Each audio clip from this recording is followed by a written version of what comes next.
during pregnancy, especially late antepartum and postpartum period.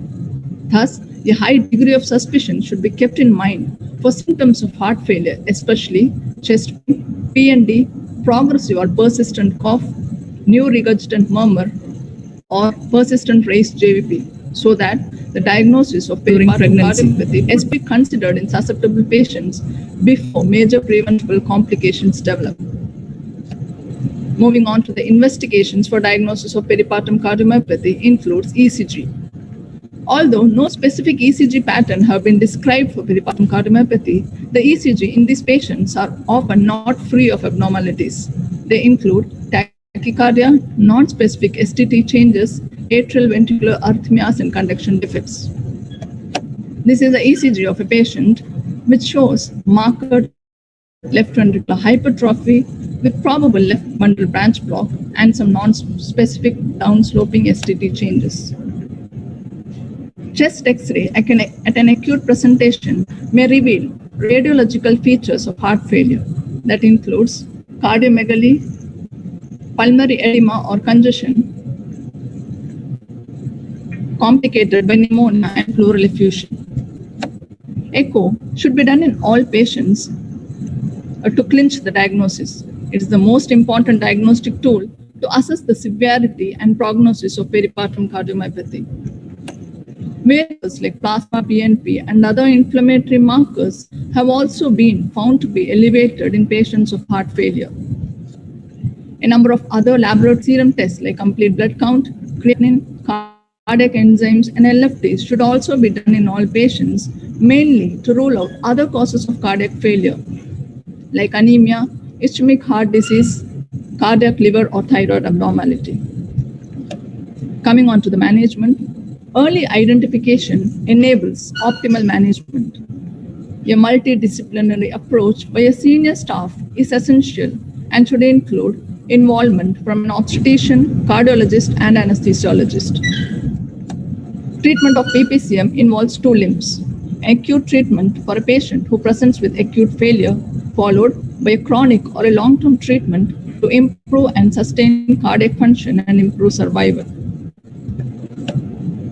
When a patient presents in acute heart failure or in severe PPCM with cardiopulmonary distress, such a patient would usually be managed in an intensive care setting.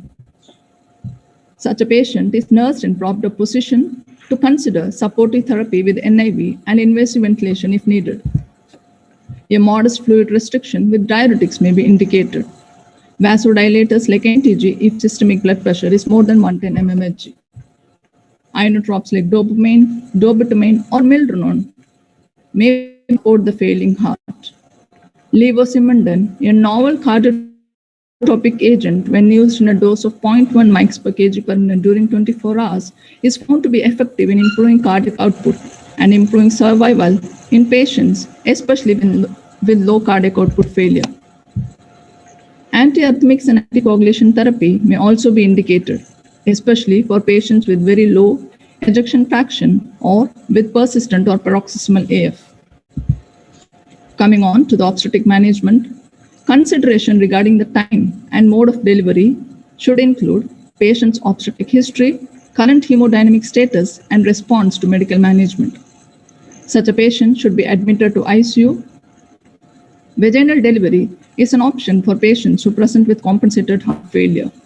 However, techniques to limit the increase in myocardial workload, plasma catecholamines, and SVR associated with labor is advised. For this, controlled epidural analgesia under invasive monitoring is a safe and effective method. Caesarean section is indicated for obstetric and/or fetal indications. Moving on to the anesthetic management. Peripartum cardiomyopathy poses many challenges for the anesthesiologist. It starts with the preoperative management. That is, first, medical therapy. Regular medication should be continued in all and optimized in patients with symptoms of heart failure preoperatively. Arrhythmias should be appropriately recognized and treated with drugs or implantable devices to achieve adequate rate and rhythm control before taking up for surgery. Echo assessment should be done in all patients to know the degree of ventricular dysfunction. Intraoperative management Talking of the choice of anesthesia, the choice of regional over general or vice versa involves consideration of the merits and pitfalls of each of the technique and the associated comorbidities. It is often decided based on the urgency of delivery and the physiological condition of the patient.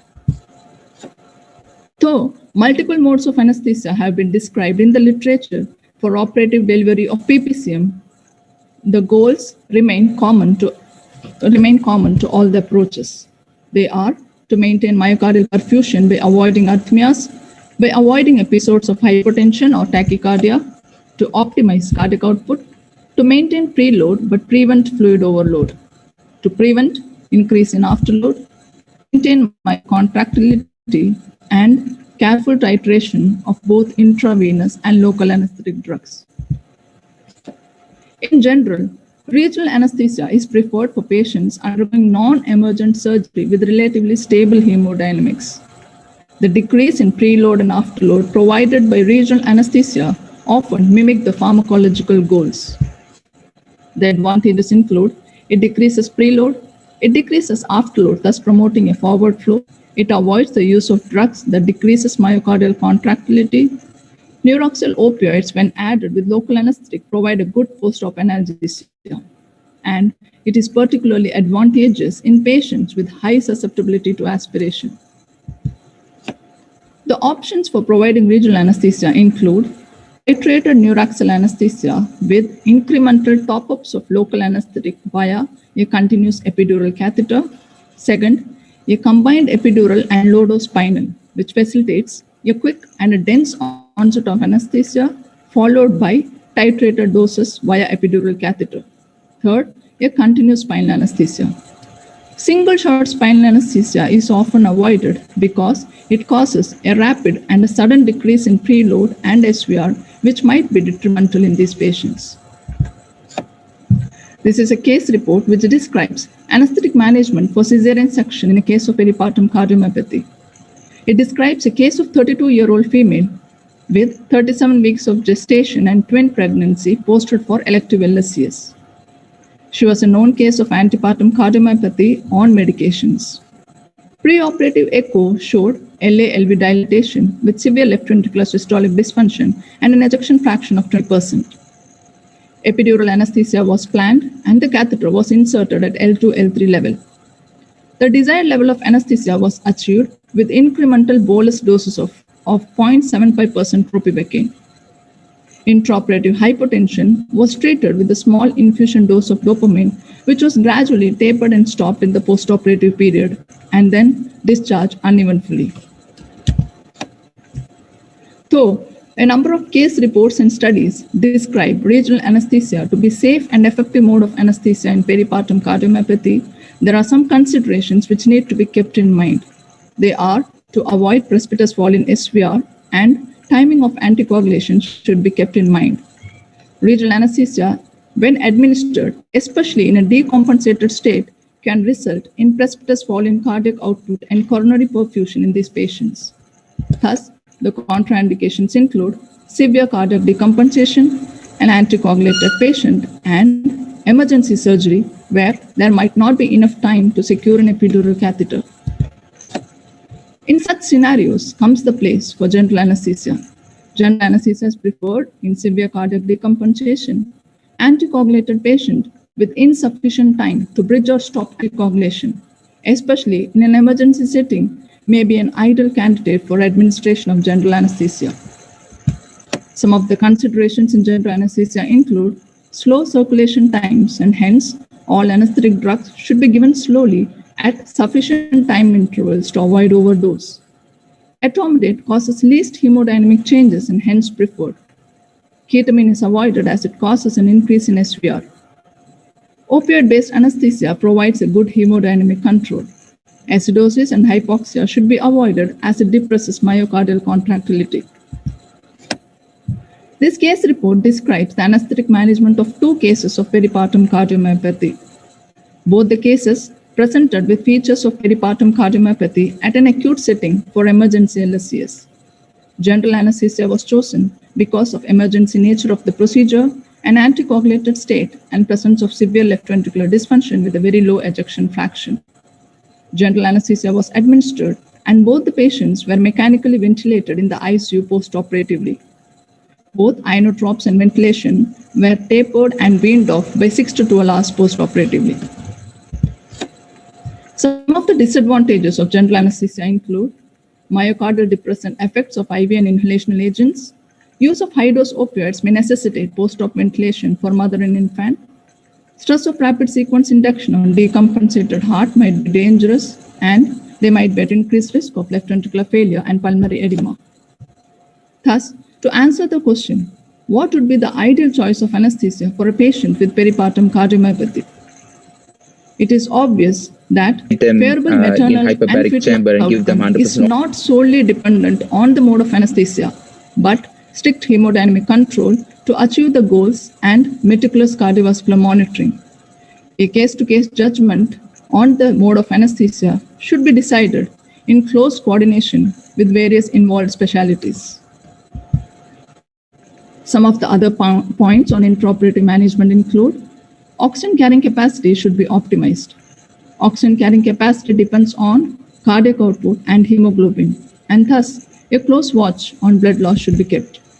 Antiarrhythmic should be available to treat intraoperative arrhythmias. The need for vasoactive or inotropic agents may be required frequently. Fluid therapy should be optimized on CVP monitoring. Excess crystalloid administration should be avoided as it can lead to excess third space redistribution and pulmonary edema. Adequate pain management to maintain a stable hemodynamics. Oxytocin should be used carefully, and central volume expansion following delivery can result in congestive heart failure and should be kept in mind. Intraoperative monitoring. For mild cases, non-invasive standard monitoring is sufficient. However, in severely decompensated state, invasive monitoring might be warranted. An invasive monitoring in the form of arterial line helps in early identification of hemodynamic changes. A central venous catheter facilitates inotropic infusion and helps us to monitor the central venous pressure. Postoperative management. Such a patient should be managed in high dependency unit with continuation of invasive monitoring for at least 24 hours. An accurate fluid chart with input-output charting should be done. Management of ventilation if on ventilator, and continuation of management of heart failure. To summarize, peripartum cardiomyopathy is a form of dilated cardiomyopathy presenting with features of heart failure. Up to 60% present in last trimester of pregnancy. Medical management of heart failure is warranted and ICU care if indicated.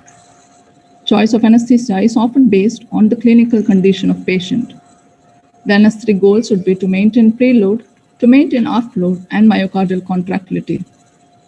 Postoperative medical optimization of the cardiac condition with continuation of heart failure therapy for 6 months postpartum or even longer might be needed for a favorable maternal and child outcome. Thank you.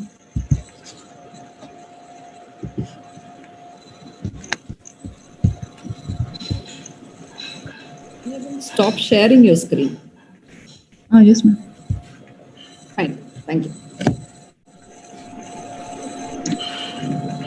Thank you, Dr. Ramya. Yeah. Thank you, Dr. Ramya. You have covered most of the points related to the peripartum cardiomyopathy, both intensive care management and also anesthetic managements. Just I'll add few points. Sure, sir. The patient can be presented in emergency, okay, which may be a booked case or a unbooked case. So in this situation, if patient has decompensation in failure, you may have to take the patient to intensive care unit before taking it to for delivery. Okay. So many of the patients are 34 weeks or less than that. So these patients, okay, required a dedicated intensive care team, as you told. Here, few points to remember that these patients are very high chance of preterm labor. Okay. Second, these patients may require mechanical ventilation. Okay. So in this situation, we have to make sure that we should give a tocolytics correct dose so that preterm labor should be prevented. Number one. And also we should give adequate sedation, keeping in mind fetal-maternal circulations, okay, and its effect on fetus. Okay, third things also important. So we may have to take, if it is around 34 weeks, okay, for cesarean section, okay, Yes, sir. cesarean section, okay, and deliver the baby, because the best treatment is the delivery of the baby at the end, okay. So this is about ICU management. This is one thing. Second thing, you have mentioned about invasive lines, so that's fine, okay. And there are some roles of bromocriptine nowadays, okay, and there is some controversy also. Okay, so we should be aware about bromocriptine and its effects, okay. And post-op things, one of the most important things is post-op analgesia should be adequate, keeping in mind, okay, there should not be severe vasodilation, but mild vasodilation definitely required to decrease the SVR. Because with pain and all this, again, patients can have a failure, okay. So post-operative management also with a full monitoring system or a ICU backup which requires. Okay, over to Dr. Srinivasan or audience, anything?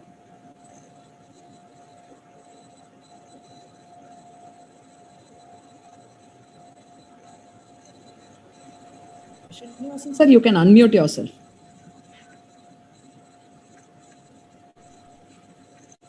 Remember that these patients are very high chance of preterm labor. Okay, some problem with them. Required mechanical ventilation. No, I think Srinivasan sir has two systems open. To make sure that that is why, that is why it is looping. So that preterm labor should be prevented. Number one. Can you stop one, sir? And also, we should give adequate sedation, keeping in mind pituitary circulations, okay, and its effect on fetus. Okay, third things also important. So we may have to take, if it is around 34 weeks, okay, for cesarean section, okay, cesarean section, okay, and deliver the baby, because the best treatment is the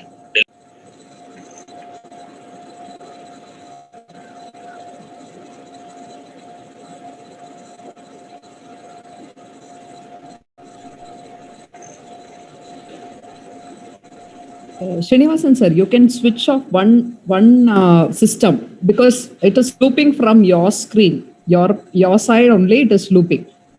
So one of the screens you can switch off and you can talk into the Zoom.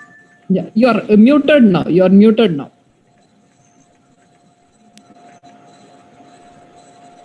Yes, sir. Please, sir. Please. Yeah. Okay. Now it's fine.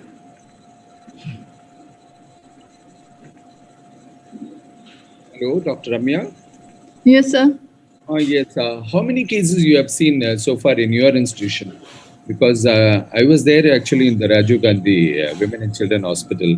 Quite a number of cases I have seen, but because we have to keep them on mechanical ventilation. So moreover, I was there as alone. Most of the people are trained. So I have to shift most of the cases to JIPMA. All the cases I've shifted most of the time to JIPMA, on second day or third day. Quite a few number of cases I've seen. And in JIPMA, I think they have conducted a study on peripartum cardiomyopathy. Do you know about it, all those things? Do you have any idea? No, sir. About the study, I'm not aware, sir. But I've seen patients who come with heart failure, but they will not be established peripartum cardiomyopathy because most of the times they have some heart problem prior, MR with heart failure. So exact diagnosis with peripartum cardiomyopathy, I have not seen, sir. Right. How about in case of emergency, right? When you are planning for it, epidural, suddenly the patient goes for fetal distress or meconium stained. Will you prefer for a spinal anesthesia with low dose of bupivacaine and fentanyl? Would it be yes, sir. Studies have described low dose of spinal anesthesia with fentanyl. But if you ask my personal preference in an emergency setting, I would go ahead with the general anesthesia, sir. General anesthesia. Yes, sir. But every time, because even I have preferred only general anesthesia. Yes, sir. But a few literature also says about the low dose. Yes, sir. How about the post-operative analgesia? Most of the times, if epidural catheter is secured, it can be maintained with low dose of fentanyl, sir. When you are going for general anesthesia. General anesthesia, yes, sir.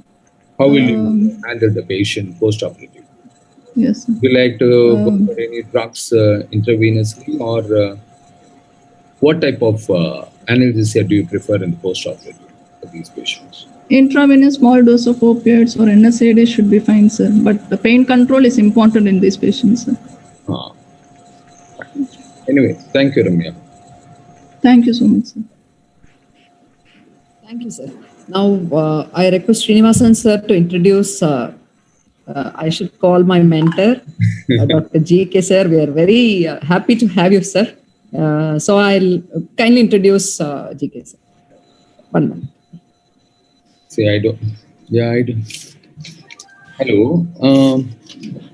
Nagalakshmi, I don't have, Yes, because I was having only Ramya's and yours. Yeah. So 1 minute, 1 minute, sir. 1 minute, sir. for the looping from my side, right? I'm very, very sorry, right? Because No issues, sir. No issues, sir. No issues. so 1 second minute. speaker, can you please? You see the screen? Yes, I can see. Yes, sir. Dr. G, welcome, Dr. G.K. Kumar. He's a professor from Chengalpet Medical College, Chennai.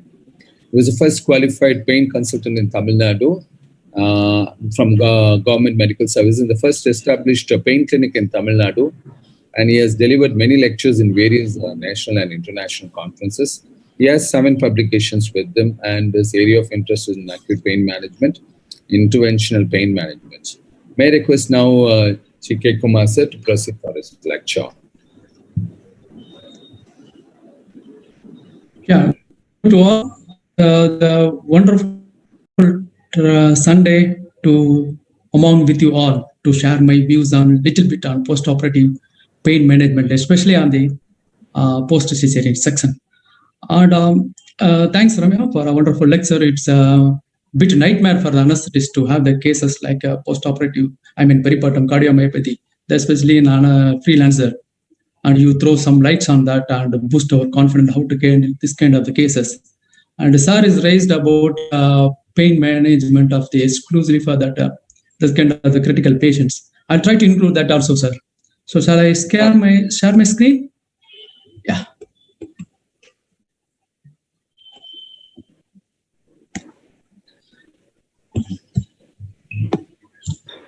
Yeah, post-operative analgesia for cesarean section. Why, you may wonder why this is closely selected for that. Is there any reason behind it? Because it's just like that any other post-operative, post-surgical pain management. That's what everybody will think when attending this session. There is some special issues are there because cesarean section is the most common surgical procedure among the women of the fertile age. When you are starting your career as a professional anesthetist, especially the freelancer, the first call would be cesarean section.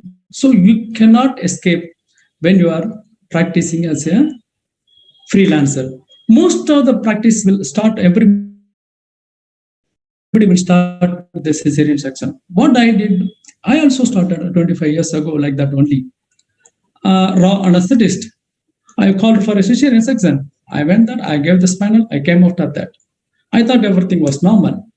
Next day, again, they called me. And they called me, sister told me, sir, yesterday you gave the case. It was very tough to manage. What happened? I asked. This patient all the time was screamed with pain.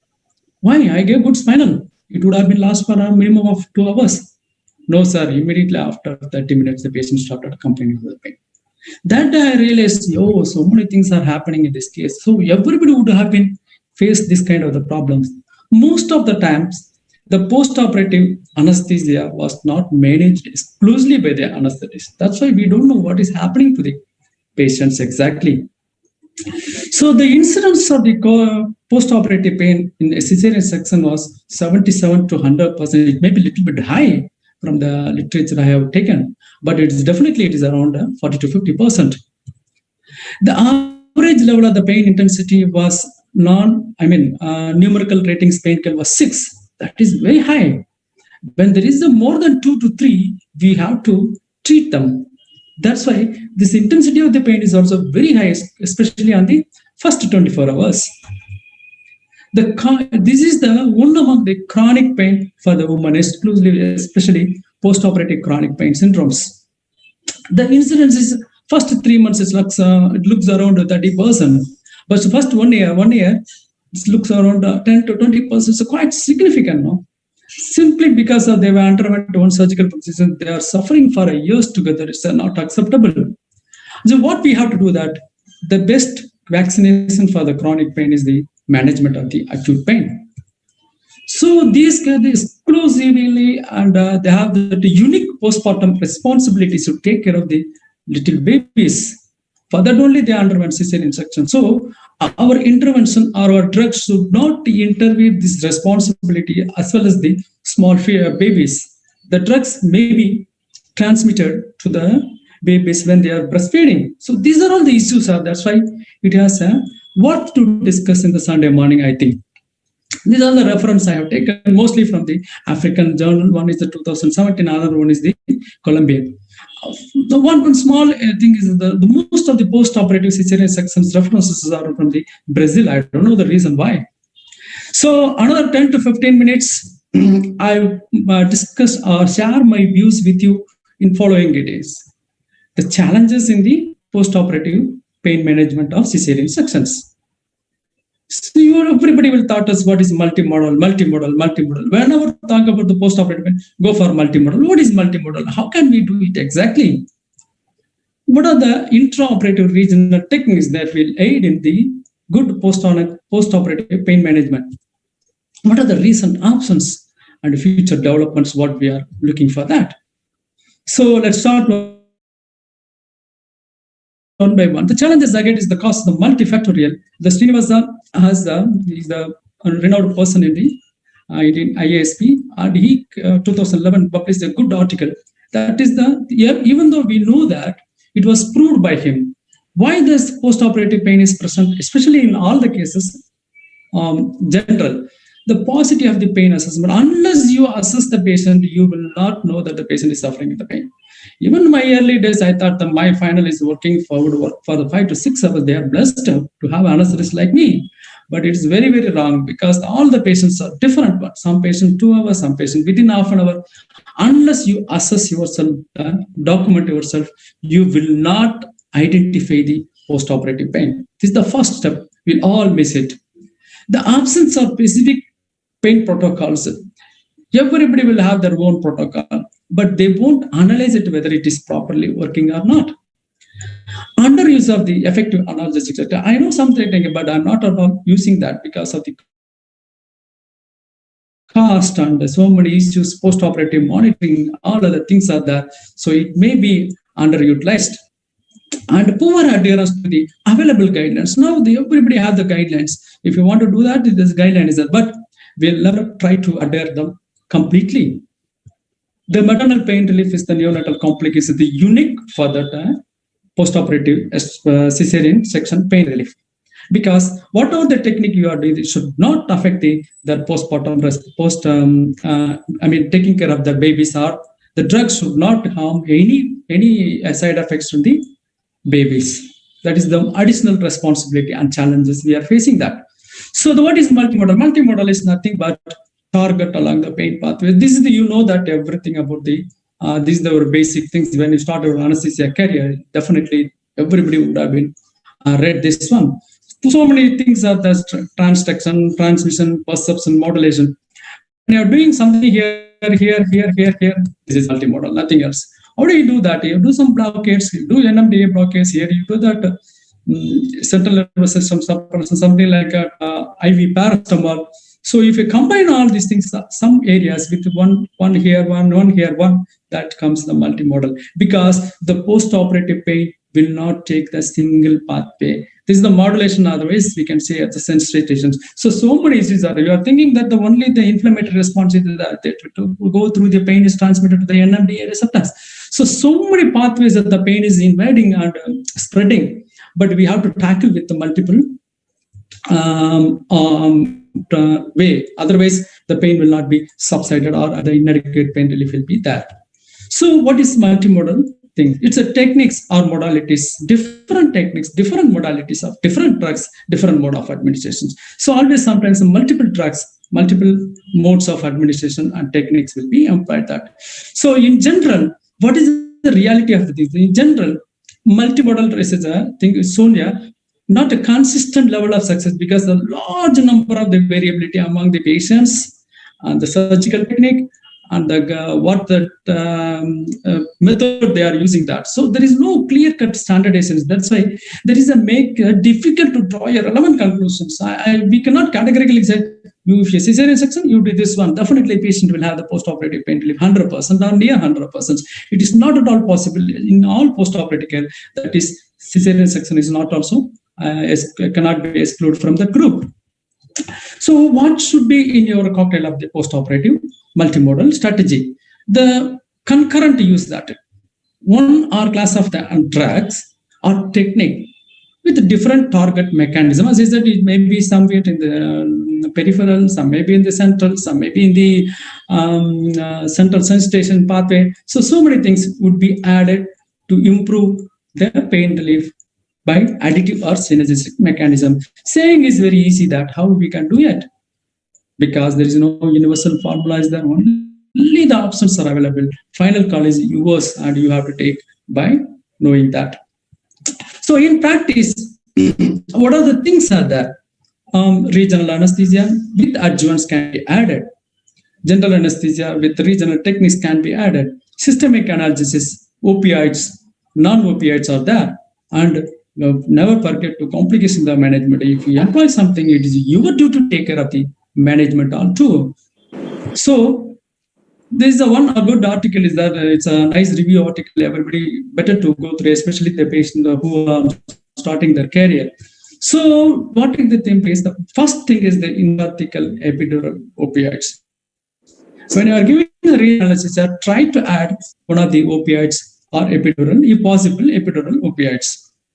This is the cornerstone for the postoperative pain relief, especially in cesarean section. If possible, patient control epidural anesthesia. If you choose the epidural anesthesia, better to do that postoperative patient control epidural anesthesia. It all depends upon the specialty and awareness of you and awareness of your post anesthetic care setup.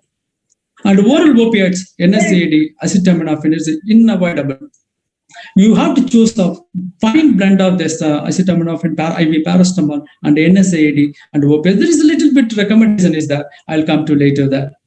And regional blocks definitely plays a role when the patient has taken under general anesthesia. The most almost exclusively studied, a lot of studies on the transverse abdominal block and iliohypogastric plexus block and rectus sheath block, and newly comes the quadratus lumborum block. All the things are comes in handy when the patients are taken in the the general anesthesia. In regional anesthesia also, these will reduce the postoperative opioid consumption or rescue dose consumption, and as well as reduces the pain score also, that first exclusively, especially the first 24 hours. So regional block is always a good choice to combine with whatever technique your anesthesia patient was given, general anesthesia or spinal anesthesia. It's a good choice to combine that. And the reason is the wound infiltration or continuous wound infiltration or irrigation, whatever say that comes a little bit helpful to one of the modalities coming up now. It is a good word technique, but it's coming up in a refined way. So coming to that intrathecal and epidural opioids, uraxyl opioids is a choice of thing instead of intermittent parenteral boluses. This is very much recommended in ASA Task Force Guidelines of Obstetric Anesthesia 2006. Not only that, and ACOG committee recommended on post-op recently in 2018. So uraxyl opioid is the cornerstone of the intermittent rather than giving the parenteral boluses doses. So intrathecal morphine is the drug of golden choice, but the optimal dose is still debated. If you are anything around 50 to 100 is ideal one, not more than 100, not less than 50. So if you are not worried, if you are worried about morphine and other things, you can. The other choice we have the intrathecal fentanyl. Anything not less than 10 and not more than 25 microgram with bupivacaine is the better choice. So fentanyl is not available in some, but the dose is 2.5 to 5 mics. But it has the superior longer duration of the sensory blockade, but the little bit more incidence of the postoperative nausea. Pruritus is that. Postoperative pruritus, opioid-induced pruritus, more with the sufentanil compared with the fentanyl. So epidural, if you are giving the epidural morphine, anything less than 2 to 3 milligram will last for 18 hours. Sufentanil 50 max will last for 5 to 6 hours. If you have the longer, liposomal epidural, recently withdrawn from the market, we don't need to repeat it again. The single dose will take care of the minimum of 48 hours. We'll still wait for the refined preparation of this product. So a patient control, little bit. If you select the epidural anesthesia, what would be the epidural anesthesia? I'll make very simple that what I followed my cases. It has some evidences also that the drug of choice nowadays is the ropivacaine and L-bupivacaine. I always prefer to ropivacaine. Something around 2%, 4 to 5 ml, or lockout demand dose is 4 ml with a lockout period of 20 to 30 minutes. If you're a little bit specific about that, you can reduce the dose, 0.15%. If you're employing that for a longer duration of time. L-bupivacaine is not a bad choice. If the fentanyl can be added to quality of the analgesia will be improved. So anything around 4 to 5 ml per hour, the demand dose is 4 ml, whatever the solution is you add.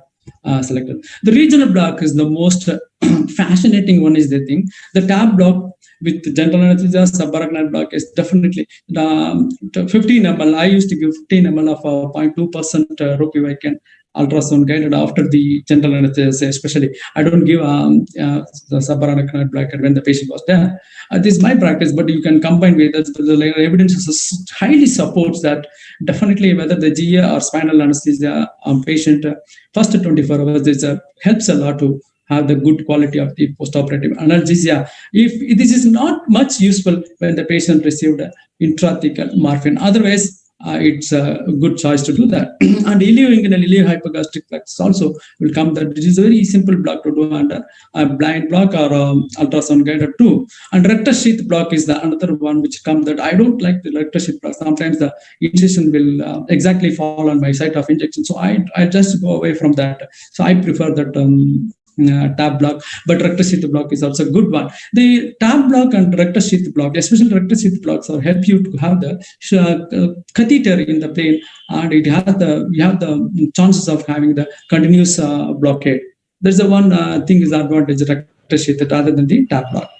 Both are good, but rectus sheath has I feel personally the retention of the catheter is there. So quadratus lumborum block is the another one. It differs from the above blocks. What is that? All the above tab block, ilioinguinal rectus sheath block will not take care of the visceral pain, whereas the quadratus lumborum has the peculiar quality of character that it will take of the visceral pain also. That so a lot of studies are coming out that they too have that it has the 1, 2, 3 versions are there, but we have to wait for that. Which one is better? Which one? What is the things that's concurrent evidence is that? But a lot of promising results are coming with the research. And wound infiltration again. It's a good old technique. Everybody, we started using the pediatric cases. They insist a surgeon to infiltrate something in the wound.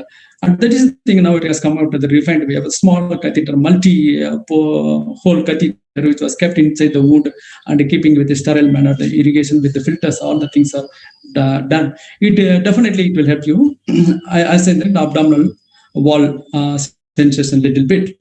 So regional blocks, I'll just take some more time to regional blocks because it's a good one to learn the things at least. So we can have some. It's worth it to spend some time on that regional blocks. It's a very simple one: external oblique, internal oblique, transverse abdominal is there. This is the anatomy of the muscles of the abdominal wall. What is your target? This is the thing. So between the internal oblique and transverse. So how will you identify that? It's a triple layer will be there. The bulkier one is the center one is the very bulky. Internal oblique. The least bulky or the smaller thin is the transverse abdominal. So you can identify. Sometimes the patient will have the huge fat layer that will confuse you that which one 4 layer, 5 layer you can see that. But better to have that the internal oblique is the bulkiest muscle for everybody. The transverse abdomen is the least thinnest muscle. Okay, so the ultrasound picture will be like that. And, you have to put the needle like that and in plane approach, and you have to your target will be just like that. It's an interfacial block, and it is not the nerve you can achieve that. The one thing is that if you are given that drug, which is something bulging like round bulge is that I don't think it will work. It has to spread along between the two muscle pairs. It will open up something like that and it will collapse. So if you do like that, the block, there's a chance of block is very. Otherwise, the most appropriately, the commonest mistake is the intramuscular, either in the internal oblique or the transverse abdominal muscle. The drug will be wasted. So the split will be just opening up of the space like that, and it will close after some time because the interspace is drained. Once you give the drug, it keep on spreading through the layers like that. So this is the probe you have to keep it. There is too many approaches of the anterior subcostal, but the thing is that you have to go to the posterior tab block. Will have that suited for the things. The posterior tab block is nothing but you can refer what are the different methods of doing the tab block. But cesarean section, we suggest to have that go little posterior to the mid-axillary line. That is the one thing you can have guidance. So rectus sheath block, what you have to give to them between the muscle and the posterior rectus sheath, not between the posterior rectus sheath and the peritoneum. Mostly we used to give here, but you have to give that between the muscle and the rectus sheath. That is the secret of that. This is the area of the rectus muscle, and you have to do that.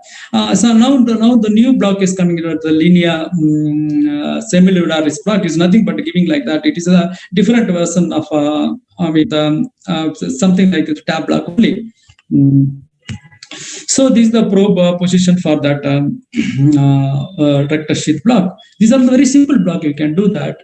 And regional, ilioinguinal iliac hypogastric block is also very simple one. Keep the probe between the line between the this anterior superior iliac spine and the umbilicus, and you can see the nerve in between the internal oblique and the transverse abdominis. These are the nerves that you can do that like that. So the quadratus lumborum block, it's not a simple one because the patient has to be turned one. There's a little bit issues with that. Other blocks you can do that whatever the position. I mean supine position itself you can do that. Otherwise you need a little bit help to do that. Right and left you have to do that. This is the one which is the lateral margin of the quadratus lumborum muscle, and the quadratus lumborum 2 block is between the erector spinae and the quadratus lumborum muscle, and the transmuscular quadratus lumborum is nothing but in between the psoas muscle and the medial part of the deep to the medial part of the quadratus lumborum. A little bit difference is there, but a lot of arguments going around. We have to wait for that conclusive evidence, which one is worse, what is the dose, things, but these results are very promising at present. So regional wound infection, nothing but keeping a small catheter, exclusive catheter for that. It has a multi-holes and you can irrigate or inject with the safe limit of the local anesthetics. So other adjuvants, coming to the adjuvants, IV paracetamol is the must one. You have to include even postoperative orders. The NSAID is, I said, the ketorolac is the one of the useful one and the safe one. The next one is the oral ibuprofen, because why these things are coming ahead of the diclofenac, which is known to us, because these will have the less interference with the breastfeeding, and this seems to be a little bit safer margin than the other diclofenac. But quality of the pain relief is all are safe only. When you're using the diclofenac, you have to be very careful because the acute tubular necrosis is very common if the patient is having hypotension and other things like that. So NSAID is always keep in mind that the recent thing is the dexmedetomidine is one of the promising thing. The intrathecal 10 mics almost equivalent to the intrathecal morphine duration of the pain relief, almost 14 to 16 hours they said, but I don't have any experience on that intrathecal, and April 0.5 mics per kg also suggested. And dexamethasone is a old drug which is single dose. It was given actually for that postoperative nausea, vomiting, exclusively, especially for the opioid induced. But fortunately, it increases the sensory blockade. So through this anti-inflammatory effect. And that's why this dexamethasone is added. So many, I don't have personally adding. I don't have any experience on that, but the results are very, very, very promising. Single dose dexamethasone will definitely increase the sensory duration of the sensory blockade at least 10 to 15%. And also the sometimes it won't increase the duration, but the quality of the, it reduces the postoperative pain score, so that. So coming to that, how I do that? I do so most of the times simple subarachnoid blockade with adding 25 microgram of the fentanyl. IV paracetamol 1 gram 6th hourly is my regular dose. I used to do that ketorolac 30 mg IV 12 hourly. The maximum dose we can do that 120, but I never go like that. Maximum I'll restrict myself to 90 milligram at SOS. One dose is allowed if the patient is having pain. So if I had given the GA tab block with the 15 ml of 0.4% ropivacaine on each side, you can increase with the 20 ml if you can reduce it a little bit, the concentration to 0.15%, but 15 ml is quite good to do that block comfortably. So this is a small video that I do that things. Sorry for the shaky video. This is the 3-layer. This is internal oblique. Internal oblique, see how bulky it is. The striking one, it is the central one is the striking one, the internal oblique. Once you saw this one, my small transabdominal. So my target is here. Needle is coming here from that corner. You can see the treated. Okay. Now you can see the needle is a little bit clear. Okay. So there's once it is processed, the thing, you will have the small filling, and we have to give the drug. So coming to the near development, butyl aminobenzoate ester anesthetic provide pain relief for 14 weeks by blockading sodium and potassium channel. We have to wait for a longer time because it has to cross through so many studies, especially the we have to prove that it is not a neurotoxic. And charged molecules of local anesthetic, especially the charged molecule of the lignocaine versus tonicine, is a longer duration of the action. So if you're giving the epidural, it will act for 18 hours, 20 hours, something like this are promising. So coming years may be a little bit easy for us to do the postoperative pain management easy, especially in cesarean section. The new year developing a delivery mechanism, liposomal, microsphere, cyclodextrin. Already we have the carriers are there that will help us, but it was little withdrawn from the market for a while because of the little bit safety issue was there. So sustained release or extended release formulations are liposomal, lipophilic, all the things are allowed with our regular drugs. We have the extended actions. Imagine one epidural, one spinal or one epidural of morphine will take 48 hours without any complications. This is a boon for us. Nothing to worry about it. This is the possible in soon. So this is the Depodur, which is the extended formulation of the epidural morphine, but I don't think it is withdrawn for a while. Due to some issues like that. And the buccal fentanyl patches are there. Something like patches, you can keep it in the buccal, but these are all things not much proved in, especially in the post-cesarean section, but the time will come to make clear ideas of using that. Adenosine, dextrons are the newer molecules definitely will help to move forward to have, without our patients, to move forward the goal of 100% pain-free during the post-operative period. So patient control analgesia is always there, but the novel one is the transpulmonary patient control. There's a puff is there. The patient is having that. Just have a puff. The patient that the opiates will be delivered. This is the Airway is there. There are already studies involved. That is intranasal and transdermal. It is another promising thing. The inotropic mechanism. That's fentanyl. Right now it is available. You when have the one button will be that once it's a button, some electric current will go. They deliver the doses in the dermal. We know that there is a limitations of drug delivery passing and getting through our transdermal, but it looks very easy and attractive and fascinating to that. So these are all the errors of particle fentanyl and morphine. But we have to wait for the concurrent and conclusive evidence as that. So another very much promising is but not near in future genotype-based pain therapy is there. Postoperative complete inability. These are all things. Preoperative determinants of the one patient's genotype will definitely help us to which one will be the. Sometimes the patient will be useful for respond to the prostaglandins. Some patient will be they are not respond to the opiates. All the things we can solve it, and we can not crack the head. And this patient is suitable for the prostaglandin. All is possible in the future. Something like airway examination also will be included in presentation. Sometimes this is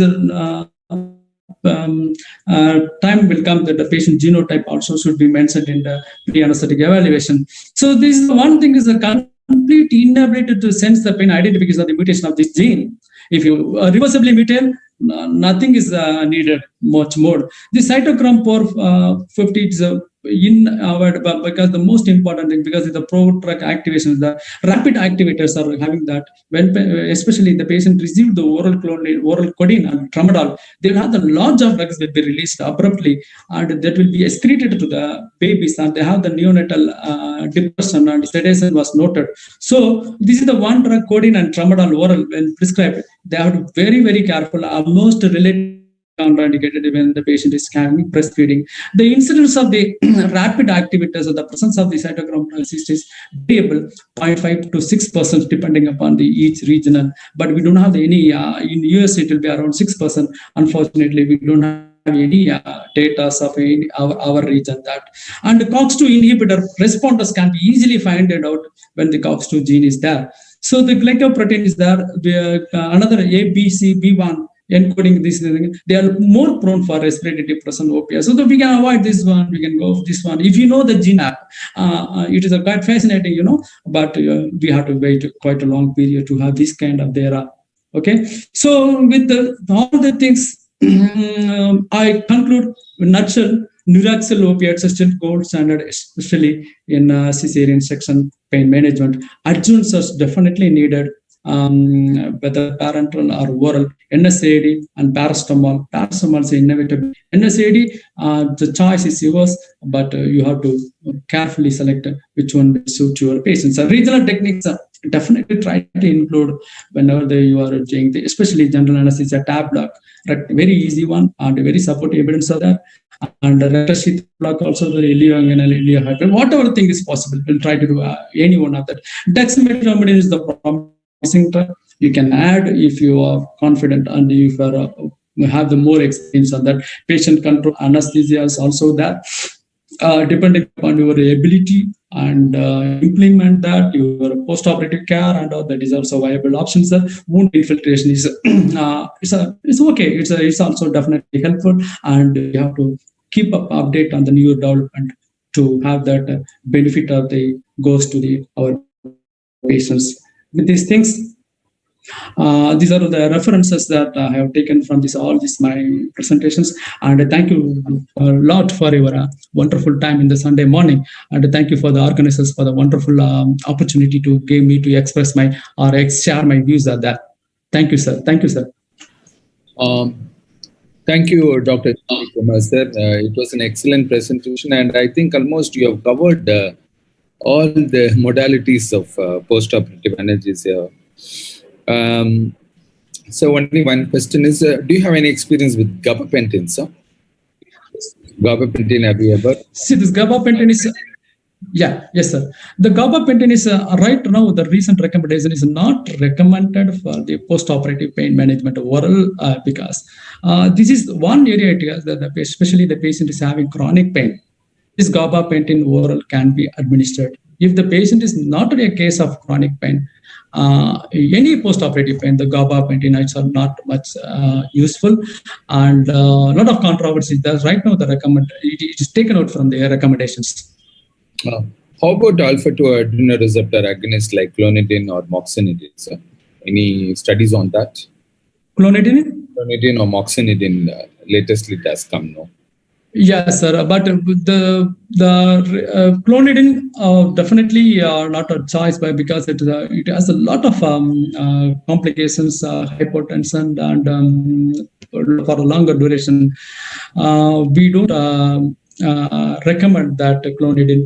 But the newer drugs, I am not aware of that. We have to wait for the good results and other things. And dexmedetomidine is one of the promising one.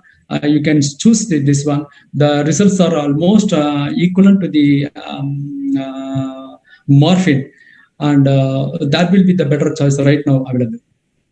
Right. Just 5 years back, I mean, when my daughter had cesarean under general anesthesia, she wasn't responding to fentanyl at all, like because I wasn't there actually, but my were trying with all drugs, everything, and finally, like it was controlled only with ketorolac and with paracetamol. Really, it was amazing to see with the ketorolac. One dose, all her pain got subsided. She was so much relaxed with the ketorolac. Yes, sir. Yes, sir. This is a very valid point you noted, because we think the one size of my formula will suit for everybody. It not at all. Each patient will behave things. When we are saying that I have given everything, I have given fentanyl, I have given fortune, I have given the pethidine, still the patient is screaming with the pain. This is facing some problem in the brain. No, they are not in the brain. We are not aware of that, what is happening in the patients, because that's why so many times these are all the things would have been the prostaglandin responders. Maybe there some kind of the patients will have the exclusively the prostaglandin responders. These are all things that we wonder when we are managing the chronic pain. We are thinking that this NSAIDs won't work, but sometimes this one dose of the, as you said, one dose of the NSAID, we do some lot of wonders and do that. So you have to keep your mind open that. So that's the multimodal is with them, but each something in each drug, each category, and try to do which one suits for the patient. Yes. Thank you, sir. So Naglakshmi, Yes, sir. I think we can move on to the third lecture. Yes, sir. Sure, sir. Sure, sir. Yeah. So shall we go on? Thank you, sir. Thank you very much. Thank you, GK, sir. Wonderful lecture. Presentation. So we'll move for the third lecture. Dr. Naglakshmi is an associate professor from PIMS Pondicherry. She is a life member at AIDA and AORA. She has 14 years of PG teaching, and she has 5 years of publications with her. And line of interest is actually pediatric anesthesia and airway management. So today she's going to talk about non-obstetric surgeries in a parturient, challenges and management. So may I request Dr. Naglakshmi to proceed on for our lecture, please. Yes, sir. Thank you, sir. Thank you so much, sir. Can you see my screen? Yes. Yes, sir. Yes, sir. Thank you, sir. Thank you. Okay. Now let's move on to the third lecture of the session, which is non-obstetric surgeries in a pregnant patient, challenges and management. So what makes us a little reluctant to operate on obstetric patients? Now, this is a pure theoretical topic. So to initiate some interest, I'll put you 4 case reports, which we came across probably throughout these years. So this first case is a 34-year-old female patient who is 8 weeks pregnant, presents with a lump in the breast. It was confirmed to be a fibroadenoma breast. Should the patient be operated? Now, this is the second case. Second 24 weeks primigravida patient who presents to the OG emergency with acute pain abdomen. Examination and investigations reveal acute appendicitis. How are we going to proceed? Now, the third case is a 28-year-old multigravida at 32 weeks of gestation, presented with pain abdomen, diagnosed with ureteric calculus, who is planned for URSL and DJ stenting. What is the anesthetic management? And the fourth case report, this is one which we encountered recently, the 36 weeks primigravida, who is antenatally detected sacrococcygeal teratoma of the fetus. The patient was posted for decompression of the sacrococcygeal teratoma, and which is followed by a cesarean section. What is the anesthetic plan and management? So to get an answer to all these things, we will have to go through the lecture. So now, what does the statistics say about it? The incidence of non-obstetric surgeries during pregnancy is somewhere between 0.75 to 2%. Most of the common surgeries are the pregnant patients who present to us during the pregnancy is appendicitis or ovarian disorders, which may be torsion or neoplasm or due to trauma. So now, what are the challenges which we face? So we have to ensure maternal safety. We have to maintain the physiological changes during pregnancy, and we have to ensure fetal safety by avoiding potentially dangerous drugs, maintaining fetoplacental circulation, and avoiding fetal loss or preterm delivery. This should be our goal of anesthesia. Now, what does the ACOG guidelines say? This has come up very recently, which has been published in April 2019, which has replaced the committee opinion, which has come up already in April 2017. So what do they say? So medically necessary surgery should never be denied or delayed. And if the patient presents for an elective procedure, they can always be posted 6 weeks after delivery. Now, corticosteroids in a viable premature gestational age, that is after 24 weeks of gestation, should always be considered for fetal benefit in a potential preterm delivery. And we must always think of a prophylactic venous thromboembolism, as these patients are at high risk of thromboembolism.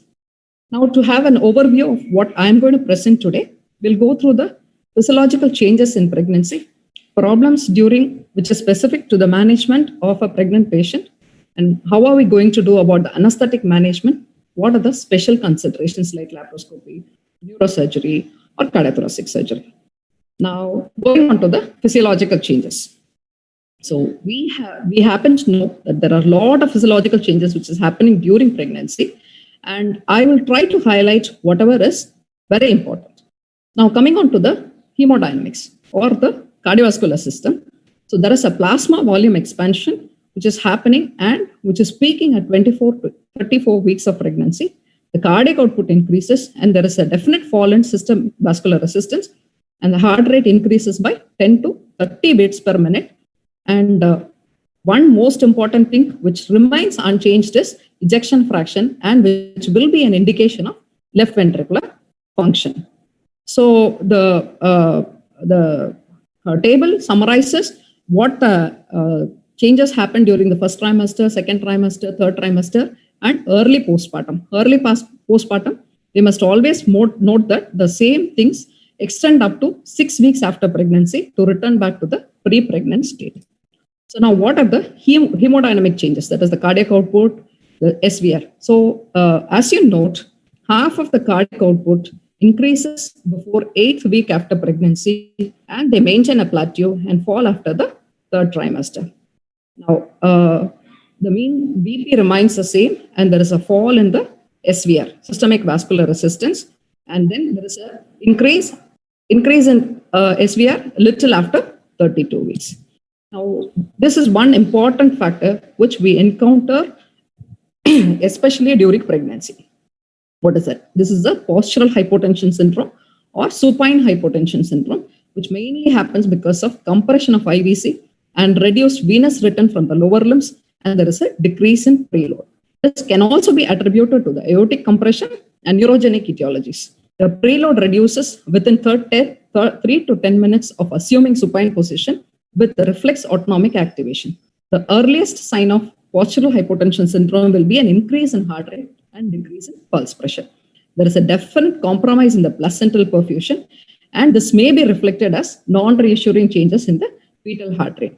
If you note the table, the first one is the percentage change in the heart rate, where there is an increase in the heart rate as the patient assumes supine position. And this is a stroke volume where there is a sharp fall as the patient assumes supine position compared to the lateral one.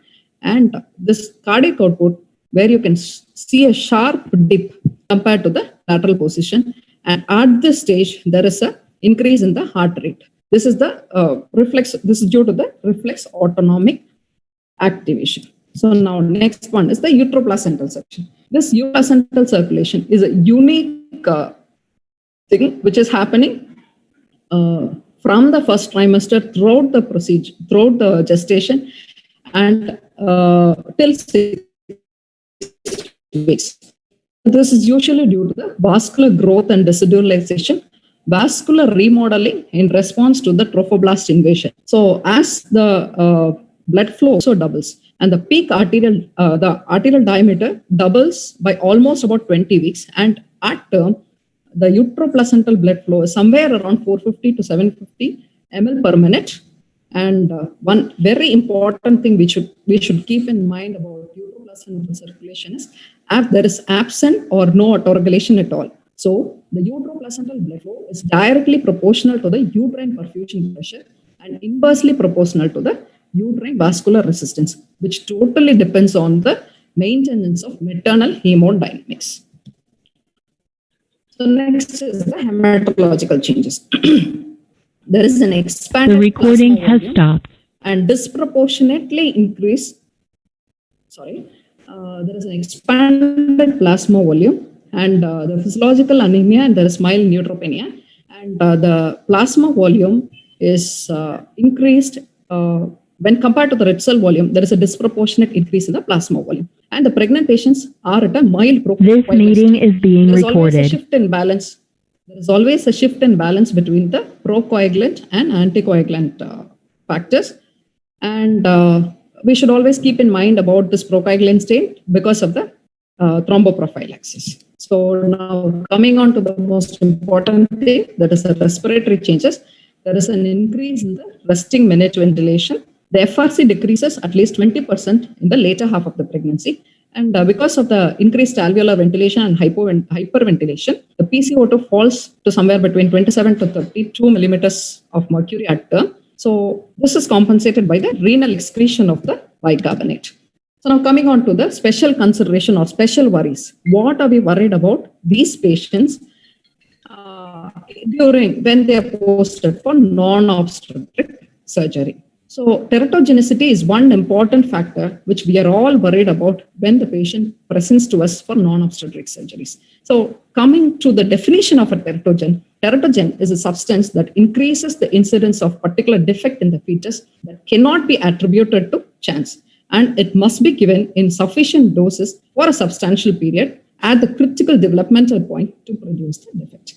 And one promising factor to us is there is no compelling evidence of any anesthetic drug being linked to teratogenicity, except Sugamadex, which encapsulates the progesterone, which is most importantly needed for placental decidualization. So now coming on to the trimesters and teratogenicity. So the major congenital anomalies, they occur with the exposure of drugs between 2 weeks to 2 months. Before 2 weeks or 15 days, it is all or none phenomenon. The fetus is either fully preserved or typically aborted. So the first 2 weeks, we might not even know the patient is pregnant, and the fetus will be aborted or will survive. That's all. And two important anesthetic agents of concern is nitrous oxide and benzodiazepines. What is the concern with nitrous oxide? Nitrous oxide inhibits the methionine synthesis, which is important for DNA synthesis, and it has been proved to be teratogenic in animals after multiple exposures. So when we are administering GA to any patient, to any obstetric patient, we must consider alternatives to nitrous oxide during general anesthesia. So what is the worry with benzodiazepine? So benzodiazepines have always been associated with cleft palate and cardiac anomalies. So they are best avoided during the first trimester.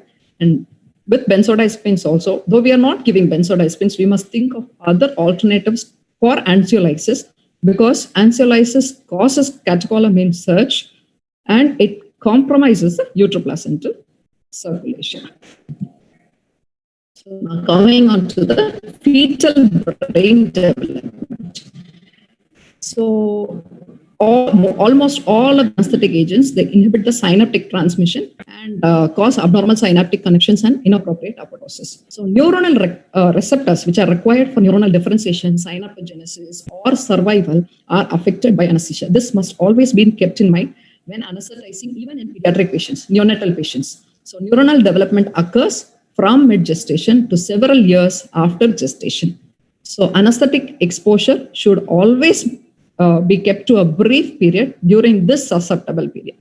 There is no evidence. No, actually, there are not many papers or no evidence of effects of anesthesia on developing brain, because it will be unethical to administer anesthesia and see if there are any effects. So the recommendation is always to use the lowest effective concentration for the shortest possible time. Now coming on to the next one, during the later trimester, which is the feto-maternal transfer of drugs, There are three types of transfer of drugs. One is a complete transfer, where there is equilibration of the drug concentration in the fetus and the mother, and type 2, where is the exceeding transfer, where the fetal concentration exceeds the maternal circulation, and type 3 is an incomplete transfer, where the drugs hardly cross the placenta and achieve a concentration in the fetal thing. So what are the mechanisms of drug transfer? Might be simple diffusion, which is governed by the fixed law of diffusion, which is dependent on molecular weight, liposolubility, protein binding, and ionization. Next one is the facilitated diffusion, which requires an endogenous carrier substance. And next one is active transport, which is against a concentration gradient. And next one is the pinocytosis. Coming on to the anesthetic drugs. So local anesthetics, there is no systemic absorption. They are weak bases and there is less placental transfer. But there is something called as ion trapping. What is ion trapping? Ion trapping is one which occurs when there is maternal shock or hypotension. The drugs, the local anesthetics, cross the placenta and they get trapped in the fetal circulation. Because of fetal acidosis, they get ionized and remain in the fetal circulation. That is what is called as ion trapping. So we must be aware of this factor and should avoid maternal hypotension. Now coming on to the anticholinergics, which is glycopyrrolate and atropine. So glycopyrrolate is a quaternary ammonium compound. It does not cross the placenta. Atropine is a tertiary ammonium compound which crosses the placenta. The next is the neostigmine. Though it is a quaternary amine, it is a small molecule which crosses the placenta. And when glycopyrrolate is not acting along with neostigmine, it might cause fetal bradycardia. So it is always advisable to administer atropine in an obstetric patient along with neostigmine for reversal in general anesthesia. So benzodiazepines, we spoke about it already. And about the vasoactive drugs, ephedrine, which indirectly acts on the beta-1 receptors, might cause fetal acidosis and it increases the fetal metabolic rate. So coming on to phenylephrine, which acts directly on the alpha-1 receptors, but it doesn't cause any fetal acidosis. This is one important thing which occurs, which we are all worried or fear about while administering anesthesia in an obstetric patient. Early pregnancy loss or preterm labor or preterm birth and fetal hypoxia. So now coming on to the early pregnancy loss, the risk of miscarriage. This is one study where the risk of miscarriage in a first trimester woman undergoing non-obstetric surgeries is 10.5% as against 8.2% in general population. So this is one thing which we have to keep in mind. So this is because the early pregnancy loss is usually because of direct involvement of fetus or uterus due to maternal sepsis and result of maternal hemodynamic compromise on placental circulation because of hypotension and indirect effect of the inflammatory mediators on uterine perfusion or activity. Now coming on to the preterm birth or preterm labor. So there is a retrospective study which they have studied about 77 patients, and the preterm labor was described in 26% in patients in second trimester, 82% in third trimester. But we must understand that only 16% of them delivered before term. So the rate of preterm birth is 8.2%. So when the preterm labor is considered as an endpoint, it shows a higher value. And when preterm birth is considered, it shows a lower value. So we must understand what is the endpoint of our research. So there is another research, which is a retrospective study in 778 pregnant patients. So about 22% of the patients delivered within 1 week after the surgery. So we must actually understand that there is no increased risk of delivery after the first week. So this preterm birth or labor has been linked to potentially life-threatening suppurative intra-abdominal pathology. So late pregnancy loss is because of severity of maternal illness requiring surgery or delay in operating because of reluctance or fear or whatever maybe. So how do we define preterm labor or contractions? What are they caused? Because of it may be because of the increased cortisol, inflammatory cytokines, or acute phase reactants. This can happen in both non-inflammatory conditions or in the inflammatory conditions also. Now coming on to fetal hypoxia. As I told you earlier, intraplacental circulation there is no auto-regulation in the intraplacental circulation, which may be disrupted due to surgery or due to anesthesia. There is always a potential of fetal hypoxia if there is maternal hypoxia or hypotension. So now we must answer two questions before we initiate a fetal heart rate monitoring. So is there a significant risk of maternal hypotension or hypoxia during anesthesia or surgery? Is there a continuous electronic fetal monitoring feasible during the procedure? If both answers are yes, then fetal heart rate monitoring is a must, irrespective of the gestational age. And we must always attempt for non-surgical resection, that is cesarean section or delivering the baby before. We must always attempt for the non-surgical restoration of the fetal heart rate. So by correcting the maternal hypoxia or hypotension. A neonatal resuscitation team should always be alerted and be ready in case of emergency cesarean section. Now coming on to tocolytics. This is another debatable topic, can be used in the third trimester, though there is not much evidence. So all our volatile agents, inhalational agents, they relax the uterus, but there is always a risk of maternal hypoxia, maternal hypotension while using the volatile agents. The alternatives can be any metamimetics like terbutaline, Maxel for vasodilators or calcium channel blockers. Now coming on to the most important decision-making algorithm. When we encounter a pregnant surgical patient, we must classify or categorize them into if they need an elective surgery, if they need an essential surgery, or if they need an emergency surgery. An elective surgery should always be delayed until postpartum, and an emergency surgery should always proceed with an optimal anesthetic for mother, considering the maternal physiological changes and fetal well-being. So we must always have a perinatologist and obstetrician nearby and with a good fetal heart rate monitoring. Now coming on to the essential surgery, where we have to make our decisions perfect. When we encounter during the first or the second trimester, if there is no or increased risk to the mother because of the surgical condition, we can consider delaying up to second trimester or mid-gestation. Or if the surgery is creating a greater than minimal risk to the mother, then we must proceed with surgery. So the ACOG also lays down certain guidelines about how we should go about when we are proceeding with the pregnant patient. Whenever a non-obstetric surgery is planned in an obstetric patient, the primary obstetric care provider should be notified, and a qualified individual to interpret the variations in the fetal heart rate should always be available. Any dip or variations in the fetal heart rate should always be picked up, and surgery should be done at an institution with good neonatal support. So what are the principles of anesthetic management? Now coming on to regional anesthesia. So regional anesthesia always scores better than GA by minimizing the fetal drug exposure, simplified airway management, and decreased blood loss. So there may be a risk of hypotension because of compromised uterine blood flow, which can be managed with vasoactive drugs. And the goals of regional anesthesia should be to avoid hypoxia, hypotension, and hypercarbia. And a supplemental oxygen is always provided throughout the course.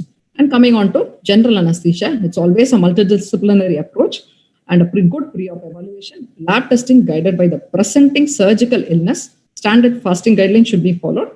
Antiaspirants prophylaxis, antenatal glucocorticoids 24 to 48 hours before surgery should always be considered for fetal lung maturity after 24 weeks of gestation in case of preterm birth. So what are the intraoperative considerations?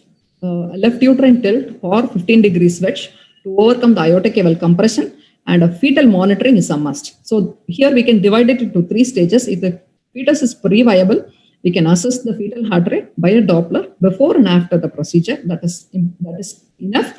And if the fetus is viable, that is after 24 to 36 weeks, FHR monitoring is a must.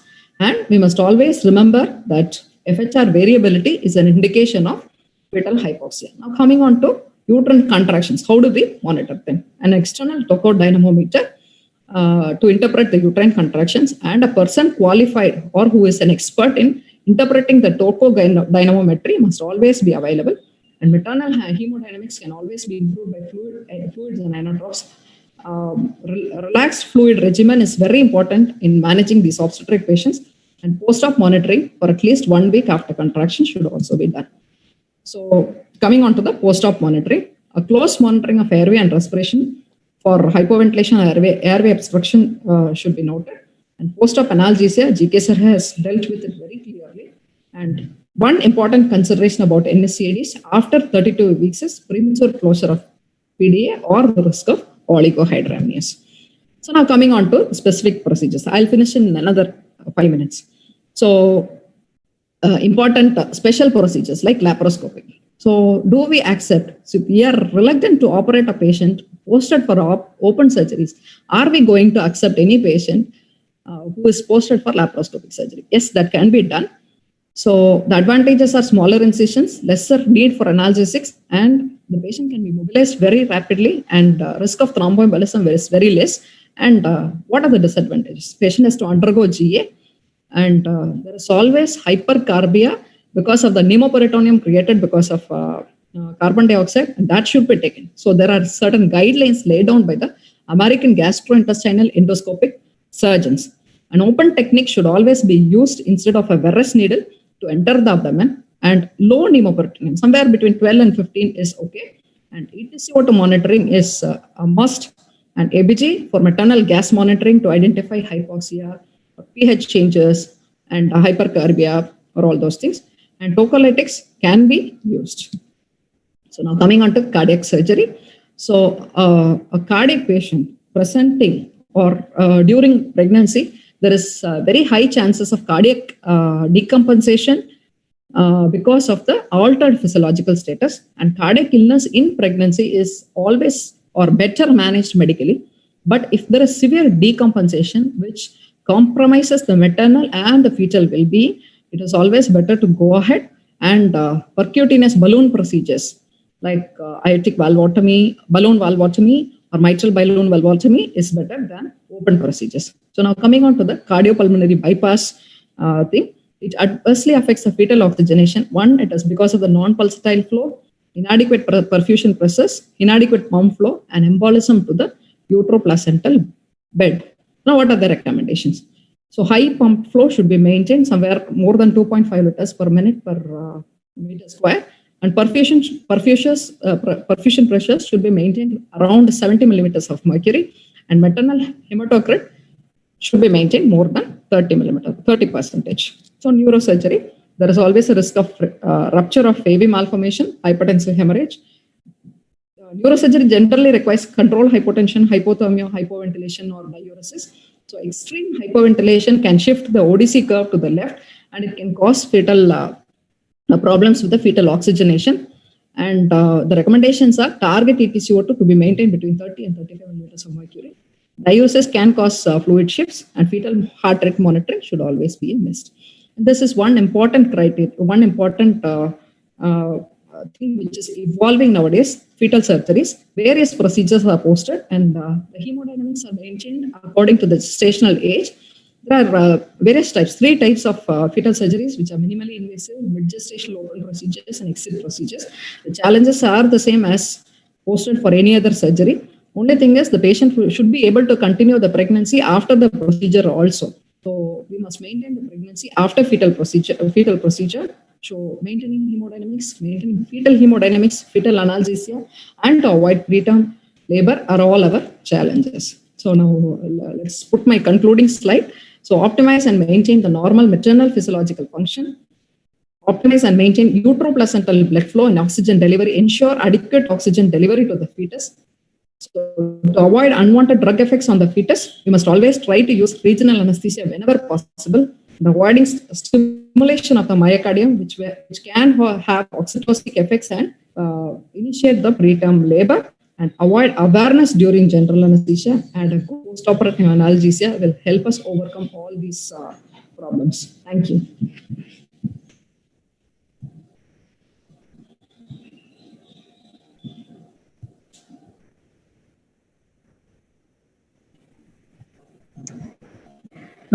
Thank you, Dr. Nagalakshmi. It's a very nice, extensive presentation. You have covered most of the points related to this topic. I just wanted one point. Which tocolytic you will prefer intraoperatively out of all?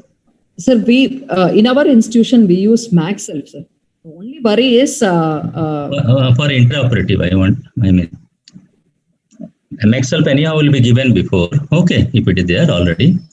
You want more stocolitis, suppose. Okay, because sometimes surgeons also wants because of excess. Okay. So what you will prefer? Fine, Mexalp is fine. Okay, along with that. And Mexalp is post-op also. Yeah. What about inhalation anesthetic agents like sevoflurane, isoflurane as a tocolytic? Yes, sir. That's what. Whatever we use sevoflurane in patients who are presenting for all these procedures. We use sevoflurane, but there is always a small risk of hypotension. So inhalational agents is better be used because of their uterine relaxant capacities. But we should always keep in mind that hypotension is always a chance, and we should be prepared to handle that hypotension. That is it. Yeah, that's fine. Like we do hypotension in a perioperative periods, particularly in spinal anesthesia. But the advantage is it's a short duration, and you can cut the agents. Yes, definitely. Once over, the early recovery. That's a transient point. Maybe sometime 5 to 10 minutes or happen 20-30 minutes. Yes. So you can manage better titratability for this. And what about nitrates and others? Nitrous oxide. Nitrate. I have nitrate. Nitrate, yeah. Yeah. Sometimes we use, sir. Sometimes in very low doses. Particularly for fetal surgery and all this, it's good help. Yes, okay, with the invasive line, if possible. Yes. Okay. Any other questions, sir, or any audience, anything? Sir, would you like to add something, Srinivasan, sir? Please. Covered extensively. What more? Thank you, sir. Thank you, sir. Thank you, sir. But there is no role for nifedipine, no? Calcium channel blocker. That was given in the text, sir. So for a completion sake, I had put it. But otherwise, we are not using very regularly. Yeah. So thank you. Chika, sir, would you like to add something? No, as Srinivasan sir told, you left nothing to us. So thank you so much, sir. Thanks a lot. Thank you so much, sir. We are very blessed and happy to have you all. So if you allow, we can close the session and we'll go to the next pediatric session, which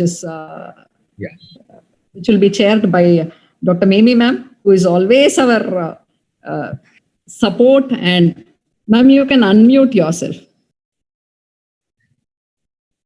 Thank you, Nagalakshmi. It's very nice to have you, ma'am, to have you back. We were all wishing that you are here, and there are a lot of things to learn from you. And Vasu sir also, you are one of the greatest person with genuine feel towards the postgraduates, who takes postgraduate teaching as a very great passion. We're very happy to have you, sir. Now the session is all yours. Thank you, Dr. Nagalakshmi. Thank you, sir. Ma'am, you can initiate the proceedings. Okay, I'm waiting for the screen to come on. Welcome to this session of pediatric anesthesia. I'm privileged to be here. I'm sure both of you who are prepared will make a great presentation.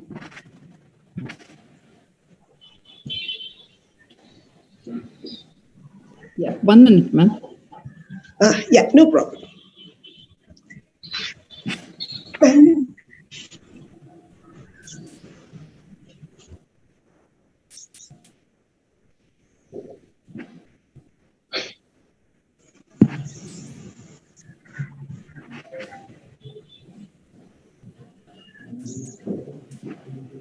Yes, ma'am, you can introduce. Okay. Yeah, our first speaker is Dr. Suresh Kumar. He's a professor. Chitra. It is Chitra, ma'am. Okay. Sorry. Chitra Rajeshwari. She's associate professor in JIPMA, and her achievements are ACL as instructor. She's many publications. Areas of interest are cardiac anesthesia, pediatric anesthesia, obstetric anesthesia, all very important topics. Okay. Over to Dr. Chitra.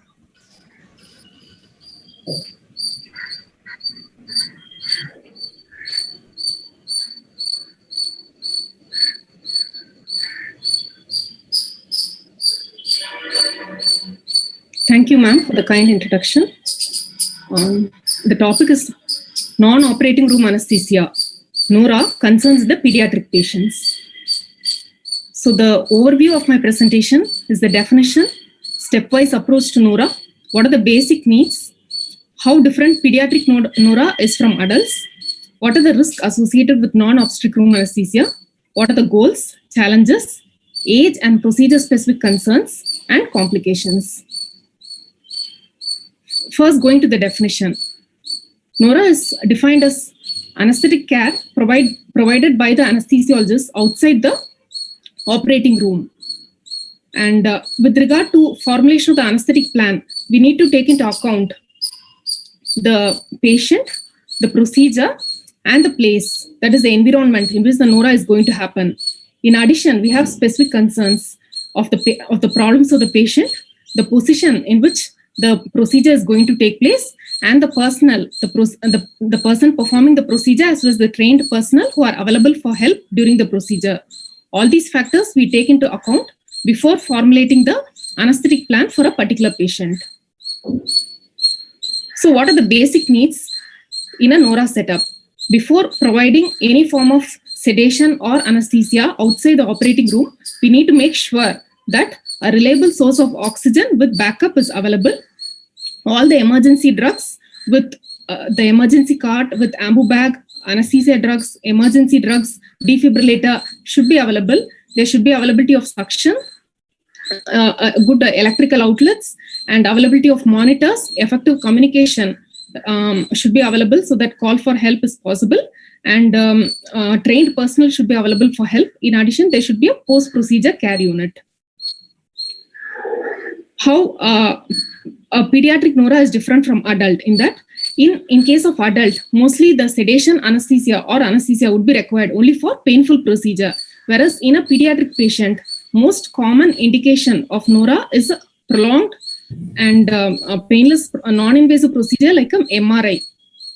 And also in case of, though adult Nora also happens in diverse location, in case of a child, in addition to the common locations which are applied in the adult, we can have locations like oncological suite. And also in case of a child who is posted in oncology for radiotherapy, the child may require frequent repeated exposure. These are specifically challenging situations. So in case of a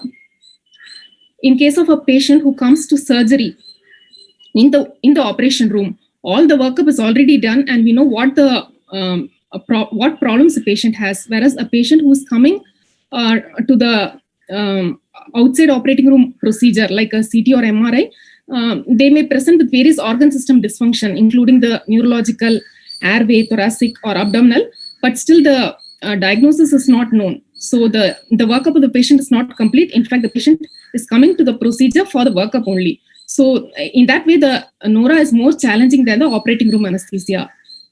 And in case of operating room, we are comfortably working in our usual familiar place. We have anesthesia workstation, we have access to the airway, we have monitors, we have trained personnel for help, we have a good illumination, a bright room, and we have emergency drugs and equipment readily available. Whereas all these may not be readily available in a Nora setting.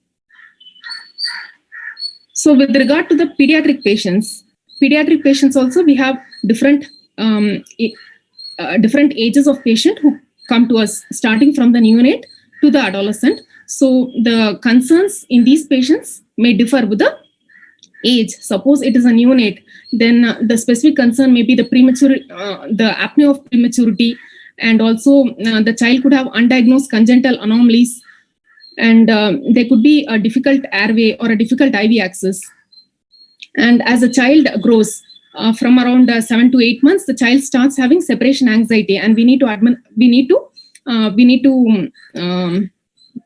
give anxiolytic premedication for that purpose. And in children in general, there can be increased airway reactivity. There can be risk of laryngospasm, bronchospasm, and they are prone to hypoglycemia, hypothermia. That should be taken off. Whereas in an older child, the main problem is a fear and anxiety of the procedure, and that should be taken care of. So previously we talked about the plan, which depends upon the various factors. With regard to the procedure, we need to know whether the procedure would be painful or not, whether the procedure requires immobility, or sometimes the patient and the patient may require the procedurals may request the anesthetist to give a apneic period or a breath holding time. So all that would determine our anesthetic technique. So regardless of the sedation or the anesthesia which is to be provided, we need to understand the preoperative status of the child. So a good preoperative assessment is must. Centralization of pre-anesthetic services is needed, and preoperative assessment should be done well beforehand. So in addition to the preoperative assessment before, we need to review the PAC and check if the patient has had, on the morning, again, the patient needs to be checked. Suppose it's a child for a seizure disorder coming for a MRI head, MRI brain. We need to check whether the anti-seizure medications have been taken. We need to do a rapid clinical examination of the patient, assess the respiratory system, whether the chest is clear, and reconfirm the fasting status of the patient. That is very important. So after confirming that the child is fit, we tend to secure IV access to the child. Commonly, we secure the IV access in the awake child by distraction technique, either by visual or auditory distraction. Sometimes in a child who is very, very anxious and uncooperative, we may tend to use EMLA cream. But the disadvantage with using EMLA cream is that it has to be applied beforehand, around 45 minutes to an hour before the procedure. And also we need to, it may lead to some little bit of a venoconstriction, which may cause difficulty in the venous access. So once we give the sedation, we need to grade how deep the sedation is. So the commonly employed technique is conscious sedation. And if the sedation, if more drugs are given, the patient can go into deep sedation, and it may result in airway manipulation, and airway intervention might be required. There may be airway obstruction and airway manipulation might be required. In an older child who undergoes a painless procedure, only minimal sedation just with anxiolysis might be sufficient. So the common techniques employed is giving the drug intravenously, and airway could be secured. In case airway is secured, we can secure either with a laryngeal mask airway or endotracheal tube. Uncommon methods for sedation are IM and oral. And IM and oral routes may be used for pre-medication. Suppose the child is very uncooperative, not cooperative for IV line, we may give a oral or IM pre-medication to secure the IV line and then proceed with the intravenous sedation for administering sedation or anesthesia for the procedure. So the various drugs which could be used for oral sedation. These oral sedation commonly employed by non-anesthesiologists, including pediatrician. They might have used midazolam or chloral hydrate. Commonly they use these. When anesthetist is called emergently for an unscheduled procedure, for example, the pediatrician might be giving the sedation, but the child might not have got sedated, so they are calling for help from the anesthetist. So at that point of time, we need to make sure that how much of the drug and dose has been received. Otherwise, we may end up in giving more drugs, ending up in over sedation and delayed recovery of the patient. So the various drugs which can be used are fentanyl, ketamine, dexmed, midazolam, propofol, ketofol. And before providing anesthesia, we need to make sure of the minimum monitoring standards. That is, the standard one is the presence of trained anesthetist always inside the procedure room. And the standard two are the various monitors, including the monitors for oxygenation, ventilation, circulation, temperature monitoring. So we are monitoring the saturation of the patient, the EtCO2, the pulse rate, the blood pressure, the temperature, and the FiO2 with the oxygen analyzer.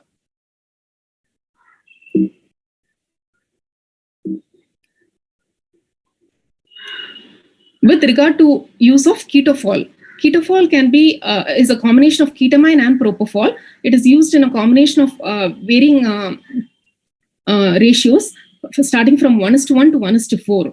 Here, ketamine is kept in a low dose, and the low dose of ketamine helps to have decreased recovery time and minimal side effects. And the main advantage of ketofol is the hemodynamic and respiratory safety. So it provides sedation, analgesia, as well as rapid recovery. And once the sedation is given, sedation may need maintenance, that is continuation of sedation. In case of long procedures like MRI, we use maintenance infusion with use of a IV set. We can use propofol infusion ranging from 50 to 100 mics per kg per minute. And once a procedure is over, we need to make sure that there is a designated post-procedure care area, so that the child who has received the sedation or anesthesia for the procedure is monitored with the saturation and blood pressure, and the resuscitation area should be equipped with emergency drugs and equipments. And finally, before discharge, the anesthetist employs a modified altitude score to assess the child's fitness for discharge from the procedure area. So we have different suites in the non-operating room anesthesia, including radiology, endoscopy, cath lab, ESWL, burns, and the areas in which the NORA services are provided keeps on increasing and evolving, and more and more of new procedures are being done in the outside locations. And these procedures either could be plain diagnostic procedures and short duration procedures like CT, or they could include painful procedures where we need to take care of the analgesia as well as immobility, like in case of interventional radiology procedures or interventional cardiology procedures. And sometimes the procedures could be very complex and long duration, like for example, a radiofrequency ablation in a cath lab. So just to show an example of a comparison between an operating room and a NORA, in this case a MRI room. So in the operating room, we have familiar equipment, good lighting, and trained personnel for help. Whereas in the non-operating room, we have dull illumination.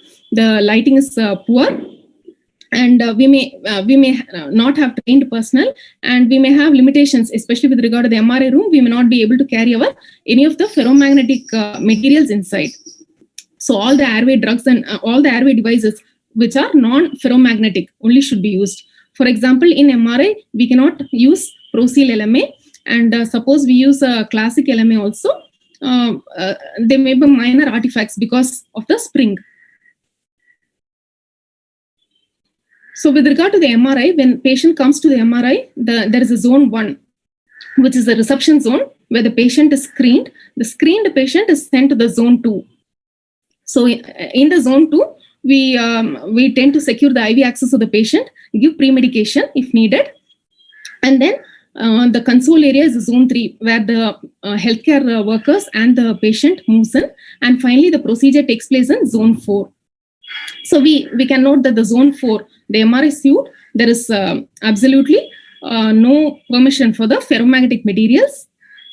And it's very claustrophobic, noisy environment. And it's a remote location, dull lighting. All these disadvantages are present in the MRI suite.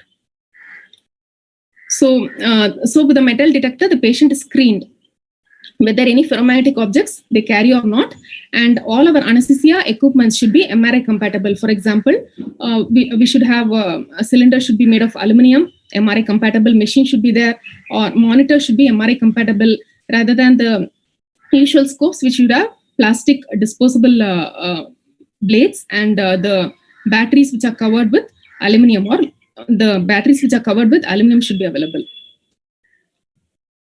So in our MRI suite, we take the, you can see the 10-meter long extensions of the suction, and of the suction as well as the pipelines. So from outside, we are taking it, the suction and the pipelines inside through the lengthy connections are there. So I already told about the monitoring standards which should be followed in the MRI suite as well. With regard to the noisy environment in the MRI, there is a very high degree of noise which is generated, 65 to 130 decibel. So the personnel inside can be given earplugs during the procedure. A older child who may be cooperative may get little bit scared because of the noise during the procedure. So an older child should be counseled regarding the noise, and if it is very anxious, minimal sedation should be considered. So this degree of noise is to compare, it's higher than that of an aeroplane. And specifically in the MRI suite, the lighting is very poor, so we cannot make out with the usual, suppose the child, we cannot make out the color of the child properly inside. And suppose there is a IV line bulge or anything, to secure access again, it is better to take the child out to secure the access and then come inside once again. And with regard to the monitoring, again in the MRI suite, there may be, because of the presence of the magnetic field, there is disturbances which is happening. So there may be tall T waves, there may be inverted T waves, or there may be depression of the R waves. These are all because of the electromagnetic interference. In an ideal setup, we should have a monitor, slave monitor outside, which shows all the parameters which are monitored inside, which are depicted outside. But commonly, this may not be available in all the places. In case of an older child, to make the child more comfortable, sometimes the MRI suite is made more child-friendly. So I finished with the common concerns in MRI suite. Coming to the cardiac catheterization lab. In the catheterization lab, again, there is a space constraint. So this is the head end of the patient. Again, we can see that there is a C-arm present there. So it is difficult for us to be present at the head end always. Once we secure the airway of the child, we have to have lengthy circuits so that we stay away from the child. And patient can come for variety of procedures to the cardiac catheterization lab, including for a CT angio diagnostic procedure, or for therapeutic procedures like pacemaker insertion or device closure, etc. So apart from common concerns in the Nora, in cath lab, in addition, we have possibility of blood loss because of cannulations. So once there is attempt for cannulation, the blood which is lost may not be significant in adult, but that volume of blood may be significant in a child. So we need to carefully look for the blood loss, and obviously there is a radiation hazard. And here in addition, we use heparin. So even after the procedure, we need to make sure that the bleeding is stopped before shifting the child out of the procedure room. The concerns when using contrast-based agents, for example, it could be a contrast-based MRI or a contrast-based CT using agents like gadolinium or iohexol, there can be problems of contrast hypersensitivity. Sometimes anaphylactic and anaphylactic reactions are possible. So always emergency drugs should be available. With regard to the endoscopy room, endoscopy, the pediatric patients may come for upper GI, lower GI scopy, or for therapeutic procedures like removal of foreign body or insertion of stents, or for esophageal dilatation. Apart from common concerns in Nora locations, here in addition there is a risk of aspiration and bowel injury. And most of the procedures are performed in the lateral position. Sometimes they may need prone position. With regard to places like radiotherapy, so here, once a child is anesthetized inside or sedated inside, we need to move out because there is going to be a radiation therapy which is going to take place. So telemonitoring is what is employed, and sometimes there may be blind spot because of constantly moving equipment, and also there can be problems of monitoring because of poor lighting. So all these need to be sorted out by using high resolution cameras with zoom functionality and tilt functionality. And one more problem in the radiotherapy suite is that child will need repeated anesthetic exposures because their timing of radiotherapy will be frequently scheduled, and the child is more prone for fear and anxiety. And in addition, the IV access which is secure should be adequately maintained so that it can be used for 2-3 days. Or in some of the centers, they even insert a peripherally inserted central venous catheter, that is a PICC line, so that the line can be maintained throughout the duration of the radiotherapy for providing anesthesia. So since it is a vast topic, I have just covered a superficial overview of the various concerns in various non-operating room settings. To summarize, even in Nora setting, a good pre-op assessment is important because there can be chances where the child can have airway obstruction because of adenotonsillar enlargement or some congenital anomaly. So a good pre-op assessment, especially we need to concentrate whether there is tonsillar hypertrophy, adenoids, whether there is any congenital anomaly, whether there is a small mandible, whether there is a receding mandible, any possibility of difficult airway or difficult IV access, everything as we assess for an operating room should be assessed, and the basic needs should be met before providing anesthesia in the Nora setting. That is, we should have a good source of oxygen with a backup, a suction, electrical outlets, monitors, trained personnel, emergency cart with drugs, defibrillator, etc. The technique will depend. How to choose the technique mainly is by discussing with the person performing the procedure so that we know what goals need to be met. And mainly it will depend whether the procedure is painful or not, and whether the procedure requires immobility or not, whether the procedure requires any breath holding or apnea. So with it, we'll decide our anesthetic plan, and the drugs used, we need to be familiar with the doses and the dilutions, and vigilant monitoring during the procedure is a must, and we should extend the monitoring to the post-procedure period, and the post-procedure care unit should be equipped with monitors and available personnel for monitoring the child, and once the child meets the discharge criteria, the child can be safely discharged home. Thank you all. That was a nice presentation, Dr. Chitra. I just have a question. Suppose you have a neonate coming for an MRI procedure, what would your option be? How would you? Neonate for? For MRI, for brain. MRI. Okay. Quite, yeah, MRI. How would you, because you said a lot about sedation. Are you planning sedation or are you planning something else? With regard to the neonate, for short procedures, we can use techniques like a wrap-up technique. That is, we ask the mother to feed the child well and wrap the child in a warm blanket. And most commonly, the child tends to sleep off. And short procedures usually can be managed. And MRI, brain alone, I mean, CT can be definitely managed with this technique. MRI, we can give a try with this technique. Or if not feasible, we'll have to proceed. We'll have to reschedule it because we would have fed the child. Yeah. After a feed, that is the important thing I was going to say. After a feed, the child tends to sleep better. So wrapping works better after a feed. Techniques, wrap-up technique. Yeah, wrapping. Now, at what age would you be? Suppose you got a 6-month-old child and you opted for sedation. What would you do? And sedation, and he stops breathing. How would you? Where will you resuscitate? Where will you resuscitate, inside or outside? Suppose there is a apnea.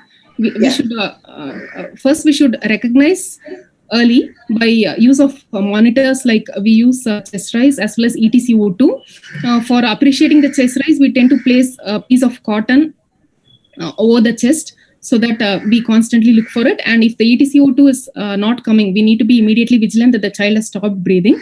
And our resuscitation equipment, including ambu bag and mask, which do not have any ferromagnetic, the kind of mask which do not have any ferromagnetic without any metal parts, and ambu bag should be available inside. So we should know to we stop the procedure. We tell them to stop the procedure. The child comes out, and we can give positive pressure ventilation. Commonly, it is due to a propofol bolus, so the child tends to breathe again in another 30 seconds or a minute. Okay. Yeah. Dr. Vasu, over to you.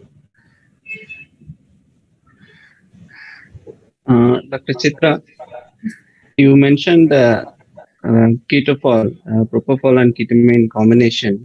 It can be given at 1:1 to 1:4 ratio. How do you decide which drug should be how do you decide the dose of ketamine in the combination? Because ketamine helps with minimizing respiratory depression, but too much of ketamine would delay the recovery also. Yes, with regard to ketamine and propofol, ketamine should be kept lower and propofol should be kept higher.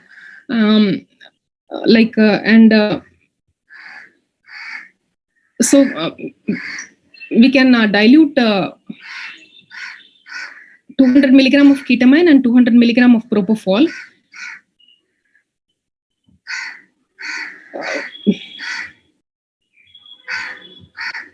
We can dilute 100 milligram of propofol and 100 milligram of ketamine in a 20 ml syringe, and we have the ketofol in 1:1 ratio, and we can give that at 0.5 milligram per kg. Sir.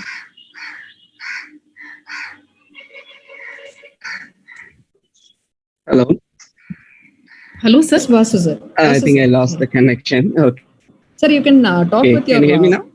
Yeah, yes, sir. Yes, sir. We can hear you. Yeah. You can talk with your video off. That will help. That might help. Yeah. Yeah, the video is off now. No issue, sir. You please continue, sir. Please continue. Yeah, Chitra, did you hear my query that I asked? Yes, sir. I heard the query, sir. I was telling we can use ketamine and propofol in a ratio of 1:1. Suppose we are using, we can dilute 100 milligrams of ketamine and 100 milligrams of propofol in a 20 ml syringe. No. My query is not how you dilute. How do you decide how much, what should be the proportion of ketamine? Any factor would help decide that. For example, if the procedure is going to involve nociceptive elements, it's going to be pain, would it be better to have more ketamine in the ketamine has analgesic property as pain is not going to be there, then better to have as minimal dose as possible. Yes, sir.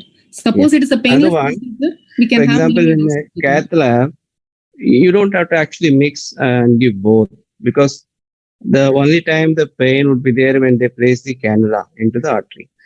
And usually they do give local. Beyond that point, there may not be any pain involved. In that case, we can very well minimize the amount of ketamine added, unless you want to add it to balance the hypotensive effects of propofol. Yes. So it need not be a fixed combination always. They can be given in succession also. Yes. Yes. Okay. Thank you, Dr. Chitra. Thank you.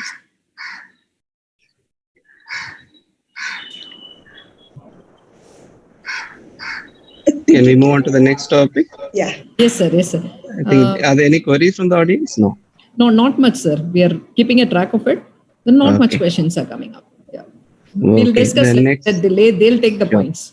Sure. Yes, yes. Next topic is multimodal analgesia and pediatric anesthesia, a very important topic.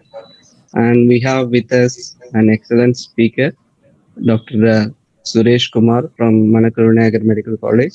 He's a professor of anesthesiology there. And he has an extensive CV. He had held various posts in ISA.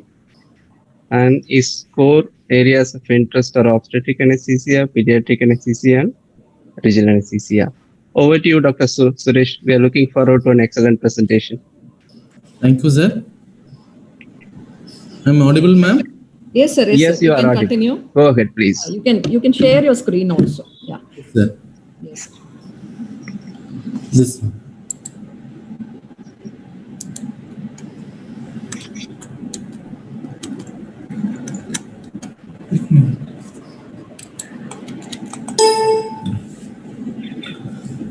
A warm good morning to one and all. Thank you, judges, for the introduction. Thanks for the ISA Puducherry organizers for giving me this opportunity. I'm happy today to deliver a talk on multimodal analgesia in pediatric anesthesia. My contents will be about concepts of multimodal analgesia, non-pharmacological therapy, pharmacological, and our area of interest, that's pediatric regional anesthesia. This brief introduction. Pain in children is a complex phenomenon because difficult to differentiate crying or restlessness in the baby because either due to pain or hunger or a fear. Even with the rapid development of pediatric post-op pain management, but pediatric patients still remain undertreated regarding pain therapy because of the difficulty in pain assessment scores for the different age of the pediatric population and concerns about adverse effects of both opioid and non-opioid drugs. See, as you all know that anesthesia and operative fields are totally unfamiliar and unpleasant environment for the children. See this cute kid looking at us. Just by look, you are already an alien. To make a prick, you become double alien. Make sure that you should be friendly enough with them, but it's tough to have a good pre-medication for them because they have to separate from their lovely beloved parents. After a prolonged fasting, they have been quite hunger mode and fear of changes and strange plus. You have the stream of people coming around you to come and visit the baby in the pre-op holding area, along with the pre-operative pain. Overall, all lead to stress and indistinct behavioral and physiological changes in the kid. The pediatric pain in pediatric age group should be properly addressed. Do you know why? Pain perception is fully developed at about 25 weeks of gestation in utero itself. They perceive pain from utero itself. Along with that, endogenous descending inhibitory pain pathways remain underdeveloped till mid-infancy, leading on to exaggerated inflammatory response to the noxious stimuli, activation of physiological and biochemical stress response, which in turn lead on to impaired metabolic, endocrine, and pulmonary neurological functions, with the resulting in adverse sequences on abnormal pain response like hyperalgesia and even chronic pain in later stages. Additionally, with emergence delirium and post-op nausea vomiting in the immediate post-op itself. As you all know that as preoperative anxiety is associated with greater pain during post-op recovery in children, your preoperative planning should be mandatory. So post-op pain control, have your plan, the preoperative assessment of anxiety, the proper assessment of pain scores, and efficacy and safety of analgesic techniques and drugs.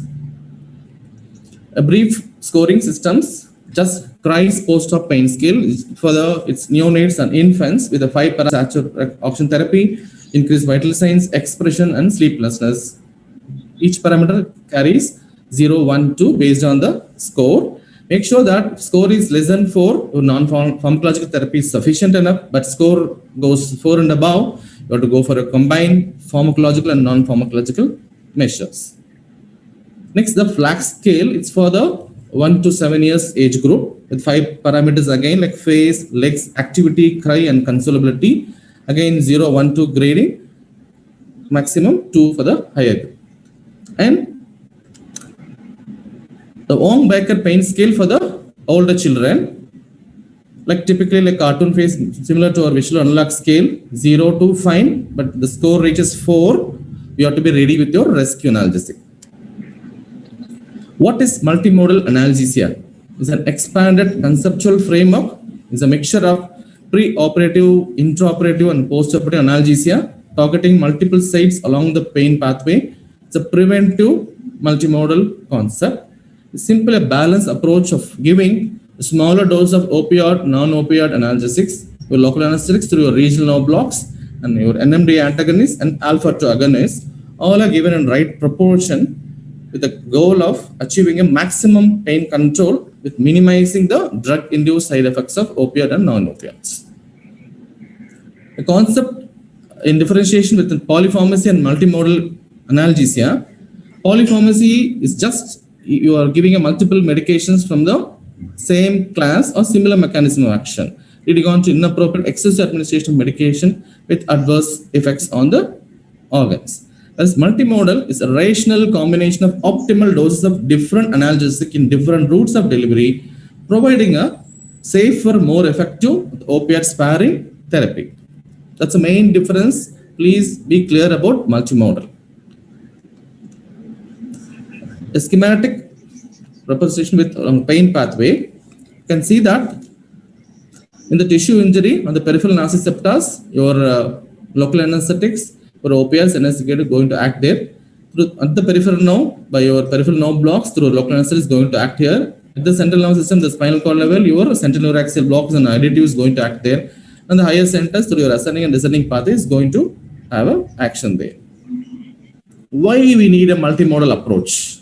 See, all drugs given in combo to get an optimized pain relief, reduce side effect burden of each drug, and provide synergistic additive effect of the group of drugs, and lower dose of each medication is sufficient enough with a good opioid sparing pain control along with preventing central sensitization.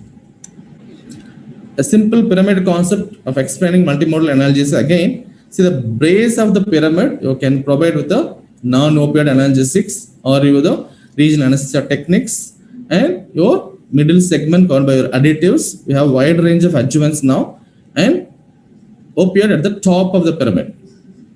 To minimize the opioid, that's the concept. Okay, opioid only for severe pain, initial rescue therapy. Otherwise, you can follow this pyramid, the concept of opioid sparing concept. So moving on to our broad 3 categories of multimodal: pharmacological, non-pharmacological, and the intervention therapy. Simply finished off the non-pharmacological therapy first. It's simply it's called complementary or alternate medicine therapy. The broad range like physical, behavioral, and cognitive segments. Simple massage can smoothen a baby, heat and cold therapy, and acupuncture also. The behavioral, you can have a good relaxation techniques, and art and play therapy like this. See, anesthetists can play a role of cartoonist or a comedian, a joker. Play with time, spend time with the kid, play with them, have a good rapport. Then they all follow you slowly, and we can take them inside OT. The next is a simple video. You can nowadays know that kids are smart enough in handling mobile phones. They're even smarter than us. So by video or cartoons, we can show to them and you can mobilize them easily. And other thing like through distraction or guided imagery and hypnosis. Pharmacological therapy, before your intra and post-op, it starts from a pre-operative period, from your good pre-medication concept. The pre-op holding area should be like this. It should be good rapport with the kid and the family members. Never be a cruel or brutal like this. Please don't carry your needle. IM premedication is not routinely indicated for all the elective surgeries of pediatric age group. It's only indicated for only uncooperative children. Otherwise, not routinely preferred. Please go for a oral premedication. We have a lot of choices. It should be smooth like this. It should be smooth, good rapport with the family and the kid. As you all know that we have a lot of premedication choices. I'm not going into detail in that. Just make sure the elective surgeries you can take, and just 20 minutes to 30 minutes of oral midazolam is more than sufficient. It's an excellent drug, most commonly used midazolam in the dose of 0.5 to 0.75 milligram per kg, and it also given intranasally. Other routes also, other drugs, lorazepam, temazepam, the same group have been come nowadays. And the next group like alpha agonist, clonidine and dexmedetomidine. Clonidine, the dose of 3 to 4 mg per kg with the onset of 1 hour, you can have a good sedated baby. In this alpha agonist, they have added benefits of reduced need for the rescue analgesia. They have a reduced emergence in the recovery with reduced incidence of post-op nausea, vomiting. And dexmedetomidine, again, they have tried in all the routes. As you all know, that it's a wonder drug, excellent drug used in all modalities of anesthesia, in all the fields. I think there are a lot of literature studies going on globally, in our country especially. I think all the institute, every batch, a resident will be taking a roaming with the dexmedetomidine. I'm doing a study on dexmedetomidine, so much doses, so much blocks, everything. They even tried rectally. You see, dexmedetomidine coming in rectally for a pre-medication in the pediatrics. Next comes ketamine. As IV line and IV cannula is there, it's fine, good. Just go with the low dose, 0.5 to 1 milligram per kg of sleeping dose of ketamine, and you can sedate the baby and you can take it inside. But IM ketamine is reserved, as I told you, is only for uncooperative children. Not, please don't have a regular IM premedication as a protocol. Other drugs like chloral hydrate and recently melatonin, as you know, that is a hormone given during natural sleep. So orally by 0.5 milligram per kg, it gives an excellent sedation in the pre-op period.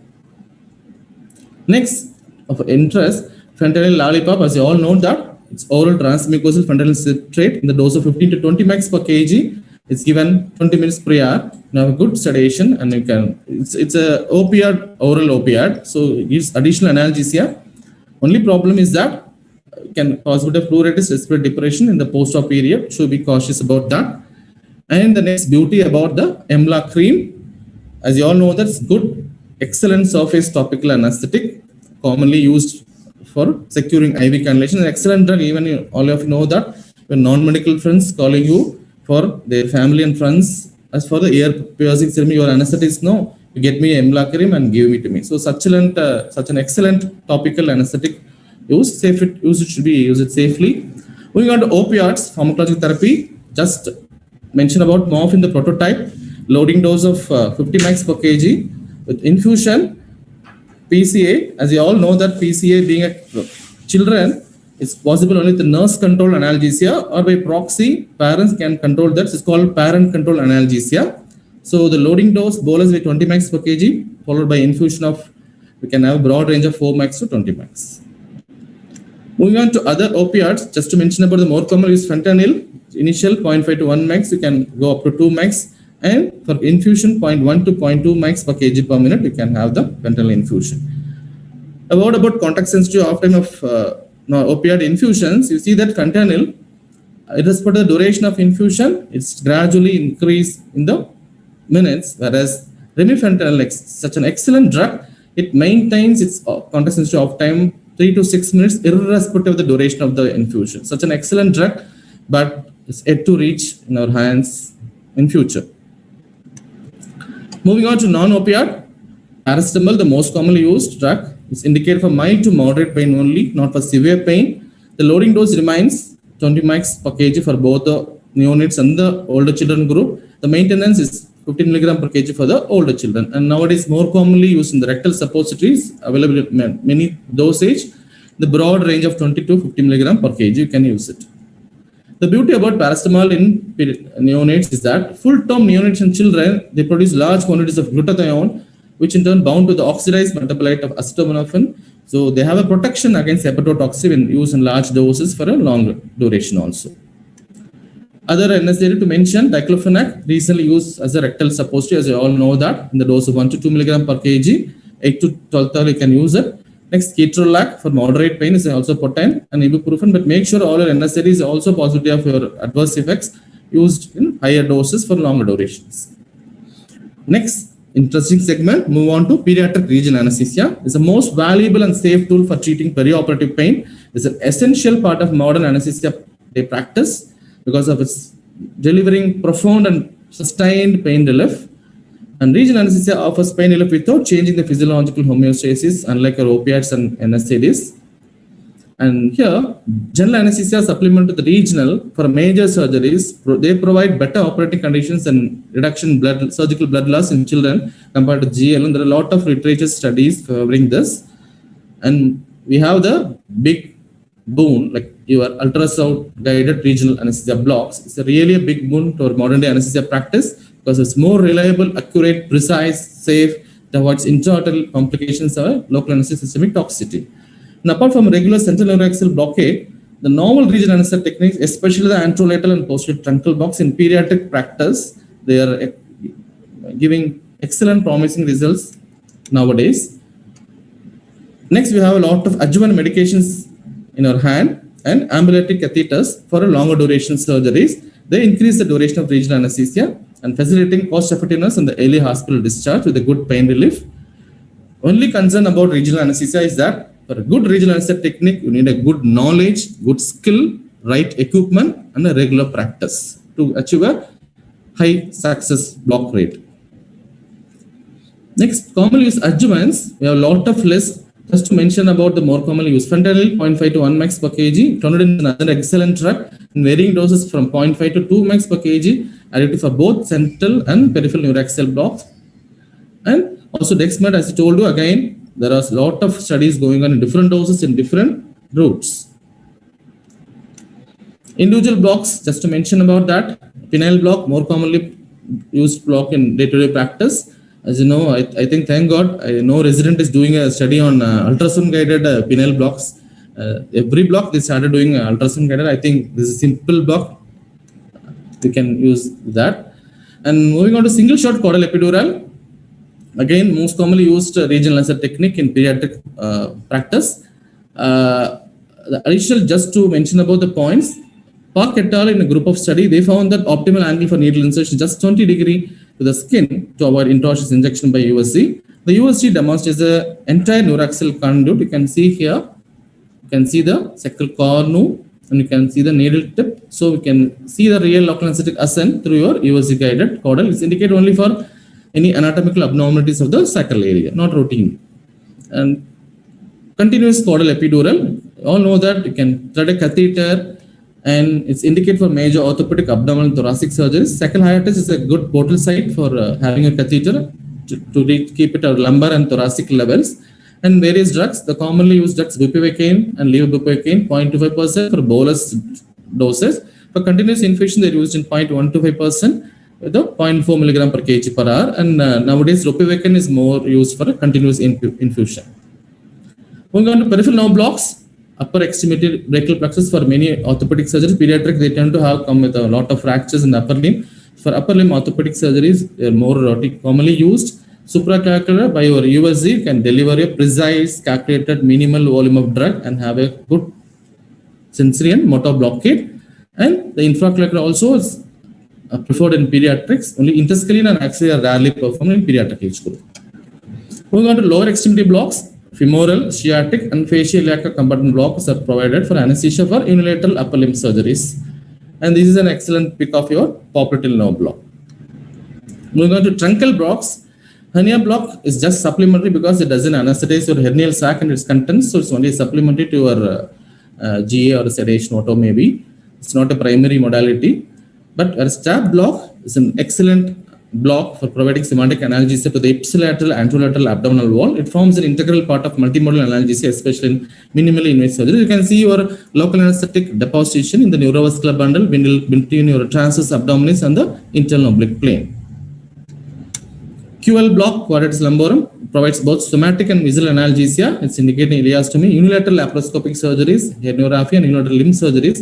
You can see the quadratus lumborum, the psoas major, and you can deliver the drug in the neurovascular bundle here. But make sure you deliver the drug in a good, well anesthetized patient. Otherwise, possibility of injuring to the near kidney and the major vascular structures. Other areas of interest, paravertebral block, rectus spinae block, and serratus anteplane block, all coming in recent days with a good ultrasound knowledge. Summary of the regional blocks. The choice of blocks, local anesthetic dosage, additives should be considered on a case-to-case basis. Regional anesthesia plays a major role in the post-op pain relief in children. And the classic techniques have an excellent safety record under your ultrasound guidance. To summarize, you have a lot of options like your opioids, non-opioids, invasive approaches. You have so many adjuvants, but go with the WHO principle that you provide analgesia round the clock. There should not be any pain, breakthrough pain, and go with the individual child age and weight of the child and appropriate route. We have so many drugs in various route, and by the WHO ladder. WHO ladder is nothing but for the mild pain, you initially start with non-opioid analgesics. The moderate pain, you go with weak opioids. Then you can have non-opioid or adjuvant if plus or minus. For severe pain, please rescue them immediately with a strong opioid initially. Then you can go for with or adjuvant analgesic or non-opioid drugs. Overall, the anesthesiologist must understand child psychology and promote child-friendly practices. The sedative pre-medication behavioral techniques must be tailored to the age and temperament of the child. Summarize, perioperative care begins is best if you start the process in the pre-op period itself. You have a good plan with your surgeon, like duration of surgery, whether first in the list or second or third case in the list, etc. With the parents, you give options to them, what are the modalities you have from pre-op period, and with your paramedical team for your anesthesia and post-op care purpose. Use multidisciplinary strategies, use multimodal approaches, assess and titrate your medications, opioid and non-opioids, have a good pain management plan in the entire perioperative period with a good monitoring of your outcomes. I'm happy to conclude that being anesthesiologists, we are excellent, confident enough to deliver multimodal analgesia for all our pediatric patients. Since we are a multifaceted personality, yeah, our specialty is a multimodal specialty. We are pain physicians across all medical disciplines and apply specialized techniques in pain therapies and pain clinics. We are real-time cardiopulmonologists achieving hemodynamic and respiratory stability for the anesthetized patient. And we are part-time pharmacologists and physiologists calculating appropriate doses and desired responses. And we are masters of post-op care and patient safety. And we are real-time intensivists managing severely sick and injured patients in our CCUs. And we are neurologists selectively blocking sympathetic, sensory, and motor functions with our regional techniques with so much of local anesthetic drugs options in varying concentration and varying volumes. and we are real-time perioperative physicians expert at controlling the airway resuscitation, provide safe medical care to all our body organs from head to toe surgeries for all age groups. These are my references. Thank you. Thank you, Dr. Suresh, for that excellent presentation. From the audience, there seemed to be a query. Okay, more like appreciation than queries. So one person is really happy to hear your presentation, and another person is challenging you that they will try ultrasound guided penile block, and they feel that you have given them the idea. Okay, and Dr. Suresh, paracetamol, especially the intravenous one, has made a resurgence in the last. Yes, sir. So, do you recommend IV paracetamol over other routes in children? If yes, what additional precautions we need to take? Yes, sir. For minor surgeries, daycare surgeries, we'll go with the rectal suppository paracetamol, sir. We prefer IV paracetamol only for the moderate to the major surgeries who are hospitalized. Okay. So that's the routine protocol we follow in our institute, sir. So unlike in adults, the rectal paracetamol is still a preferred choice than IV paracetamol. Is that correct? Yes, sir. I couldn't get you, sir. You're saying first line of... no, in adults nowadays we are using more of IV paracetamol. Yes, sir. Yes, sir. Yes, in children, rectal paracetamol still has a major role. Yes, sir. Yes, sir. It hasn't been replaced by IV paracetamol. Yes, sir. Okay. You mentioned something about glutathione and protective effect. Yes, sir. Did you mean that their children are less susceptible to paracetamol epitoxicity? Is that what you meant? Actually, I found in a recent literature, sir, that you can use a paracetamol in 4th hourly or 6th hourly as per the demand of the pain score. And you can use it in all the routes, even IV or rectal suppository. And they have an added advantage that they doesn't execute any signs of hepatotoxicity.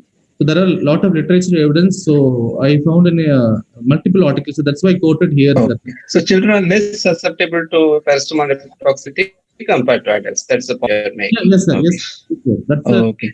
Ma'am?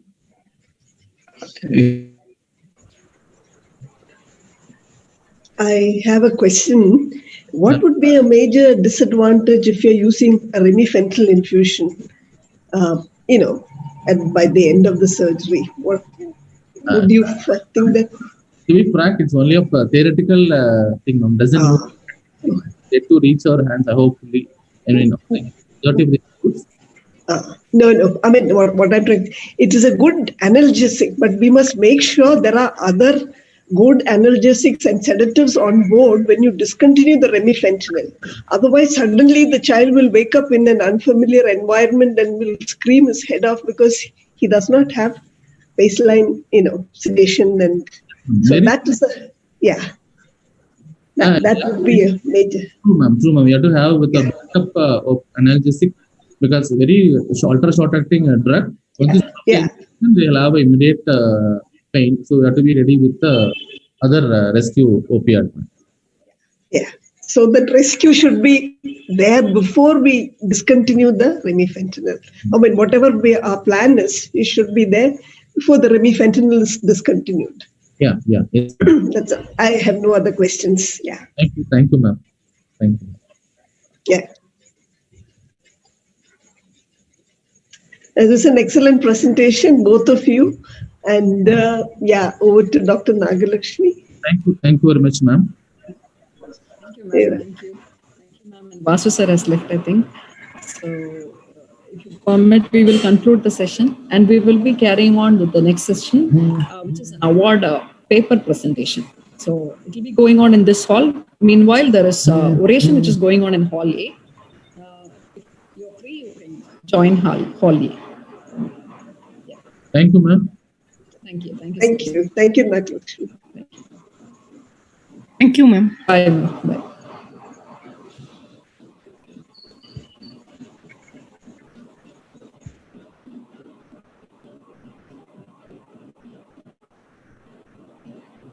Sandeep? Sandeep, hi. Yes, ma'am. You there? Ma'am, shall we start? Yeah, you can start. Operation is still going on. It's okay. I think we can Not start. a problem. Not a problem. People are watching it in YouTube. So you can Okay, ma'am. invite Balabhaskar sir, and you can call up Balabhaskar sir and Venkatagiri sir if it's okay with you. So they will be the paper judges, right? Okay, ma'am. If they have any difficulty joining, kindly send them the link which I had sent you. Yes, ma'am. Yeah, that will be easier. They will bypass all the things and they will jump directly into Zoom. Okay, right. Ranjan sir is calling. Dr. Nagarashmi, I lost the Sir. discussion in the last, but I hope you concluded session. Sir, yes, sir. Suresh sir, I don't know. Sir is still there. Yeah. Suresh sir, are you there? I think he must have left, sir. Yeah, he is there. Yeah. Sir, Vasu sir is there online. Suresh sir, you can unmute yourself. Vasu sir is online. Yeah.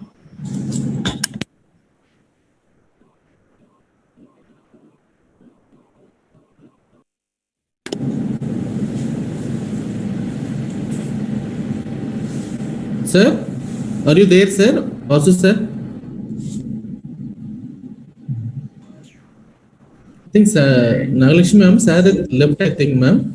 Sir is there. Suresh, I lost my connectivity. Sorry about it. I think we can conclude the session now. Oh, thank you, sir. Thank you so much. Thank you, sir. Thanks. Thank you, sir. Thanks. Thank you, sir. Thank you, ma'am.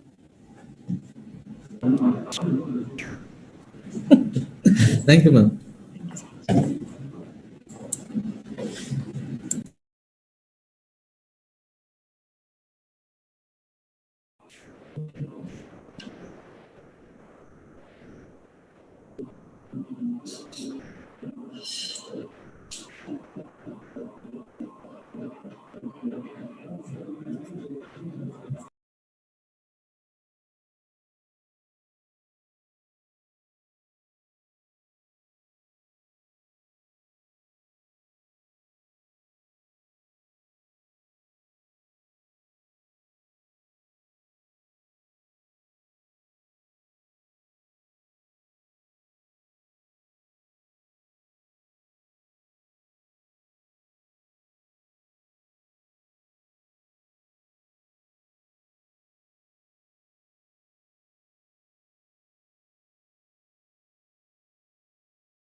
I think Balabhaskar sir and Venkatagiri sir had joined.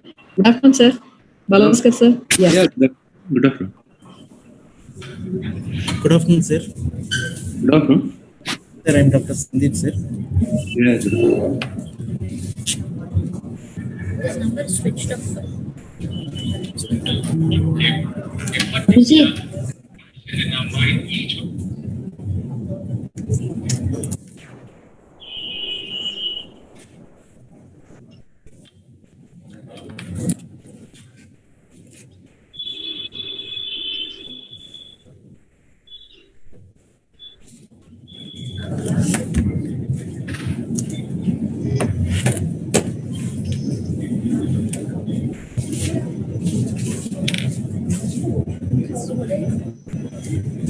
Sir, good afternoon, sir. Balabhaskar sir and Venkatagiri sir. First presenter has come. Shall we start, sir? Yes, you can start. Balabhaskar is ready, means you can start. Yeah, ready. Okay. Okay, sir. Good afternoon, one and all. A very heart welcome to ISACON Pondicherry 2020 award paper presentations session.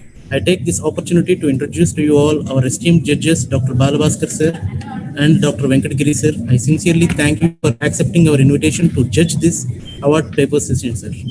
Thank you very much, sir. And Dr. Balabhaskar sir is Chairman, Academic Coordinator of ISA, past ISA National President, and past Editor-in-Chief of IJ Journal. A heartily welcome to you, sir. Dr. Venkatagiri sir was past ISA National Secretary, past Editor-in-Chief of IJ Journal, and is presently the ISA National President-elect. Heartily welcome to you also, sir. And all the best to all the presenters. I first call upon Dr. Pooja. Please share your presentation. Dr. Sandeep, somebody is going to keep the timing? Yes, sir. Okay. Shall I start, sir? Yes.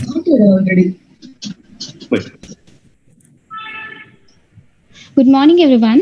My topic is an observational study to predict difficult laryngoscopy by ultrasound assessment of depth of anterior neck soft tissue.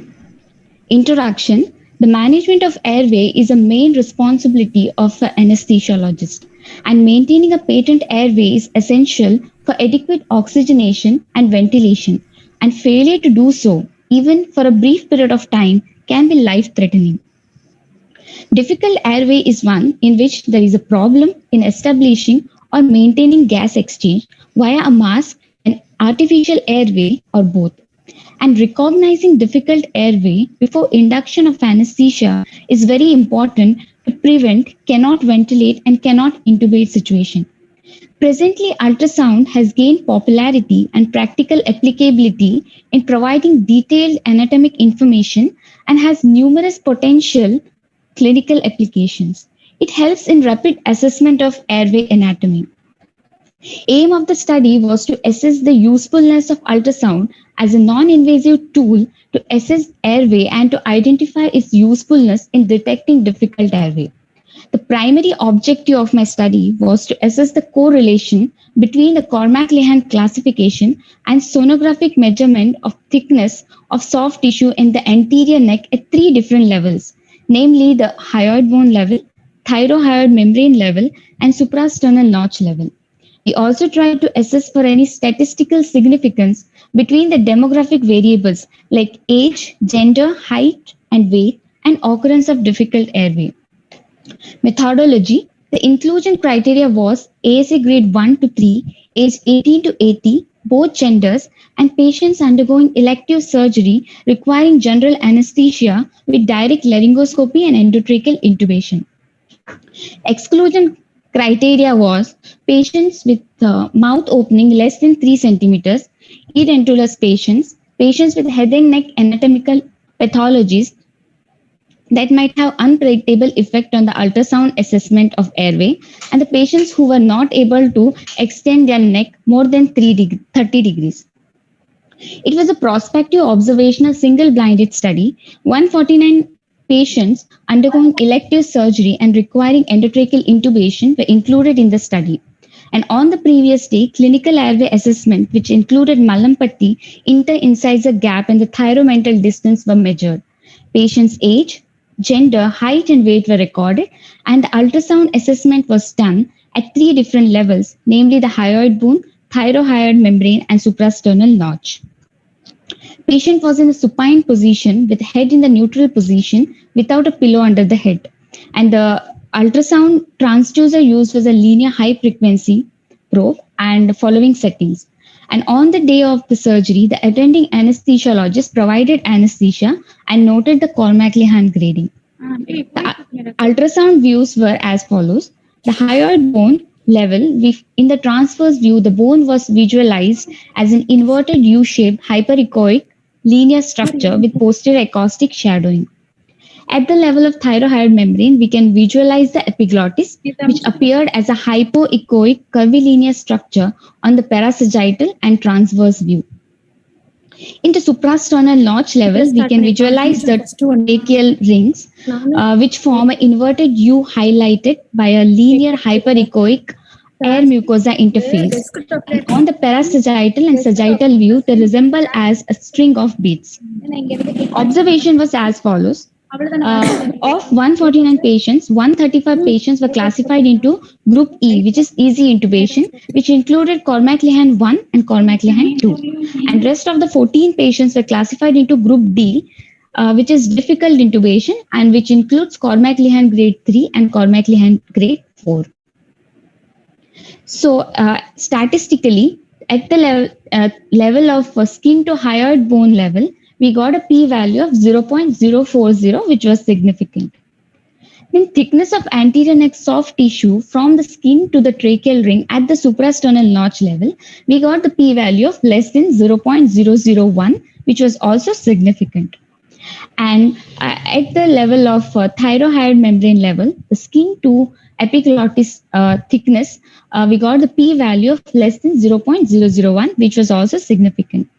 So the ultrasound measurements made at all three levels showed significant values. Then ROC curve analysis was made for all three levels separately, and a curve was plotted using the true positives against the false positives to determine a specific cutoff point that delineates between the group E and group D. And at the hyoid bone level, we got a cutoff point of 0.715 centimeters with sensitivity of 64.3% and specificity of 64.4%. At the thyrohyoid membrane level, we got a cutoff point of 2.385 centimeters with sensitivity and specificity of 100%. At suprasternal notch level, we got a cutoff value of 0.705 with sensitivity of 71% and specificity of 67.4%. Discussion. We found that there was no statistical significance between the demographic variables like the age, gender, and height of the patient and occurrence of difficult airway. And among the demographic variables, increased weight of the patient is associated with difficult intubation. Increase in the anterior neck soft tissue thickness correlates with the increasing difficulty of intubation, and measurements taken at the thyrohyoid membrane level, that is at the level of epiglottis, is a better predictor of difficult airway as compared to others. A cutoff value of 2.385 centimeters at epiglottis completely delineated the difficult intubation group from the easy intubation group. And there was no correlation between the clinical airway assessment and ultrasound airway assessment. So finally, we can conclude that the ultrasound can be used to predict difficult airway preoperatively by measuring the anterior neck soft tissue thickness. Limitations of my studies were visualization of glottis by difficult direct laryngoscopy requires skills, and experience of the performer, airway secretions, and unanticipated internal airway structures can be subjective factors which were involved. And ultrasound measurements are in centimeters, so the amount of pressure applied by the ultrasound probe can cause difference in the values and may alter the result. And lastly, the sample size is small. These were my references. And finally, I say that you can't go back and change the beginning, but you can start where you are and change the ending. Thank you. Yeah, Dr. Pooja? Yes, sir. Yeah, you finished quite early, I think.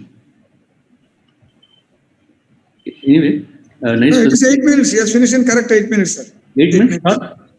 2 minutes for discussion, 8 minutes. He finished in correct 8 minutes. Good. I have seen that time. Right. No, usually, Dr. Sandeep, I expect probably a small warning to them by 7th minute. Better. Dr. Sandeep? Yes, sir. Shall we restrict to 7 minutes? Yes, sir. No, not that. A warning can be given at 7th minute. Yes, sir. Okay, sir. Just for the benefit of the presenters. Yes, sir. Not Sure, that. sir. Huh? That's the Sure, one. sir. So, I have a simple question here. Yes. But through and through, you are referring to the difficult airway. Yes, sir. Can you be more specific? So I did not get. See, you were trying to talk about correlation of usage of this ultrasound modality yes, from the skin level to the deeper structures at 3 different levels. Yes, sir. And you were talking in terms of correlation with the difficult airway. Yes, sir. Is it correlation with the difficult airway per se or overall, or you want to modify it? It's a difficult intubation, I could say. Difficult intubation? Are you sure? It's a difficult laryngoscopy and intubation, sir. Laryngoscopy should be the basic discussion. Sir, yes, sir. Actually, sir, my title is difficult laryngoscopy only, sir. My title was difficult laryngoscopy. Yeah, that's what. So while you were speaking, no, you were stressing. I never heard you talking about laryngoscopy. You were only stressing on difficult airway and intubation. Okay, sir. Because you are only predicting with an ultrasound beforehand. Yes, and trying to see what is happening. Yes, sir. And what was the purpose of not you alone? There have been other investigators who have picked up the relationship at the level. What is the importance of getting a measurement at this level, suprasternal notch? So in my study we got the best was the epiglottis, sir. Suprasternal notch is in case of obese patients there will be diffuse fat deposition in the neck. So in that case the measurements found at the suprasternal notch level would be better, sir. Because larynx is already at the level of the thyroid junction at that level already. Yes, sir. So when you are talking in terms of laryngoscopy, it is this area which we are mainly concerned about. And of course, people have suprasternal notch where you say you are trying to look into the tracheal rings also a little bit. Yes, sir. So it may not have direct bearing on the laryngoscopic view. Yeah, that's the one. And what is the, you have ruled out in the sense you have excluded patients with the mouth opening less than 3 centimeters. 3 centimeters, sir. So sir, what? Balbhaskar, sir. Yeah. Sorry to say, sir, questioning time was completed. Over 2 minutes, huh? Yes, sir. Okay, right. Okay, thank you. Dr. Venkatgiri, can we finish this? Sir, will you ask for 1 minute, sir? Venkatgiri, sir.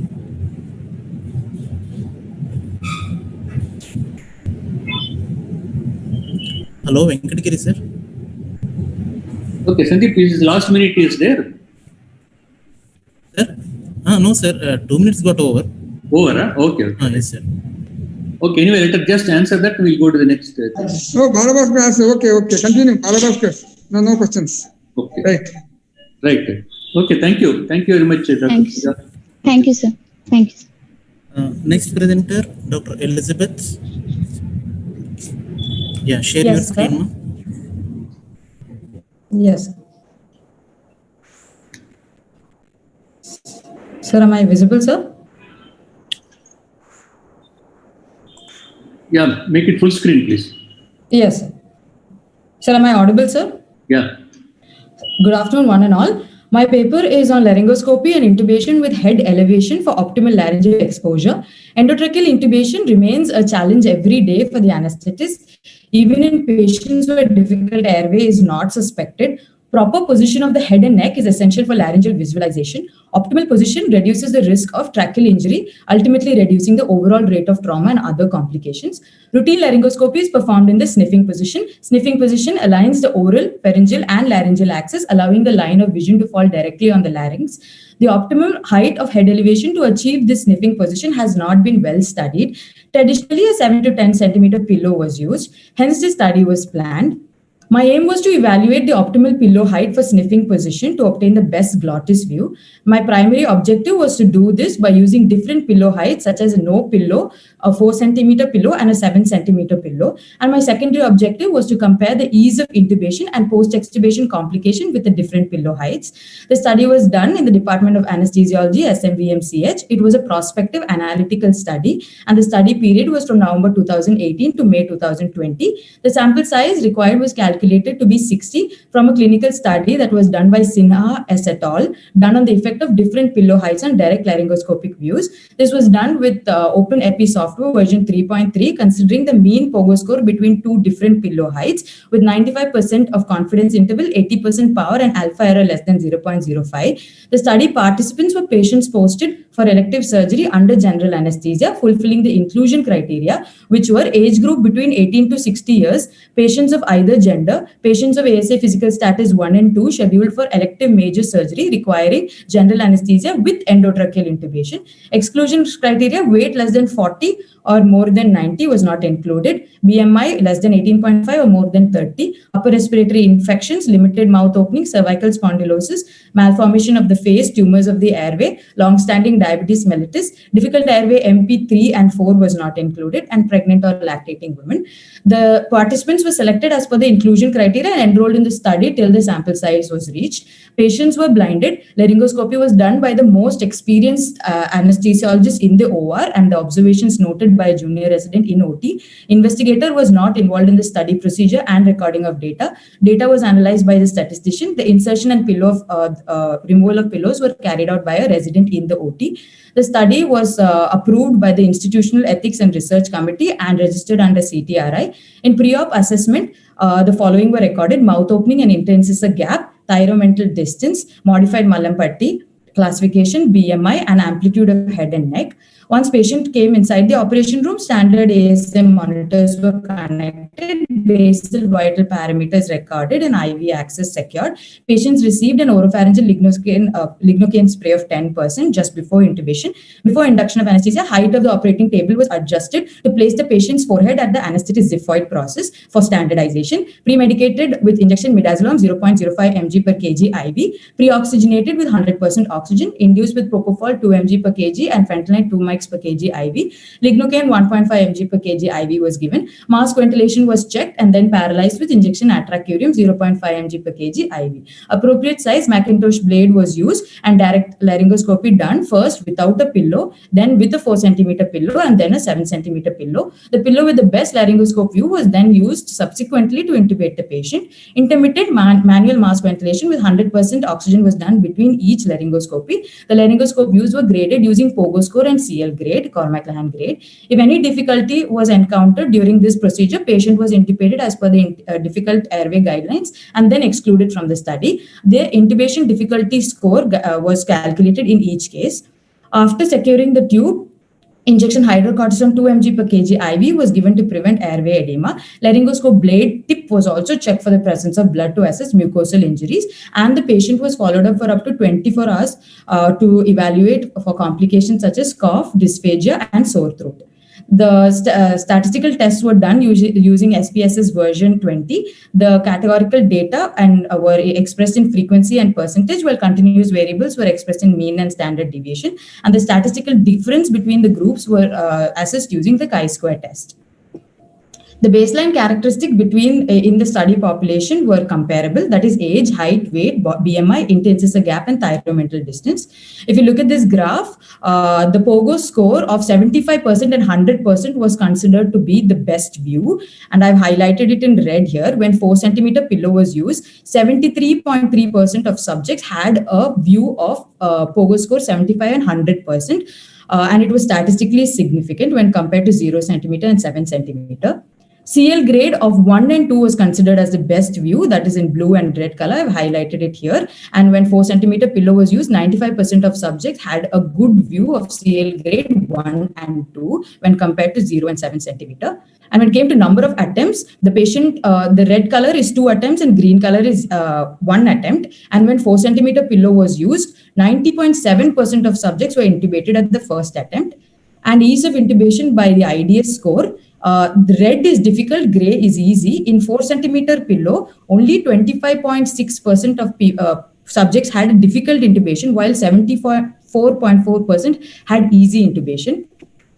And mucosal injuries, that is blood at the tip of laryngoscope blade, was present. The red color denotes presence of mucosal injury. When 4 cm pillow was used, only 7% had the presence of mucosal injury as compared to 0 and 7, where it was very high. Post-extubation complications, when 4 cm pillow was used, only 4.7% of them had complications, while 95.3% did not have any complications. And this is also statistically significant when compared to 0 and 7 cm. So in my study, 4 cm pillow led to better glottis view, lower IDS, and a lesser incidence of complications when compared to pillow of 0 and 7 cm. Head extension was reported as very difficult when 7 cm pillow was used, making mouth opening also impossible. So the literature reviews supporting my study are Hong H. J et al., Sinha S et al., Pachisia AV et al., and Fujiwara A et al. All these studies showed that an average of 4.5 centimeter pillow provided better laryngeal view and lower IDS scores when compared to a pillow of either 8, 9, or even 12 centimeter. The major strength of the study is that we assigned the most experienced laryngoscopist in the OR to validate our findings. The observer bias was avoided as it was not the same anesthetist for every subject. Also, we used 2 scores, CL grade and POGO score, and in each case, both showed an improvement in the laryngeal view when 4 centimeter pillow was used. Unfortunately, blinding the person was not possible who was intubating. In future studies, it would be worthwhile to use a larger sample size, and maybe a video view system could be used to make our findings more objective. My conclusion is that a 4 centimeter pillow improved the laryngeal view, minimized the discomfort of the anesthesiologist, and reduced the post-extubation complication in adult patients who underwent elective surgery under general anesthesia when compared with 0 centimeter and 7 centimeter pillow. These are my references. Thank you, sir. Okay, it was a very neat presentation. Thank you, sir. What was the size of this laryngoscopic blade which was used? Uniform in all the patients? 60 patients? Sorry, sir. Was it the present of the size of the laryngoscopic blade? Yes, sir. Will it be important consideration? The same size of laryngoscope blade was used in all the patients, 60 patients? No, sir. Appropriate size, sir. But since the patients are all coming under the same BMI, we used mostly size 3, sir. Macintosh blade. Okay, so we should be acknowledging this as one of the confounding variables, confounding factors. Confounding. Because you know, when you talk about the visualization of the glottis, this could vary between individuals, even though you have chosen a certain set of inclusion criteria. Okay. Yes. This is one problem. Yes, and second thing is the angle, because we have almost repeated the studies which have been done previously. Yes, sir. Everybody has proven that yes, that 4 to 4.5 is always better as compared to the standard 10 centimeter ultimately. Yes, sir. But you feel that the 3 axes will come into the line at 7 centimeter or 4 centimeter? Sir, I feel 4 centimeter is better because in 7 centimeter extension greatly impeded, sir. So the trauma would be more. Maybe the view would improve, but the discomfort would be more, sir. Yeah. So that's why these are again some of the confounding things in between. Yes, sir. Yes. Because we have not been able to measure the the way the 3 axes into the same plane. So that's one important consideration. And the amount of pressure that is applied by the operator is also a second factor, even though it's the same individual who has done everything through and through. Yes, sir. Yes. Third comment I would like to make is POGO scores would normally be talked about when we talk about video laryngoscopy. Okay, sir. For laryngoscopic view, Cormac line, we do it for direct laryngoscopy. POGO score, we are more likely to talk about video laryngoscopes. Yes, sir. So you claim that it is one of the additional benefits of your study. If you had used video laryngoscope, I would have said okay for that purpose. That's okay. And is there still a limitation in the study? Yes, sir. It is a limitation. You cited another 4-5 patients, studies. Yes, sir. What will be a better methodology instead of just talking about 4, 7, 10? Is it just a matter of centimeters, or we should be talking about something else? Sir, we can also better use, like you said, a video laryngoscopy to assess video view system, more objective findings, sir. Okay, so instead of some, yes, sir. Yeah, so we should be talking more in terms of angles. Angles, okay. Angles. So because it could vary from person to person. 4, why not 5? Why not 6? Because we are not done. Yes, so sir. We were to be talking about the angles. Yes, sir. The amount of flexion at the head and extension of that lot of the joint. Yes, sir. Okay, so now when you're talking about the pillow, we are talking about the flexion at the neck, basically. Flexion at the neck, yes, sir. So the angulation, whether it's about 30, 40, that would be giving better meaning and applicable to major set of population as compared to only a subset as you are talking about. Yes, sir. Yeah, that's another thing. Okay, sir. So the second thing is we can have even mechanical devices where you just keep on adjusting. Yes, Then you sir. find the best angle. That's all. Yes, sir. Yes, sir. Okay, then Inflatable pillows can be used, sir. Yeah, those are the ones which you can add Yes, on sir. for the benefit of the audience. And Yes, sir. hydrocortisone is generally discouraged because the dexamethasone is the one, even though it acts slow. Yes, sir. Hydrocortisone has a mineralocorticoid effect and it adds to again edema. Okay, dexamethasone doesn't have that problem. Add to edema. Okay, sir. We have put it in methodology. I was forced to ask that question. Okay, sir. I have skipped that point also. There was no necessity. Yes, sir. Okay. Okay. Okay. Thank you. Okay. Thank you so much, sir. Thank you, sir. That was a nice presentation. Thank you, sir. Shall we call the next speaker, sir? Yeah, please. Dr. Priya, Yes, sir. please share your screen.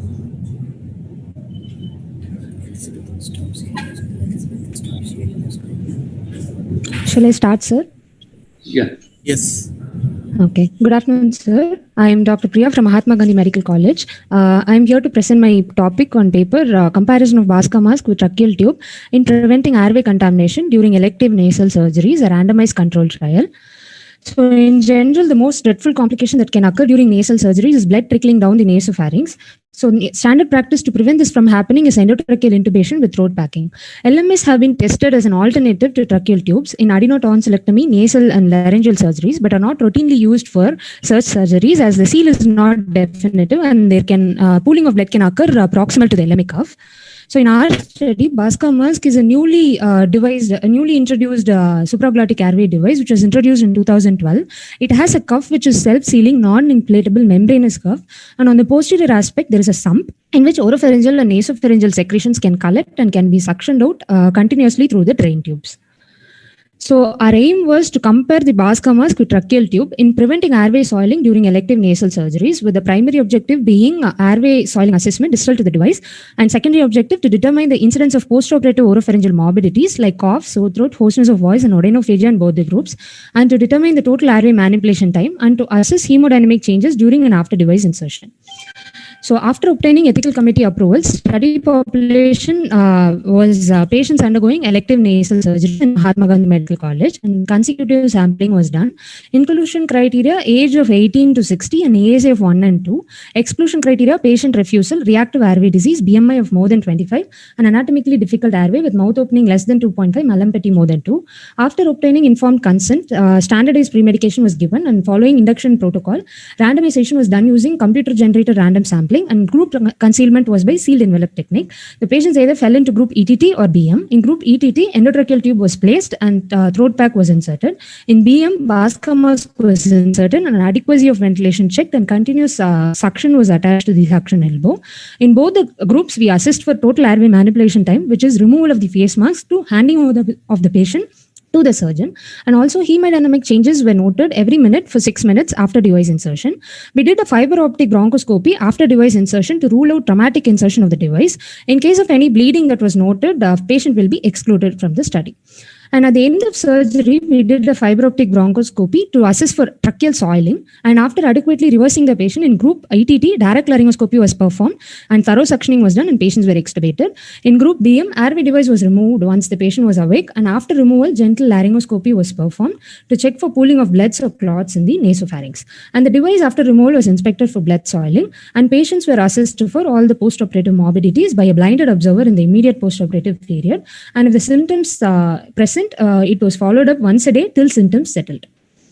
So rescue measures, in case of any intraoperative gurgling sound during ventilation or increase in airway pressure or desaturation, we plan to do a fiber optic bronchoscopy through the device to look for airway contamination. In case of any airway contamination that was present, thorough suctioning was done and Bhaskar mask will be replaced by the endotracheal tube. So our sample size was based on a primary objective, which was tracheal contamination. Webster et al. Have observed the tracheal tube to prevent airway contamination in 94% of the patients. So we assumed that Bhaskar mask will be equally successful in preventing this, and we kept a non-inferiority limit of 14. So with this, we calculated the sample size as 78 patients. To compensate for the dropouts, 84 patients were recruited for the study. So non-parametric data was analyzed using chi-square test and parametric by student t-test. Hemodynamics, we did an intra-group analysis. So we did the repeated measures ANOVA test. So we assessed for eligibility 86 patients, and 2 were excluded because of the anatomically difficult airway. The rest were randomized and completed the study. The 2 groups were comparable in terms of demographic data, and all the Bhaskar mask insertions were performed within the first attempt itself. And our primary objective, that is airway soiling, we found no soiling of the airway post-device insertion in any patient in both the groups. This ruled out any trauma due to device insertion. And there was no soiling of airway noted after surgery in any patient, which ruled out airway contamination by blood trickling down the nasopharynx. And we did not experience laryngospasm or desaturation in any patient in both the groups. Airway device soiling, the soiling of the endotracheal tube cuff was found only on the intraoral segment, and soiling of the Bhaskar mask was seen on the posterior side and not on the anterior side. Postoperative oropharyngeal morbidities were higher in group endotracheal tube compared to Bhaskar mask, which settled by day 3. And the incidences of sore throat and hoarseness were higher on the first day, which was statistically significant, but gradually reduced, and patients were asymptomatic by the end of 2nd or 3rd day. Airway manipulation time, we split into device insertion and total airway manipulation time. The device insertion time for both the groups was similar, with a median of 23 in group endotracheal tube and with the median of 22 in Bhaskar mask.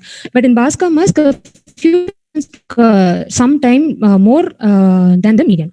And in total airway manipulation time, we took an extra of 2 to 3 minutes in the endotracheal tube group for packing the throat compared to Bhaskar mask. So it was higher in group endotracheal tube, which was clinically significant. Hemodynamic parameters, we did an intra-group analysis and we found there was increase in heart rate and mean blood pressure changes in group endotracheal tube post-induction and post-device insertion, whereas we did not find any such changes in the group Bhaskar mask. Our study showed that Bhaskar mask provides adequate sealing of the larynx, preventing contamination of airway during nasal surgeries. The laryngeal sealing was assessed for the Bhaskar mask with fiber optic grading, leak fraction, and laryngeal seal pressure. So in fiber optic grading, most of the patients had 70%, more than 75% of the vocal cords were visible, and 30% of the patients had more than 50% of the vocal cords being visible, which means adequate sealing was present. And leak fraction was found to be very minimal, with a median of 0 and with a maximum of 2%, and laryngeal seal pressure was found to be around 36 centimeter water. And the proposed function of the sump was adequate, as seen by continuous suctioning of the blood and clot through the suction elbow. Check laryngoscopy was also performed following removal of the device, which also showed no clots or pooled blood in the pharynx. Comparing other studies which used a direct visualization using fiber optic, Webster and Almazrov found the tracheal contamination to be 3% in LMA group, whereas Kaplan found it to be on the higher side, which is 19.5%. And on comparison of the other study, which used indirectly looking at the pattern of the device staining for airway contamination, they assumed if the anterior surface of the cuff was stained, it was found to be airway contaminated. So Ahmed found it to be 11% and Almazrov found it to be 60%. And so in our study, direct visualization showed no blood staining of the lower airway. Indirect assessments also showed no blood staining on the anterior surface of the Bhaskar mask cup, which showed nil airway contamination. So post-operative sore throat, in group Bhaskar mask, we had a sore throat of 9.5%. Yeah, 1 more minute. So in whereas in other studies, it was found to be for higher in LMA group, which is 17.4%. So limitations, surgeons had difficulty in manipulating the endoscope during FES surgeries. So for this, Bhaskar FES mask can be used, in which it has an angled connector, which is specifically designed to prevent this problem from occurring. In our study, we have used a Bhaskar mask with a straight connector to facilitate the easy insertion of the flexible fiber optic bronchoscope. So in conclusion, Bhaskar mask is non-inferior to tracheal tube in preventing airway contamination in nasal surgeries. Hemodynamics and post-op morbidities were less in Bhaskar mask in comparison to the ETT, thus making it a favorable device to use for nasal surgeries. And these are my references. Thank you.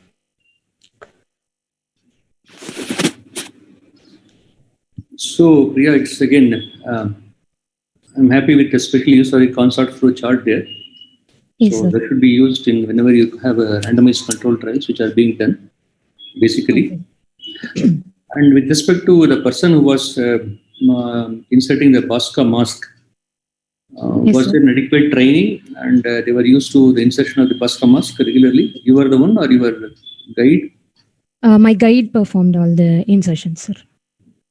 Okay, because the it's not just we are bothered about the time for securing the airway. That's never a practical problem in elective cases. Yes, The sir. proper positioning, ultimate positioning is more important. Okay. Then what was the position of the patient? Normal sniffing position, sir. We did not use any extra. Sniffing position for both the set of patients? Yes, sir. Okay. So sniffing is generally okay, in the sense for decades together we say it's a good position with some limitations. For Bosca mask, which is the best position for insertion? Neutral position is also used for Bosca mask insertion, sir, with adequate mouth opening. It's also used in the sense, but more routinely, that's one of the advantages of using Bosca mask is you can just keep the patient in neutral position and go ahead with the placement of the device. Yes, that's not a problem. So yes, you claim that it is non-inferior in terms of the actual application. These are all single-use devices, Bosca mask which you used. Sir, single use is also there. Reusable is also there, sir. We used a reusable device, sir, which can be used for 40 times. Okay, no, that's the reason. There's also one of the points which you can be highlighting in the presentation. Because a single-use one is costly. Yes, sir. Because, economic considerations if you want to compare with an endotracheal tube. Right. Yes, Endotracheal tube, what are the surgeries done in that? Which ENT surgeries? Sir, septoplasty and FES surgery, sir. You had a continuous suction all throughout the procedure near Yes, sir. Yes, sir. For the Bosca mask, continuous suction was attached, sir. Okay, so even surgeon, right. Surgeon was happy with that and it was sucking throughout. Yes, sir. Yes, sir. Yes, you were sir. not changing the position also. It was in a switch position, this suction. Yes, sir. We attached and continuously it was sucking out the secretions, sir. In a fixed position or was it changing? Surgeon was fixed. No, sir. Fixed position only, sir. So there was further extension. Normally, they provide further extension than we do for intubation and positioning the patient, right? Yes, sir. Okay, no, what I'm trying to hint is that's also a point because they further extend the neck more than what we have the patient with a stiffing position. And there are considerations related to the retention of the Bosca mask in situ. So that the is continued to maintain and there is a good visualization of the glottic opening with a fiber optic scope also. Right. Yes, sir. Okay. Thank you very much, Priya. Thank you, sir. Sir, shall we call the next presenter, sir? Yeah, please. That was a nice presentation, Dr. Priya. Dr. Mira. Thank you, sir. Sir? Yeah. Yes, sir. Audible, sir? Yeah, audible. Share your screen.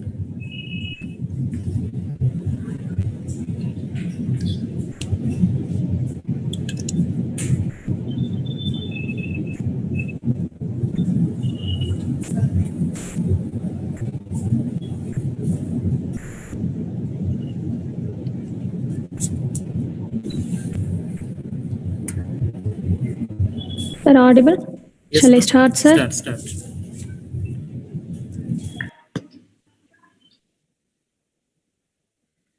Good afternoon, everyone. I am going to present comparison of ultrasound-guided rhomboid intercostal plain block and a plain block for postoperative analgesia in breast surgeries.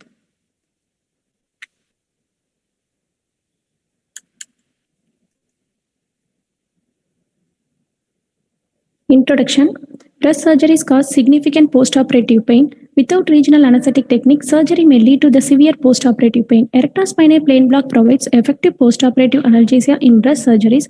Rhomboid intercostal plain block is a recently introduced technique for providing analgesia for a variety of thoracic surgeries. This block mainly performed by injection at T3 to T6 levels. Local anesthetic agent injected in this plane, it is spread deeper to erector spinae muscle medially and deeper to serratus anterior muscle laterally. So it covers the lateral cutaneous branches of the ventral rami of intercostal nerves laterally and posterior rami medially. Dermatomal coverage from anterior mid-clavicular line to posterior mid-scapular line. Aim of the study was to compare analgesic efficacy of ultrasound-guided rhomboid intercostal plain block and erector spinae plain block for postoperative analgesia in women undergoing breast surgeries under general anesthesia. Objective of the study was to assess the duration of analgesia by postoperative visual analog scale at 1st, 6th, 12th, 18th and 24 hour and postoperative 24-hour tramadol consumption. Inclusion criteria were patients ASA physical status 1, 2, and 3, and female patients posted for elective breast surgery such as simple mastectomy, modified radical mastectomy, and age between 18 to 60 years and BMI less than 30 kg per meter square. Patient refusal and history of any comorbid illness, bleeding disorder, history of hypersensitivity to study medication, pregnancy and lactation mother, patients with a peripheral neuropathy or chronic pain disorders were excluded from our study. Methodology. It is a prospective randomized comparative study conducted in KAP College, Trichy. Study duration was 1 year. Ethical committee approval was got. The sample size was 60. Of 60 patients were posted in elective breast surgeries were randomly divided into 2 groups, Group R and Group E, each group containing 30 patients. In Group R received 20 ml of 0.25% bupivacaine under ultrasound-guided rhomboid intercostal plain block, and Group E received 20 ml of 0.25% bupivacaine under ultrasound-guided erector spinae plain block.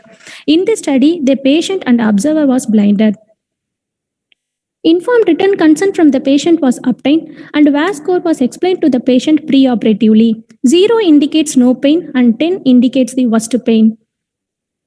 Patient shifted to operation theaters, monitors connected and pre-medicated with injection glycopyrrolate 0.2 mg IV and injection midazolam 1 mg IV given and pre-oxygenated with 100% oxygen 10 liters per minute for 3 minutes. Analgesic dose of injection fentanyl 2 microgram per kg IV given, induced with injection propofol 2 mg per kg IV and intubated with ET tube under injection succinylcholine 1.5 mg IV given. Maintenance with nitrous oxide and oxygen and isoflurane and injection vecuronium IV given.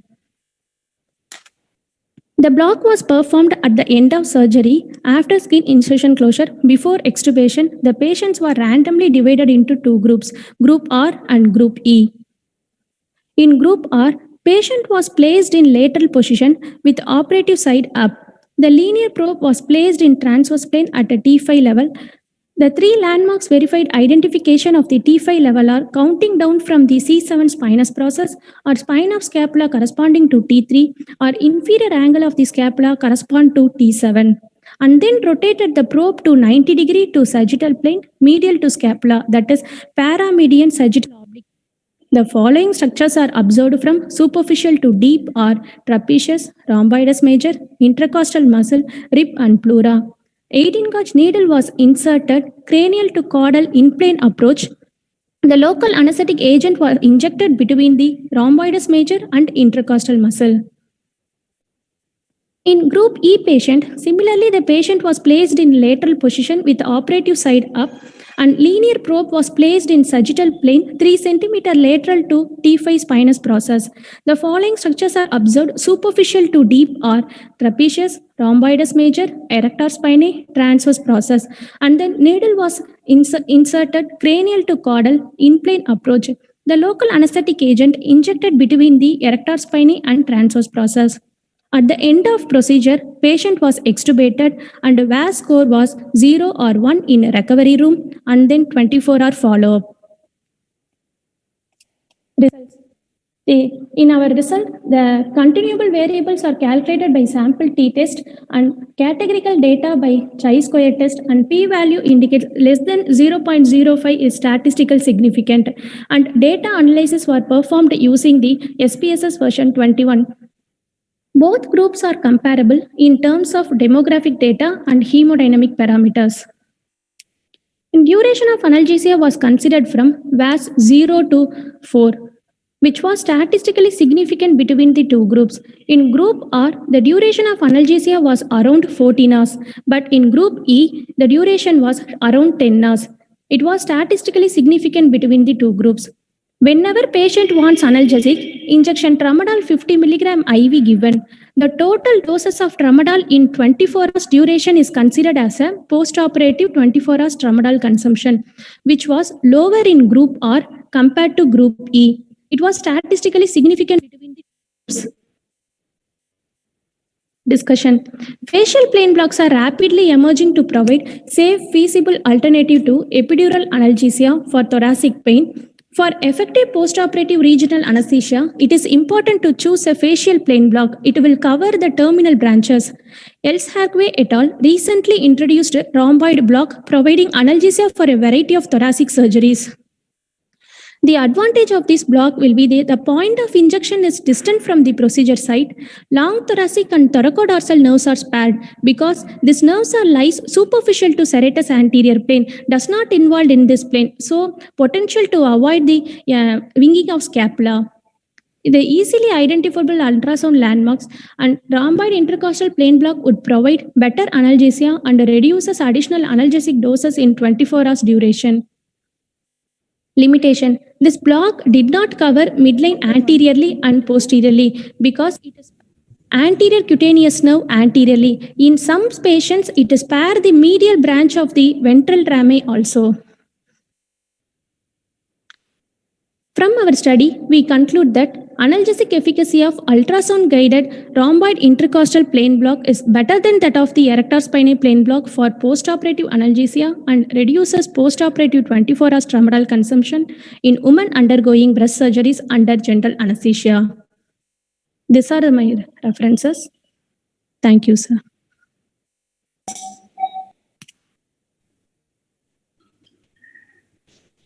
Okay.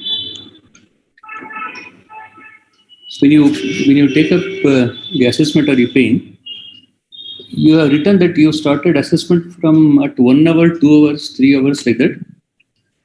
Yes, sir. First hour. Within first 1 hour, how frequently you assessed for the pain, or you didn't assess? Sir, in a recovery room, patient up to half an hour we assess, sir. Okay.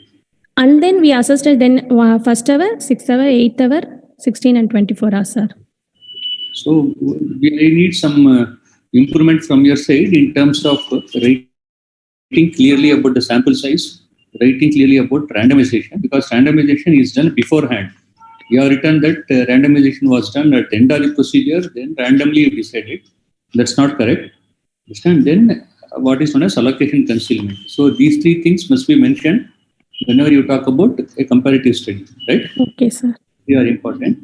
And we advise you to not to talk about VAS. Better to use visual NR. analog scale. Yeah. Instead of visual analog scale, you talk about numeric rating scale, NRS basically. And the most important part here is whenever you talk about pain in the surgeries related to the chest wall, okay, we should be simultaneously picking up pain or analgesia with, for example, deep breath and with cough. Okay, because you have given general anesthesia. So pain, somebody is has no pain at rest, means he will not be able to breathe deeply, he will not be able to cough. So an achievement or a better outcome would be when the pain is not there or it is brought down, when the patient takes a deep breath. So for example, even if I am the patient, I would want to take a deep breath. I won't do because I got pain.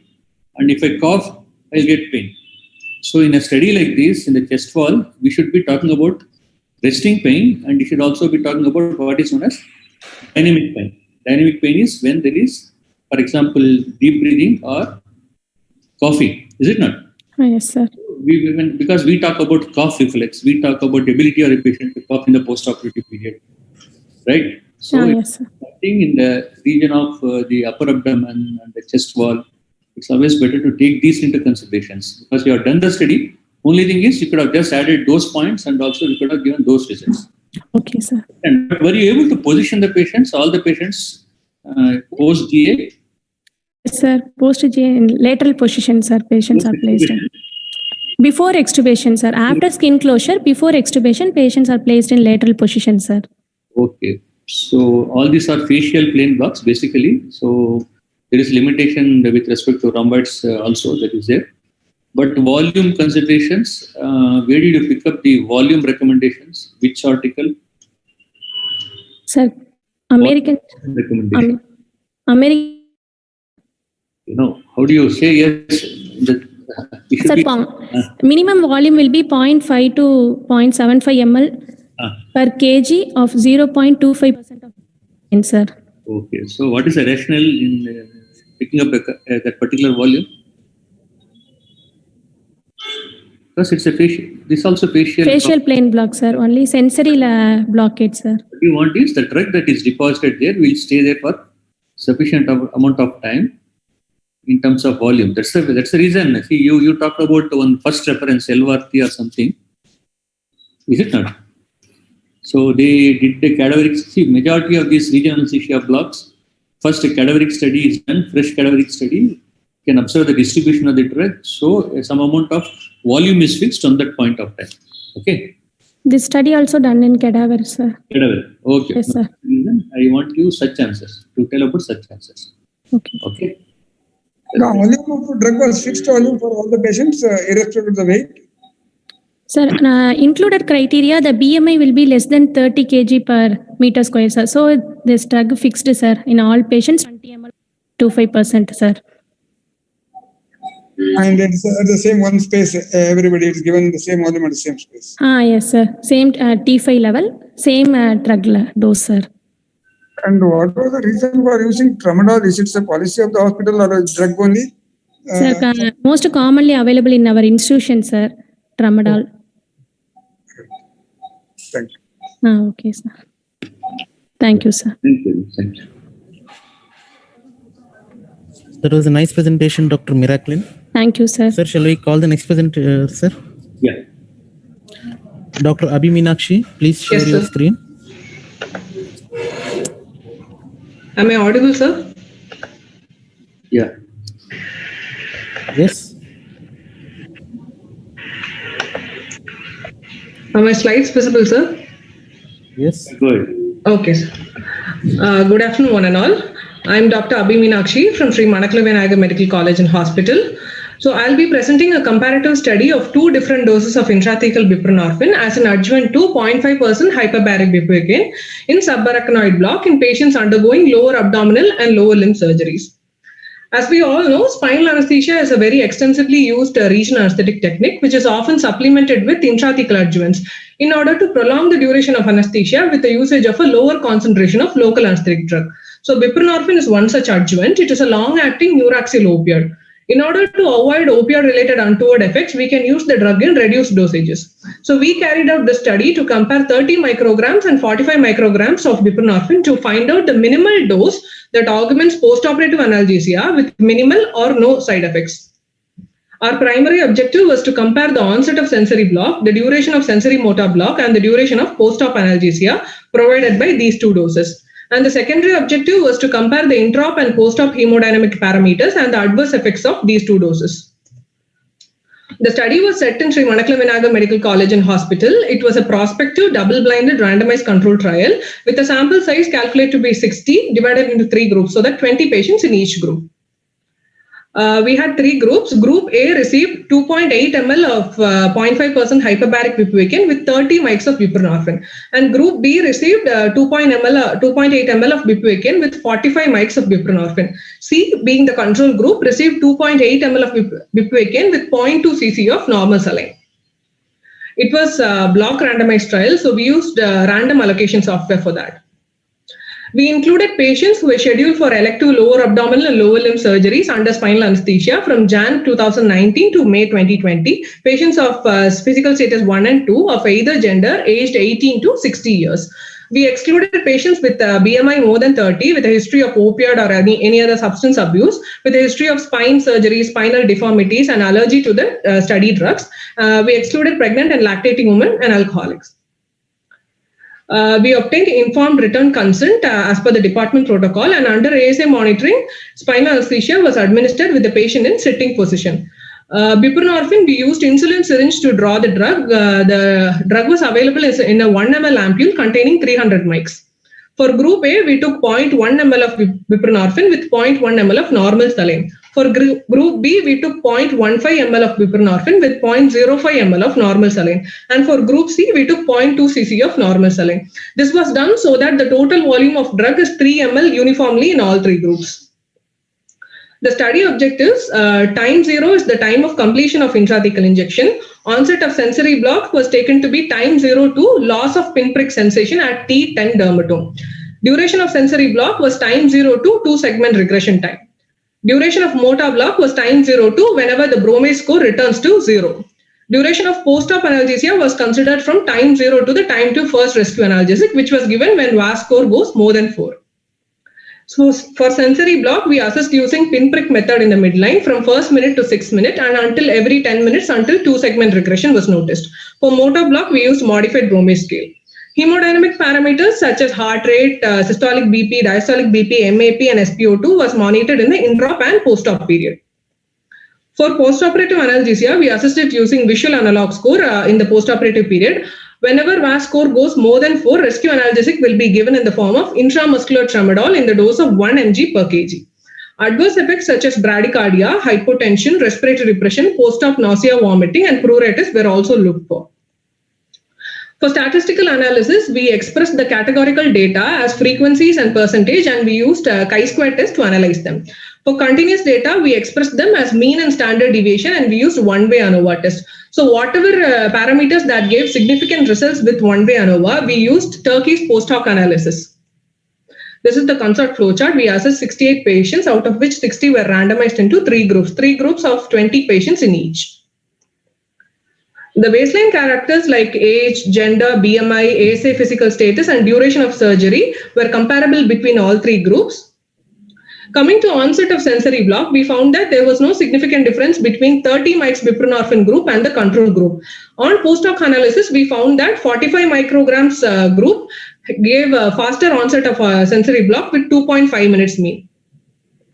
Duration of sensory block, again, there was significant difference between all 3 groups, and by post-hoc analysis, we found that 45 mics provided much longer sensory block duration with 185 minutes.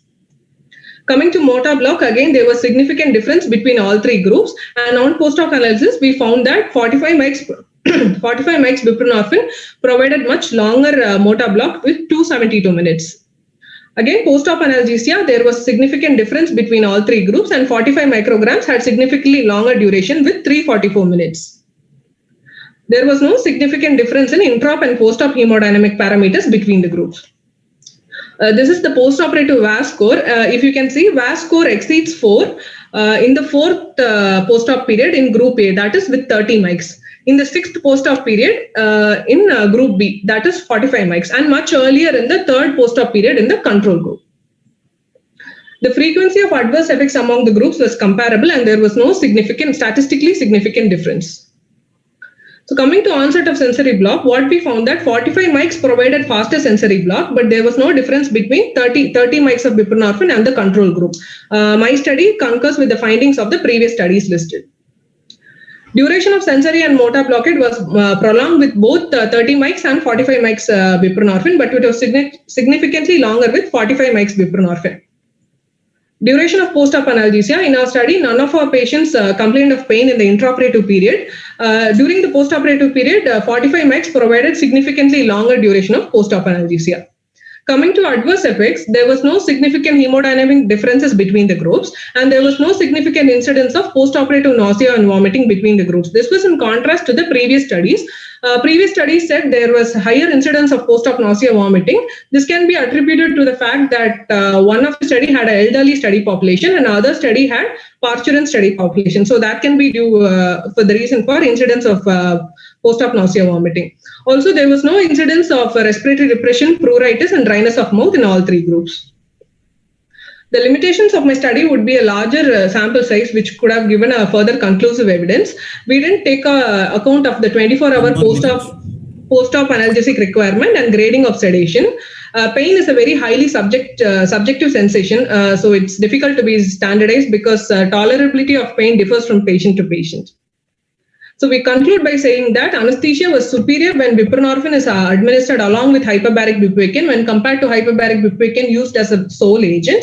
By increasing the dose of intrathecal buprenorphine from 30 mics to 45 mics, we were able to get a faster onset of sensory block with a significant increase in the duration of the sensory motor block and post-op analgesia. And this happened without significant increase in the incidence of adverse effects. These are my references, sir. Thank you.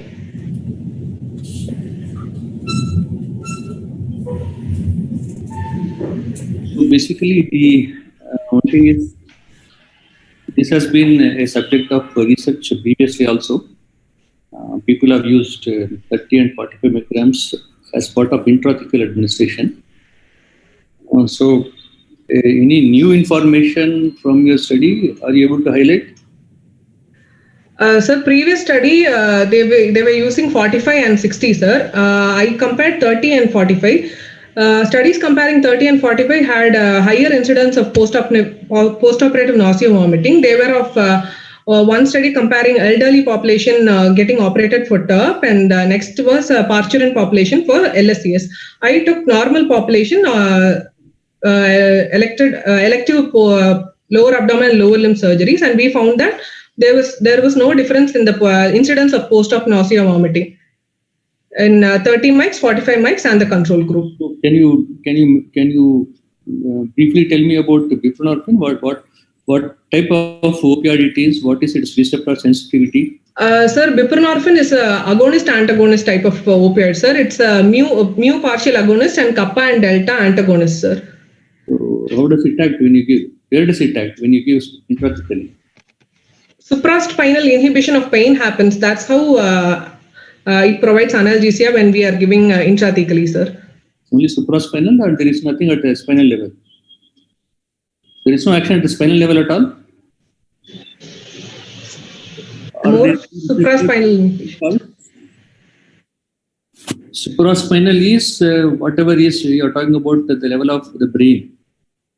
Okay, so the mu receptors, it's mainly a mu agonist, mu plus kappa plus delta. They are also distributed in the spinal cord, sorry. Yes, sir. So in the substantia gelatinosa, we have got these receptors also. So the drug would act here, of course, because it gets rapidly absorbed into the CSF and goes up into the, but it also has got effect at the level of the spinal cord. Yes, sir. So did you watch for any respiratory depression? Yes, sir, we did. How do you look for respiratory depression? Whenever respiratory rate goes less than 10, we counted as at respiratory depression, sir. So if something like that would have happened, and I mean, if it happens, no, what would be the way you deal with it? We had supplemental oxygen therapy, and if at all it goes beyond 10, respiratory rate goes beyond 10 and saturation goes beyond 90, we were ready to intubate the patient, sir. Okay, this is a leading question. Is there an antagonist for this? Yes, sir. Naloxone, opioid antagonist naloxone can be used to reverse. Does it work? Naloxone for this buprenorphine? Sir? It's a mixed agonist antagonist. Understand? It's a mixed agonist antagonist. Yes, sir. And the dose which we give, only just 15% of the dose you give is enough for analgesic effect. Okay, because it's got so much of intrinsic effect, it binds nicely. So the reason I'm trying to tell is it is not so easily reversible with naloxone.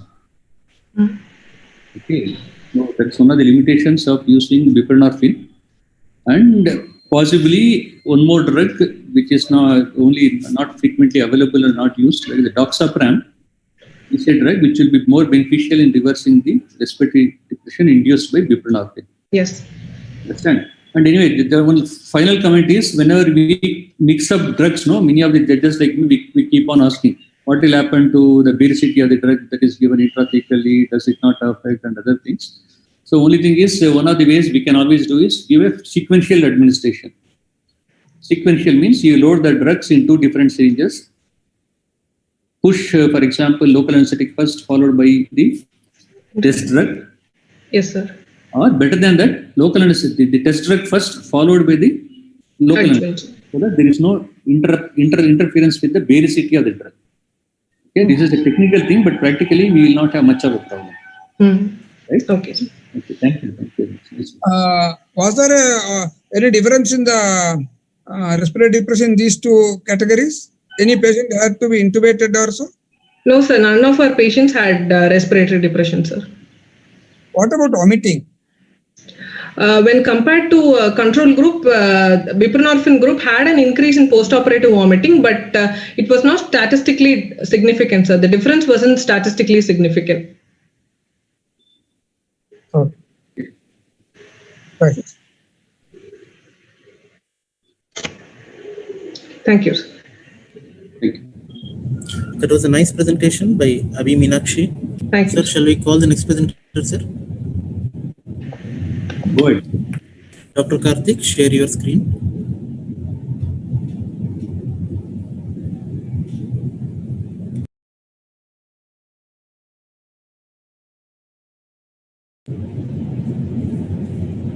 Karthik, unmute yourself. Sir, can you hear me? Yeah, carry on. Respected professors and my dear friends, I thank ISA Puducherry for giving me an opportunity to present my paper titled to evaluate the prophylactic efficacy of oral tizanidine in prevention of perioperative shivering in patients undergoing transurethral resection of prostate under subarachnoid block. Introduction. Patients undergoing transurethral resection of prostate own a noteworthy cardiac risk due to concomitant medical problems. Hypothermia can complicate TURP procedures, and geriatric patients are predisposed to the risk of hypothermia-induced shivering under anesthesia as their lowered core body temperature does not initiate protective autonomic response. Neuraxial blockade ominously impairs the regulation of body temperature by inhibition of vasomotor and shivering responses and affiliated redistribution of heat from the core of the body to the peripheral tissue. Shivering is both morbid and uncomfortable for patients and may interfere with the monitoring of ECG, blood pressure, and SpO2. It escalates oxygen consumption, lactic acidosis, and CO2 production, thus predisposing a patient with low cardiopulmonary reserve to potential harm. About my drug tizanidine, tizanidine is an alpha-2 agonist that reduces the central thermosensitivity and release of noradrenaline from the axon terminals in hypothalamus. It reduces spasticity by increasing presynaptic inhibition of motor neurons.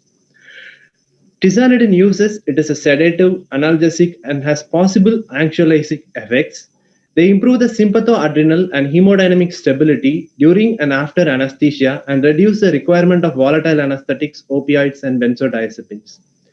Aim of my study is to evaluate the usefulness of oral tizanidine in prevention of shivering in patients undergoing TURP for benign prostate hyperplasia under spinal anesthesia. Primary objective is to assess the frequency, degree of shivering, sedation, and changes in mean body temperature in the two groups.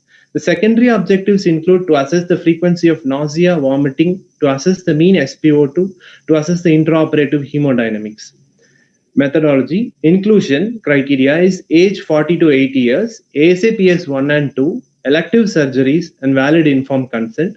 Exclusion criteria is patient refusal, patients not satisfying inclusion criteria, obesity, sensitivity to tizanidine, ischemic heart diseases, CVA, diabetic autonomic neuropathy, other contraindications to regional anesthesia, hepatic impairment, initial body temperature less than 36 or more than 37.5 degrees Celsius, use of sedative hypnotic agents, antidepressants, and surgery of duration more than 1.5 hours. Methodology. After institutional ethical committee approval and written informed consent, 60 randomly chosen geriatric patients of ASAPS 1 and 2 scheduled to undergo elective TURP surgery under SAB were enrolled into study. Anesthesiology department technicians who are not involved in the study prepared the trial preparations and recorded the group randomizations separatively. The anesthesiologist conducting the case and recording the data was unaware of the preparation administered. Patients were randomly assigned into two groups by random number table. Each received a sealed envelope of oral preparation 2 hours prior to surgery. Group T received oral tizanidine 4 milligrams. Group P received a multivitamin tablet. Spinal anesthesia with a sensory blockade up to T10 level was achieved with heavy bupivacaine, 0.5%. All operations were performed in the same operation theater where the temperature was fixed at 22 degrees Celsius. Pre-warmed IV fluids, irrigation fluids were used. Heart rate, NIBP, SpO2, and skin temperature using an axillary probe using chiller temperature probes were used, and it was recorded every 10 minutes from the baseline for 90 minutes. Shivering was recorded by the same anesthesiologist as per grades of Wrench et al. Perioperatively, if shivering occurred, it was treated in the same manner in the both groups with reassurance, warming blankets, and IV tramadol 50 milligrams. Associated conditions such as nausea, vomiting, bradycardia, and hypotension were recorded. Bradycardia and hypotension were treated with atropine and ephedrine respectively. Nausea and vomiting were treated with metoclopramide and ondansetron in titrated doses. The sedative effects were assessed using modified Ramsay sedation scale. Sample size was calculated. We hypothesized by keeping type 1 error at 5%, type 2 error at 20%. The study drugs would be able to reduce the incidence of shivering by 15%, and using the variability of data as mean and standard deviation, 30 patients per study group was arrived. SPSS version 20 was used for statistical analysis. Parametric data was analyzed with analysis of variance tests. We used Fisher's extract to compare the incidence between the two groups. A p-value of less than 0.05 was considered statistically significant. This was the shivering grading by Wrench et al. And modified Ramsay sedation score. Results: there was no significant difference in terms of age and BMI in the two groups. The p-value were more than 0.05. In terms of frequency of shivering, out of 30 patients, 8 patients in tizanidine group experienced shivering, and out of 30 patients, 19 patients in placebo group experienced shivering. The severity of shivering was 0.27 plus or minus 0.44 and 1.37 plus or minus 1.20 in placebo group. It was statistically significant. And among the incidents of nausea and vomiting, that it was not statistically significant among both the groups. There was a significant difference in terms of mean body temperature during surgery in both the groups. The patients in placebo group experienced a significant decrease in mean body temperature, and tizanidine produced a better sedation when compared to placebo. Coming to discussion, prevention is always preferable than treatment as the patients do not experience an unpleasant state of shivering. In our study, we found that as per Fisher's extract, a significant difference was observed among the two groups in terms of shivering during surgery with a p-value of 0.003, which was similar to the studies conducted by Leili, Edenmer et al. In our study, we found that there was a significant difference between tizanidine and placebo in terms of sedation, which was calculated by modified Ramsay sedation score with a p-value of 0.001, which was similar to the study conducted by Usha Shukla et al. In our study, the mean body temperature was compared. The placebo group has a significant p-value of 0.001 when compared to tizanidine group, which was similar to the study conducted by Anurag Tiwari et al. Coming to conclusion, to conclude, we suggest that oral tizanidine should be used prophylactically as a part of pre-medication to prevent shivering in patients undergoing TURP surgery under SAB. Oral tizanidine is effective in prevention of post-spinal shivering in patients undergoing TURP with less incidence of nausea, vomiting, without respiratory depression, stable hemodynamics, and better sedation profile. This will prevent perioperative morbidity and lead to shorter hospital stay for geriatric patients. Coming to limitations, further studies are needed to evaluate the efficacy of oral tizanidine in shivering control using different doses. Hemodynamic effects of oral tizanidine is to be studied in surgeries of longer duration where the chances of developing hypothermia is more. We could not measure the core body temperature. For the measurement of core body temperature, the probe needs to be put in esophagus or near the tympanic membrane. Both are uncomfortable and unacceptable for awake patients under spinal anesthesia. Rectal temperature monitoring was a possibility, but it was not tried. These are my references. Thank you.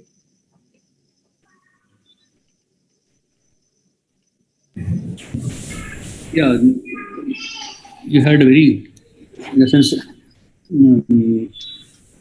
very neat presentation, clearly speaking through and through, and all the points have been nicely covered. Just would like to know that you finished the research recently? Yes, sir. Okay, so after this, have you been advising patients to be given tizanidine in your institution? Yes, sir. We have been administering tizanidine only for TURP patients, sir, because I was posted in urology theatre for 6 months before March. Sir, you know all the patients are given oral tizanidine? Sir, what, sir? All the patients are being given oral tizanidine after completion of your research? Sir, not yet, sir. We are yet to start our electives, sir, here. Okay, right. So what I want to draw your attention to is, yes, whatever research we do, yes, sir, any positive outcomes, we should be able to apply. Yes, sir. It should be spread out, basically. Yes, yes, sir. And number two is basically we are talking about elderly patients. Yes, sir. So what would be, and it's a QRP procedure where we are bothered about many significant intraoperative problems, being a pediatric patient and also part of the TURP procedure. Yes, sir. What are the adverse effects which you may encounter with respect to this drug, Intraop? Sir, I used a stable dose of 4 milligrams, sir. But when the previous study, when they used 8 milligrams, since it is an alpha-2 agonist, when 8 milligrams was used, the patients experienced hypotension and bradycardia and more profound sedation, sir. But with the dose of 4 milligrams, it is very stable, sir. It did not produce significant hypotension and bradycardia, and sedation was good, sir. Okay. So one of the other things, that's why when we talk about a drug, we should be going deeper into the aspects of what is the onset time of tizanidine? Sir, tizanidine, the onset of action is 30 minutes, sir. The peak action is observed between 3 hours to 5 hours, sir. Then duration of action? Sir, 6 hours, sir. 6 hours. Yes, sir. So what I would like to convey here is, so even though the common adverse effects are related to sedation, yes, sir. So we should be talking about some things which have been encountered, like patient being going into restlessness, lightheadedness. So these are all part of the adverse effects of tizanidine. Okay, sir. And these are the problems which we should be guarding against in PRP patients, because these are early signs of water overload syndrome, sir. Yes, sir. Okay, patient getting restless and all. And in fact, we are not supposed to give drugs like benzodiazepines for TRP patients. Yes, sir. Benzodiazepines themselves produce some sort of restless. Yes, sir. So that is one of the things you should be mentioning as possible limitations of use of this particular drug. Yes, sir. And you also wrote about duration of TRP less than 1.5 hours. Yes, sir.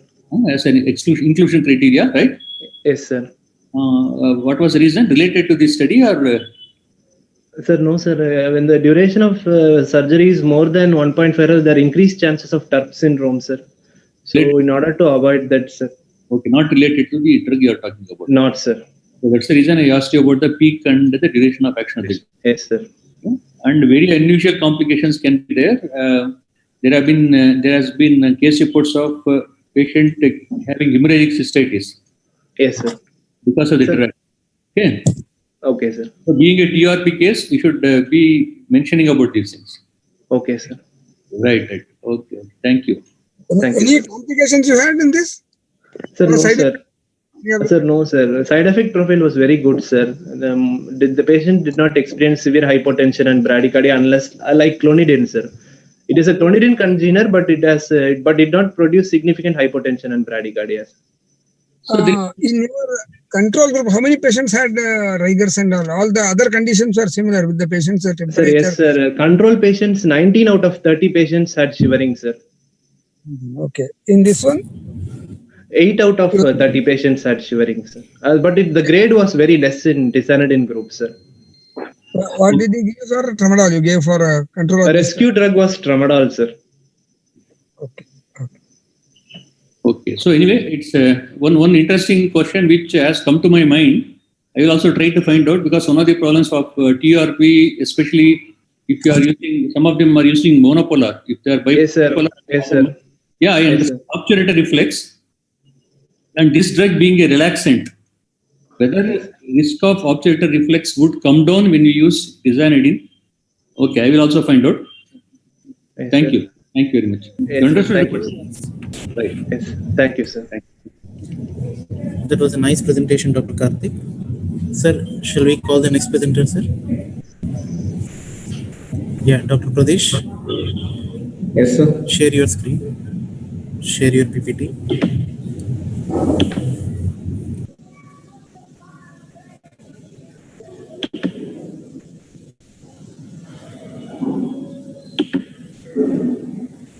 Can you see the screen, sir? Yes, go ahead. Good afternoon, all. I am Dr. Pradesh Johnny T, final year postgraduate, Department of Anesthesiology from PIMS, Puducherry. My topic of presentation is a comparative study of cuff pressure changes of endotracheal tube with the use of air versus nitrous oxide in the anesthetic gas mixture during laparoscopic surgery. Coming to introduction, cuffed endotracheal tubes remains the standard of care in providing general anesthesia, especially during laparoscopic surgeries. and cuff pressures greater than 30 centimeter of water impacts tracheal mucosal perfusion, leading to necrosis.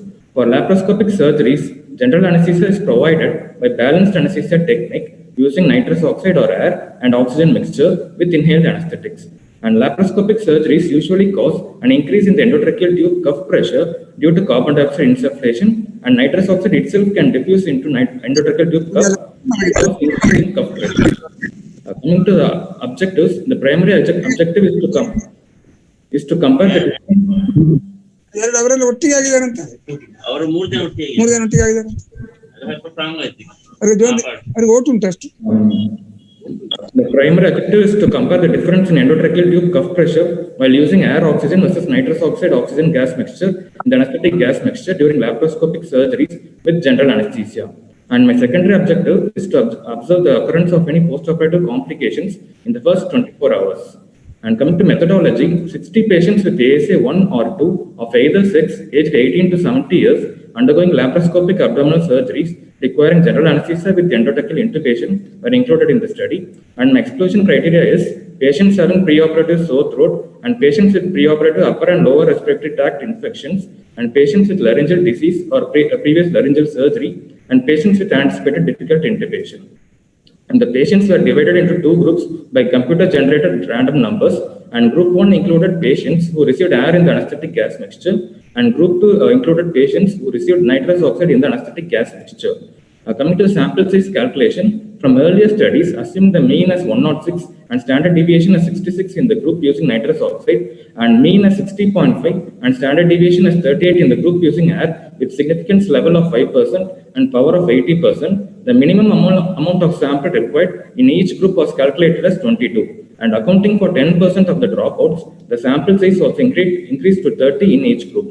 And the results were expressed in mean plus or minus standard deviation, and statistical tests like student's t-test, Fisher's exact test, and chi-square test, Mann-Whitney U test were used, and data was entered in MX Excel, and data was analyzed using the software SPSS version 20. And coming to the procedure, after pre-anesthetic assessment and after obtaining informed and written consent, patients were pre-medicated, and in the OT, ASA monitors were connected, and patients were pre-oxygenated for 3 minutes, and anesthesia was induced with drugs like glycopyrrolate, midazolam, fentanyl, propofol, and patients were intubated with the use of becronium. And standard endotracheal tube sizes of 7 to 7.5 internal diameter were used for females, and sizes 8 to 8.5 internal diameter were used for males. And for maintenance, air or nitrous oxide is to oxygen ratio was maintained as 50:50, and isoflurane was used for maintenance. Hemodynamics were recorded, and cuff pressure measured every 30 minutes. If the cuff pressure was found more than 30 centimeter of water, air was removed from the cuff, and at the end of surgery, patients were extubated and shifted to post-anesthetic care unit, and they were assessed for postoperative sore throat after 30 minutes, 2 hours, 4 hours, 6 hours, and 24 hours after surgery. And the severity of postoperative sore throat was assessed using the 4-point scale. Grade 0 is no sore throat, grade 1 is mild sore throat, that is the patient will complain of sore throat only on asking, and grade 2 is moderate sore throat, that is the patient will complain of sore throat on his or her own, and grade 3 is severe sore throat, that is it is associated with hoarseness or dysphagia.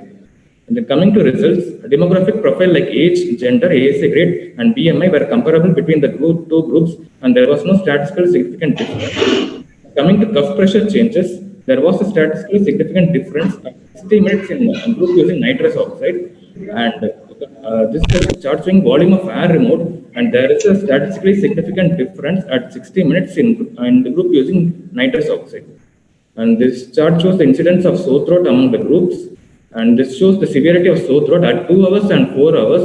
There was a statistically significant difference in group 2. And coming to discussion, during laparoscopic surgeries, air or nitrous oxide is used in the anesthetic gas mixture to provide general anesthesia, and nitrous oxide has higher blood solubility than nitrogen, so it moves faster into closed cavities than nitrogen. This leads to expansion of gas-filled cavities, and the endotracheal tube cuff is inflated with air, which makes it a gas-filled cavity. In our study, a rise in cuff pressure was observed in the nitrous oxide group when compared to the air group, which can be explained by nitrous oxide diffusion into the air-inflated cuff. Our results were comparable to the study done by Mogales et al. Conducted in 2018, in which they concluded that the use of nitrous oxide was associated with increase in cuff pressure. and the cuff was deflated to 30 centimeters of water at 60 minutes, and subsequent measurements at 90 minutes, 120 minutes did not show any difference in cuff pressure between the two groups. This may be because all the air in the cuff may have been replaced by nitrous oxide by this time. And the postoperative sore throat after extubation was seen in both groups, which may be explained by laryngotracheal mucosal damage during intubation and tube movement during patient positioning intraoperatively, which may cause increase in cuff pressure. There was an increased incidence of sore throat among nitrous oxide group than air group. This may be due to additional tracheal mucosal damage caused by increased cuff pressure by nitrous oxide diffusion. Our results were comparable to the study by Lucky et al. Conducted in 2017, in which they concluded that increase in cuff pressure and postoperative sore throat was significant when nitrous oxide was used during laparoscopic surgery. The severity of sore throat was very much reduced due to meticulous monitoring of cuff pressure and adjusting it in the recommended range.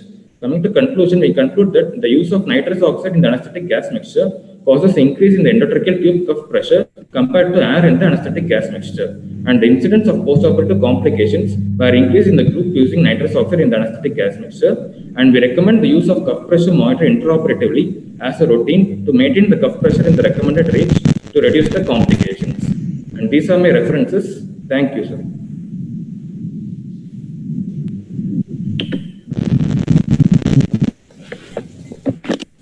I have a basic question. Yes, sir. When you don't use cuff pressure and just use with syringe, have you tested any time what is the cuff pressure? Sometimes it increased. Only in 4 patients it was increased. Up to 30 to it is increased. It is not like that. See, now you have used the cuff pressure gauge and put the pressure. If you use a syringe and inflate, afterwards have you tested what is the pressure, cuff pressure? Blindly, because it is not available everywhere, your cuff pressure gauge. You just use a syringe and push that.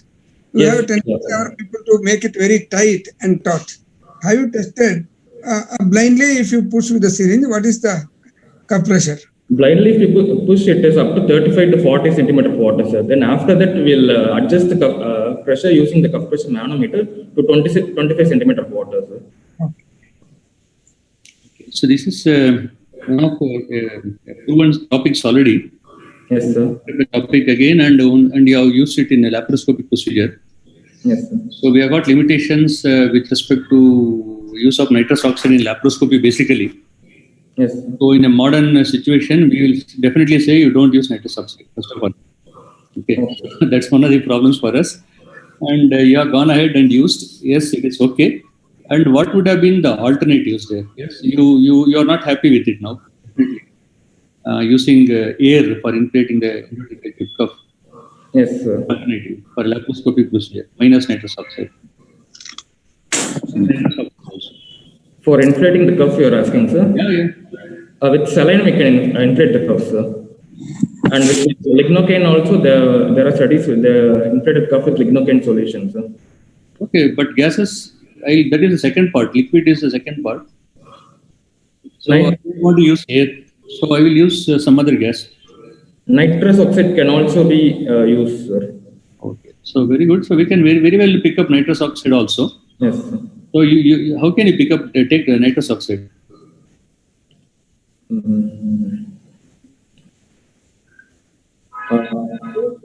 I'll machine it is going and Dr. Ravishankar sir is also there in the group watching you. Yes, very simple mechanical things. You have got nitrous oxide in your machine. You can. Is it possible? Of course, in modern machines we can't have nitrous oxide again coming out. Yes. And so technically it is possible. So practically you must be able to do it. Yes. So you can have a connector, a TPS connector connected to a circuit and draw with the syringe also. So nitrous oxide itself being part of a cuff, you won't have a problem at all. Number one. Yes. Okay. So what is the blood gas solubility coefficient of nitrous oxide? Blood gas solubility coefficient of nitrogen?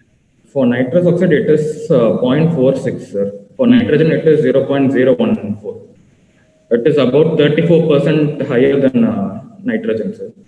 So these are some of the technical things also which you should be discussing when you talk about these gases. And of course, liquids, as you say, use saline, and local anesthetics have also been used because they are expected to diffuse across this the wall of the endotracheal tube cuff, and you can increase the instance of sore throat, POST, and other things.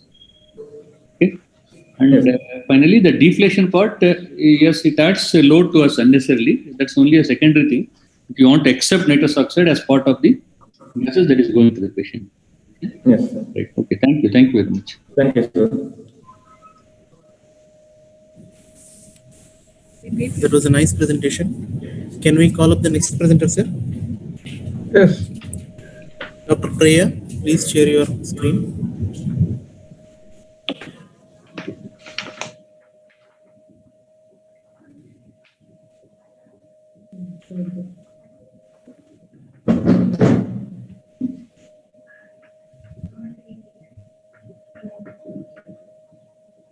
Good morning, all. Topic today is on presentation of effectiveness of apneic oxygenation. Slideshow. Sir, am I audible, sir? You're audible, but keep slideshow. It's in. Yeah. It's in slideshow, sir. Yeah. Okay. Right.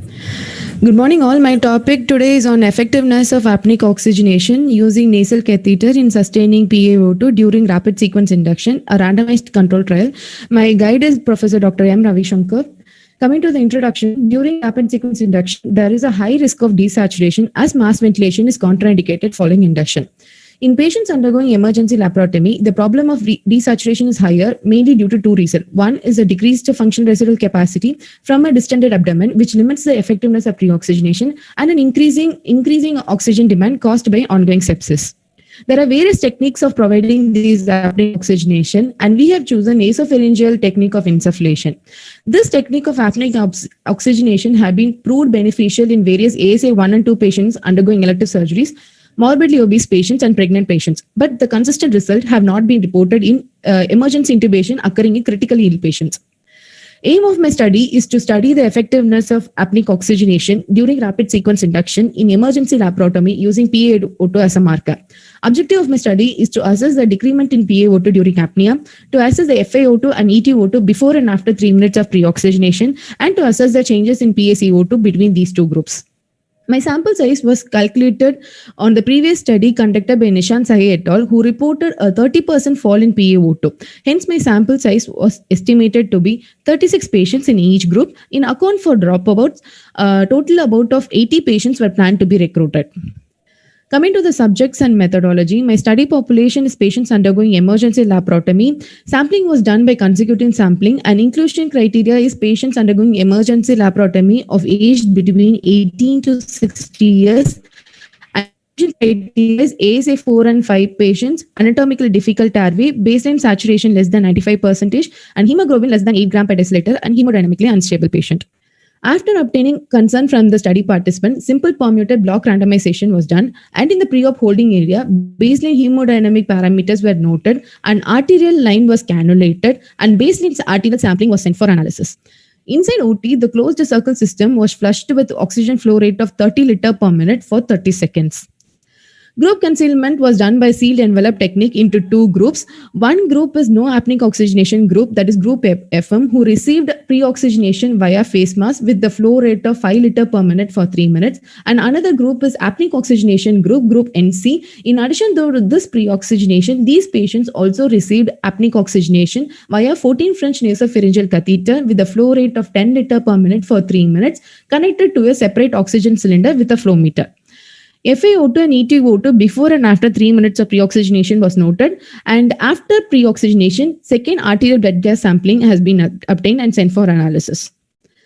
RSI was done using either thiopentone or propofol, and after 45 seconds of injection of succinylmethonium, intubation was performed. If the intubation is within 90 seconds, in group FM, the tracheal tube was left open to the atmospheric air, whereas in group NC, the tracheal tube was connected to the circuit and the expiratory limb was left open to the atmosphere to continue apneic oxygenation.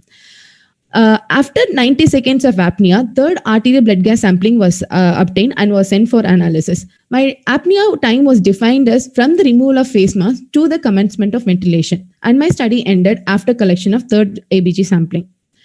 Coming to the statistical test was done using SPSS version 16, and p-value less than 0.05 is considered to be statistically significant, and normally distributed parametric data were analyzed using student t-test, and skewed data were analyzed using Kruskal-Wallis test. On the whole, my sample size was estimated to be 80 patients, but assessed for eligibility is 62 patients. In accounting for the sample size was reduced due to COVID-19, and the sample size reduction was accepted by Human Ethics Committee. So total about 62 patients were randomized into two groups, with 30 patients in non-apneic oxygenation group and 32 patients in apneic oxygenation group. There is no patient left during follow-up or any discontinuation. On the whole, 62 patients were analyzed. Coming to the results part, the demographic variables were comparable between these two groups, and with the regards to FiO2 and EtO2 values in apneic oxygenation group, after pre-oxygenation, the apneic oxygenation group values remains significantly higher when compared to the non-apneic oxygenation group. With regards to the distribution of PaO2, at baseline, both the groups, the baseline PaO2 was around 90 and 87 millimeter per mercury, and after pre-oxygenation, it increased to around 368 millimeter per mercury. But after 90 seconds of apnea, in non-apneic oxygenation group, the PaO2 dropped to value of 212, whereas in apneic oxygenation group, the PaO2 dropped only up to 328 millimeter per mercury. In terms of percentage, the decrement in post-apnea PaO2 was around 38% in non-apneic oxygenation group, whereas it was only 12% in apneic oxygenation group. With considering the PaCO2 value between these two groups, both the group had an increase in PaCO2 value, and it was not significant. Coming to the discussion part, in this study, we chose 14 French nasopharyngeal catheter for providing apneic oxygenation, since using a smaller catheter can cause discomfort due to higher velocity generator. And this technique is also simple and cost effective and can be used in any setup. Adequacy of pre-oxygenation. We ensured the adequacy of pre-oxygenation by pre-filling the circuit with an oxygen flush flow rate of 35 liters per minute for 30 seconds. And we ensured that the FiO2 and EtO2 value was above 98%. We ensured also the washout of function residual capacity by allowing the patient to breathe 5 liters per minute of oxygen for 3 minutes. And the EtO2 and FiO2 difference was less than 5% in either group, indicating a steady state have been achieved in both the groups at the end of pre-oxygenation. This technique of apneic oxygenation have been studied, proved beneficial in various elective surgeries and ASA 1 and 2 patient and also in patient. But literature on critically ill patient proved that the apneic oxygenation was overall not helpful. Because most of these studies are retrospective study and their study methodology have not been standardized, and most of these patients have underlying lung pathology and cardiac illness, whereas the group of patients in my study fell between these two groups. These patients were undergoing emergency laparotomy and did not have any underlying lung pathology. In plotting the patients in the ODC curve, most of my patients fall on the plateau portion of the ODC curve, whereas in critically ill patients, these patients fall along the steep portion of the ODC curve. With the regards to PaCO2, the literature was similar to my study, where they showed an increase in PaCO2 of about 10 to 11 millimeter of mercury. My limitation of my study is the study could not be blinded, as it involves insertion of nasopharyngeal catheter in only one group, and our study was done in ASA 2 and 3 patient requiring emergency laparotomy, where ventilation have to be resumed after 90 seconds of apnea. Conclusion of my study is that the decrement in PaO2 was 12% in apneic oxygenation group, whereas it was 38% in non-apneic oxygenation group. And this proved my hypothesis that apneic oxygenation was helpful in emergency laparotomy. Apneic oxygenation, however, did not aid the washout of carbon dioxide. These are my references. Thank you.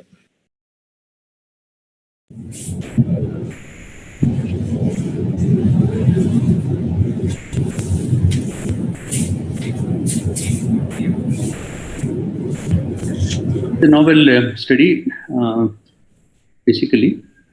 So what I would like to know is, would it have been also possible to probably get a figure in terms of a drop in PaO2 in terms of time?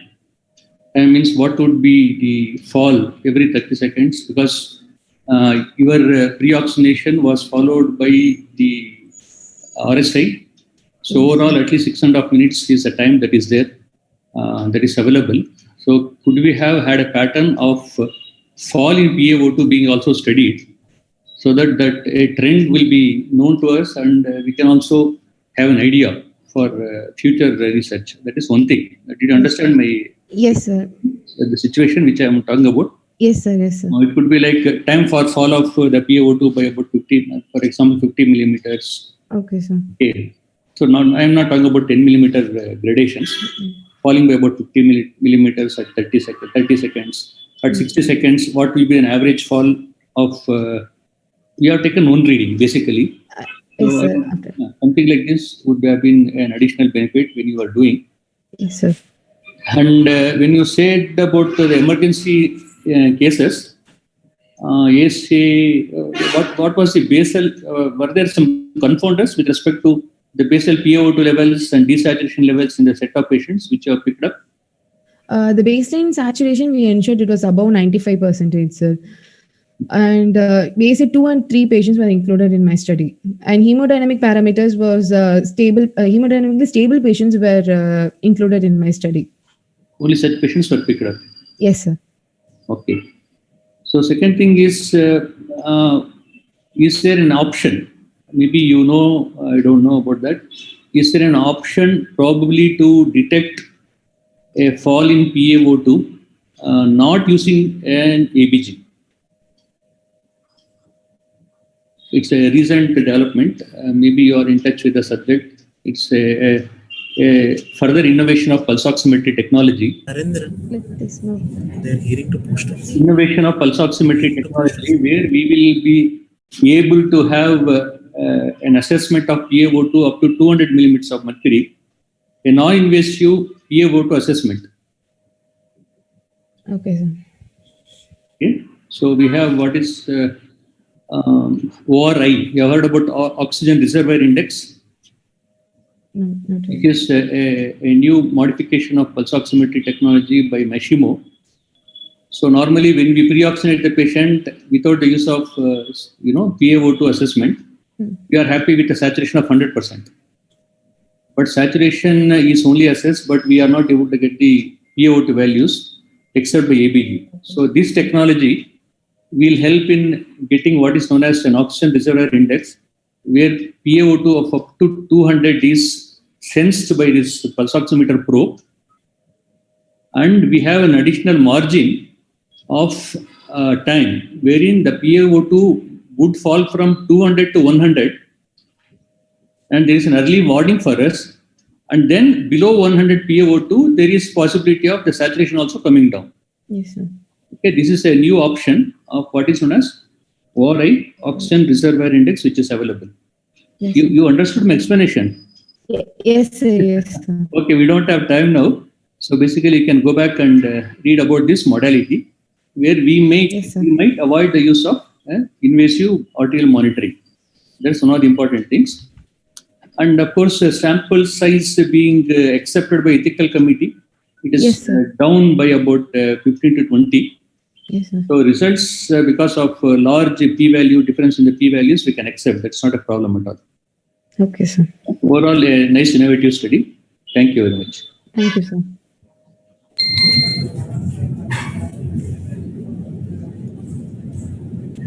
Sir, Venkatgiri sir, do you want to ask any questions? No, thank you. Thank you. Thank you, Okay, sir.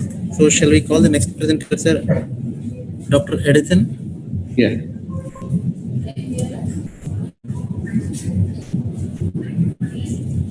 Edison, share your screen.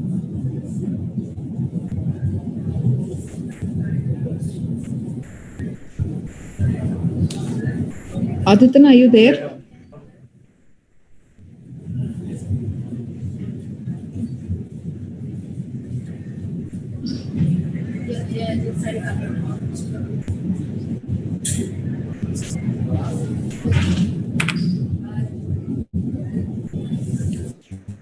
Adityan?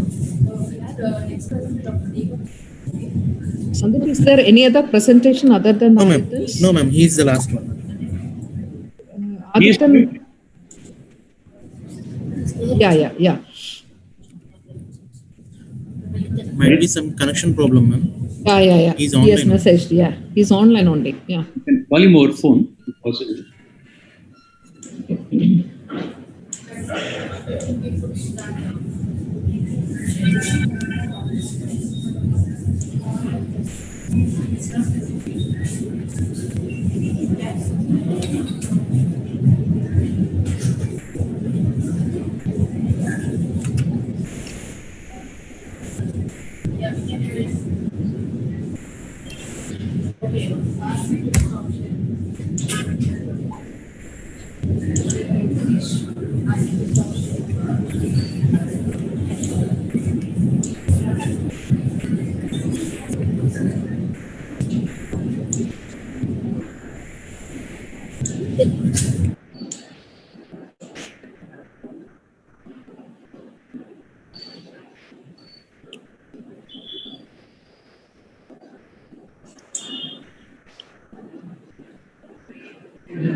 Actually, I'm calling a Adithan.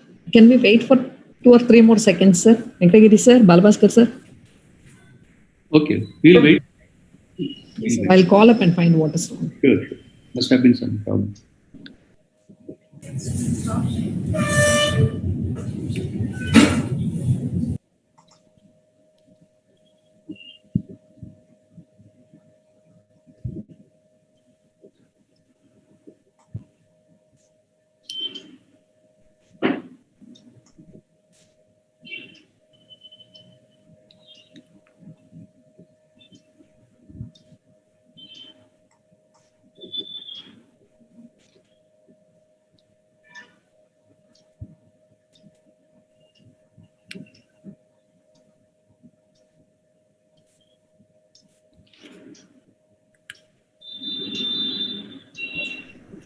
So he's trying to connect, sir. He'll be back. Okay.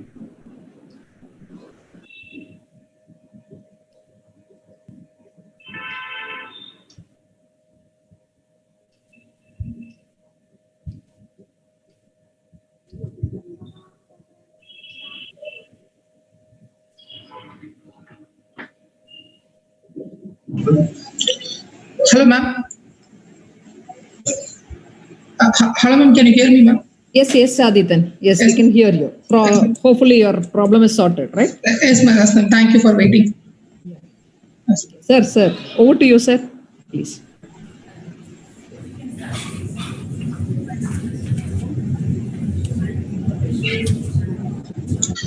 Good afternoon. I am Dr. Adithan from JIPMER. My study is on comparison of gastric insufflation volume of AMBU Again and LMA Proceed, a randomized control trial. Introduction. Aspiration pneumonia remains a serious anesthetic complications in 9% of all anesthesia-related deaths. High airway pressures increase the risk of gastric insufflation during the face mask ventilation and positive pressure ventilation. If oropharyngeal airway pressure is not good, the entry of air causes increase in the intragastric pressure, causing the relaxation of the upper and lower esophageal sphincters with hemodynamic and pulmonary complications. Comparing the gastric insufflation volume with ultrasonography and oropharyngeal leak pressure of the supraglottic airway device could give us an insight on the risk of gastric insufflation as well as the risk of aspiration. So in our study, we hypothesized that the HAPO again has better oropharyngeal ceiling pressure when compared to LMA Proceed.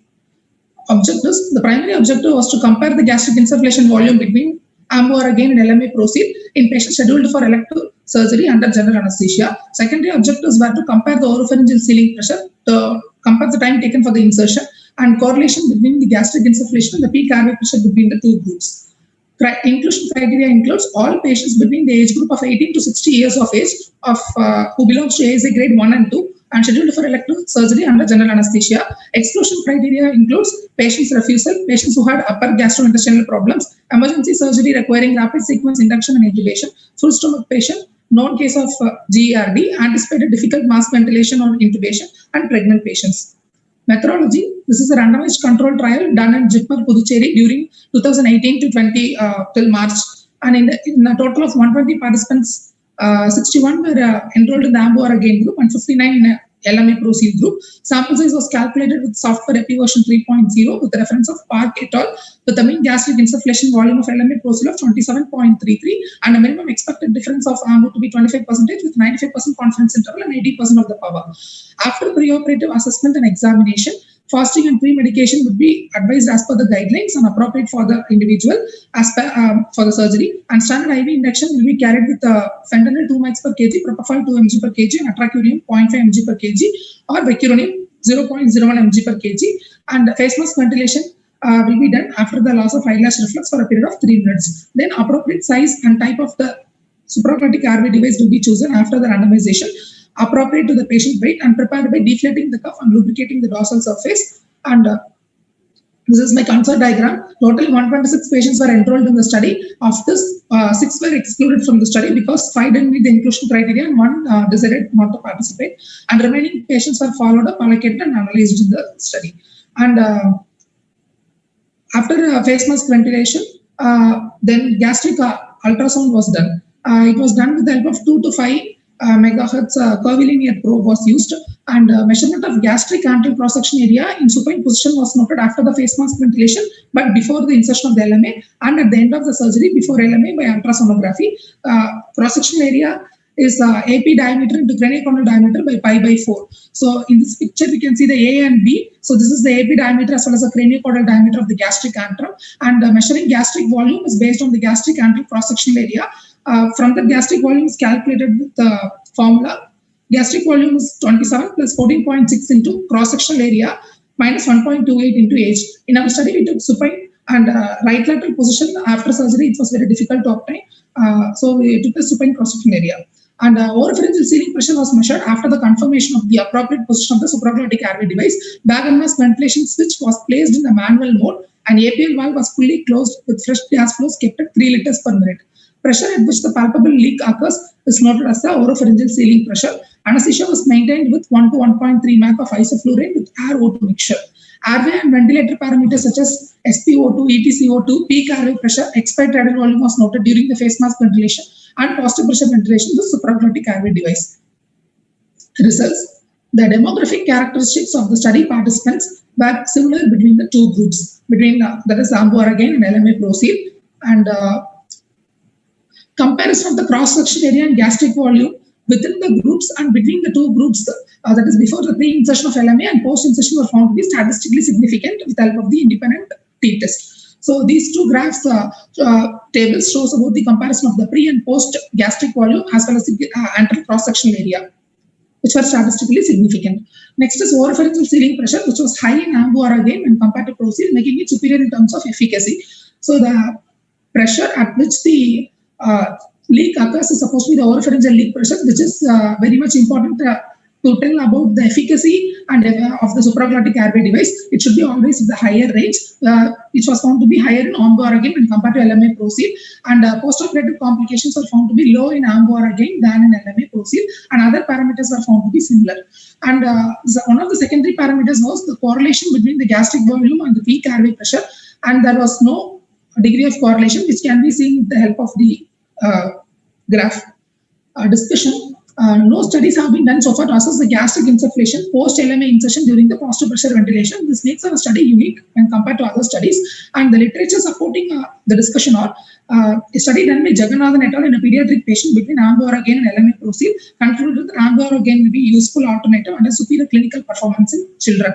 The studies by Sharifuddin et al. Concluded that Ambu-Aragen and LMA Supreme had similar oropharyngeal leak pressure, with Ambu-Aragen resulted in lesser incidence of sore throat despite increased insertion time. And Singh K and Gurha P shown Ambu-Aragen provides adequate ceiling pressures and effective ventilation. And Bovit et al. Concluded the inspiratory pressure of 15 centimeters of water was required for reduced occurrence of the gastric insufflation. And the limitations, the gastric volume was measured at the start as well as at the end of surgery. So hourly measurements was not done, and change in the position of head and alteration of the oropharyngeal leak pressure was not done in the study, and also not done in the pediatric patient. These were the limitations in my study. And the conclusion, we conclude that between the 2 groups, all the parameters are found to be similar except the gastric volume and the cross-sectional area, which are found to be statistically significant between the groups and also within the groups. And post-operative complications such as sore throat and vomiting were less in Ambu-Aragen when compared to LMA Proceed. Hence, we conclude that Ambu-Aragen is better to LMA Proceed with decreased incidence of post-operative complications, and it is non-inferior to LMA Proceed in usage. These are my references. Thank you.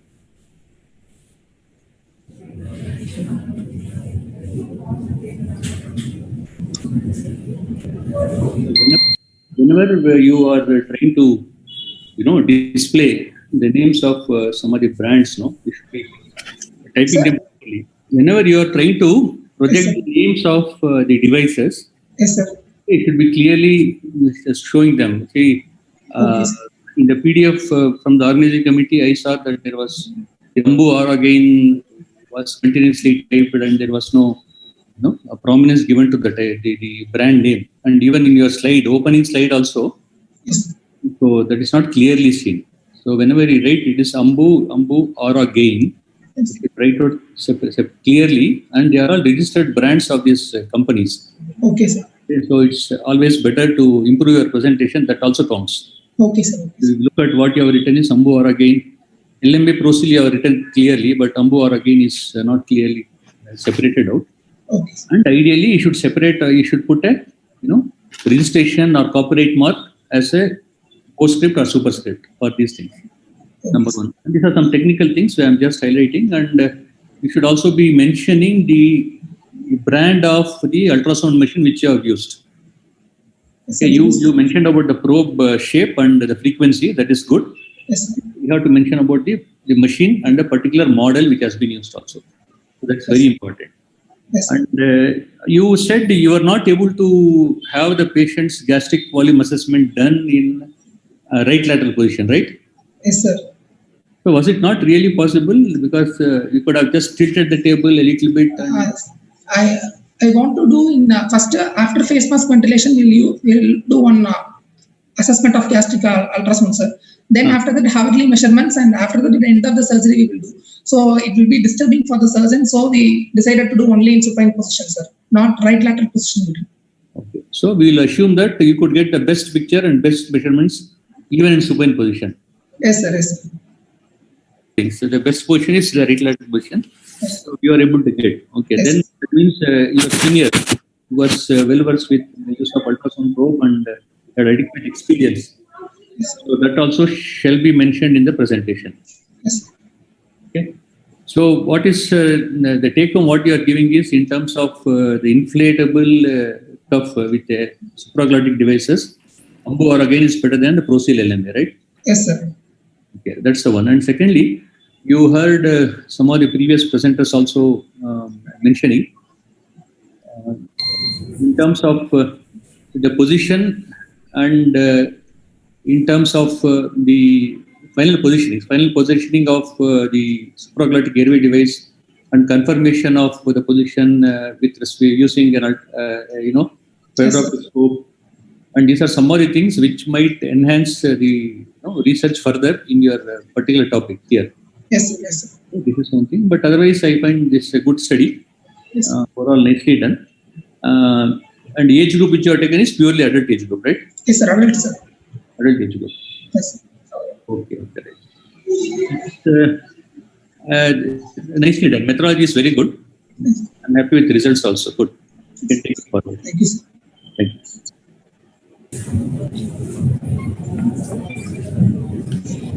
Sir, Venkatagiri, sir. Okay, I want to DAG. Yes, told pediatric children, we have not used any children in this group. No, sir. Less than 18 years, children were not included in the studies. All are elective surgeries. Yes, sir. All elective surgery only, sir. Okay. Okay, sir. This was the last presentation. Last one, okay. Yes, sir. So all the presentations were over. I sincerely thank you all judges, Dr. Balabhaskar sir and Dr. Venkatagiri sir, for kindly accepting our invitation and judging these paper presentations, sir. And in this process, you also shared your vast knowledge and experience, sir. Thank you for that. Thank you very much. And all the presentations were good, well done by all the participants. The results will be announced at the end along with the quiz results. Thank you one and all. Thank you so much, sir. Thank you, Balabhaskar sir and Venkatagiri sir. Thank you. And it's very great pleasure to have you all. Thank you so much, sir. Thank you.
Ma'am, shall we close?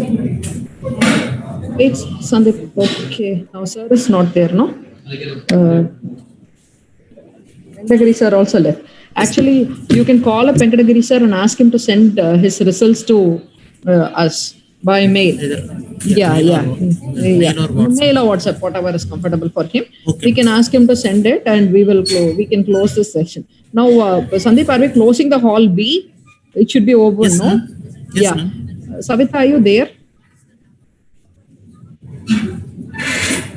I'll call up Savita. Yes, yes, ma'am, here only. Thank you, Savita. Thank you so much for coordinating. Thank you so much. I will share this recording version with you, that's what I wanted to ask. Please share the recordings and we will edit it and we'll post it to you also for your recording. If you want, you can have it for your file. Yeah. I just wanted to have all the videos edited, the front and back. Only the speeches I want. So you can have it for your record, your purposes also, if you want to have. Okay. Yeah, sure, ma'am, sure.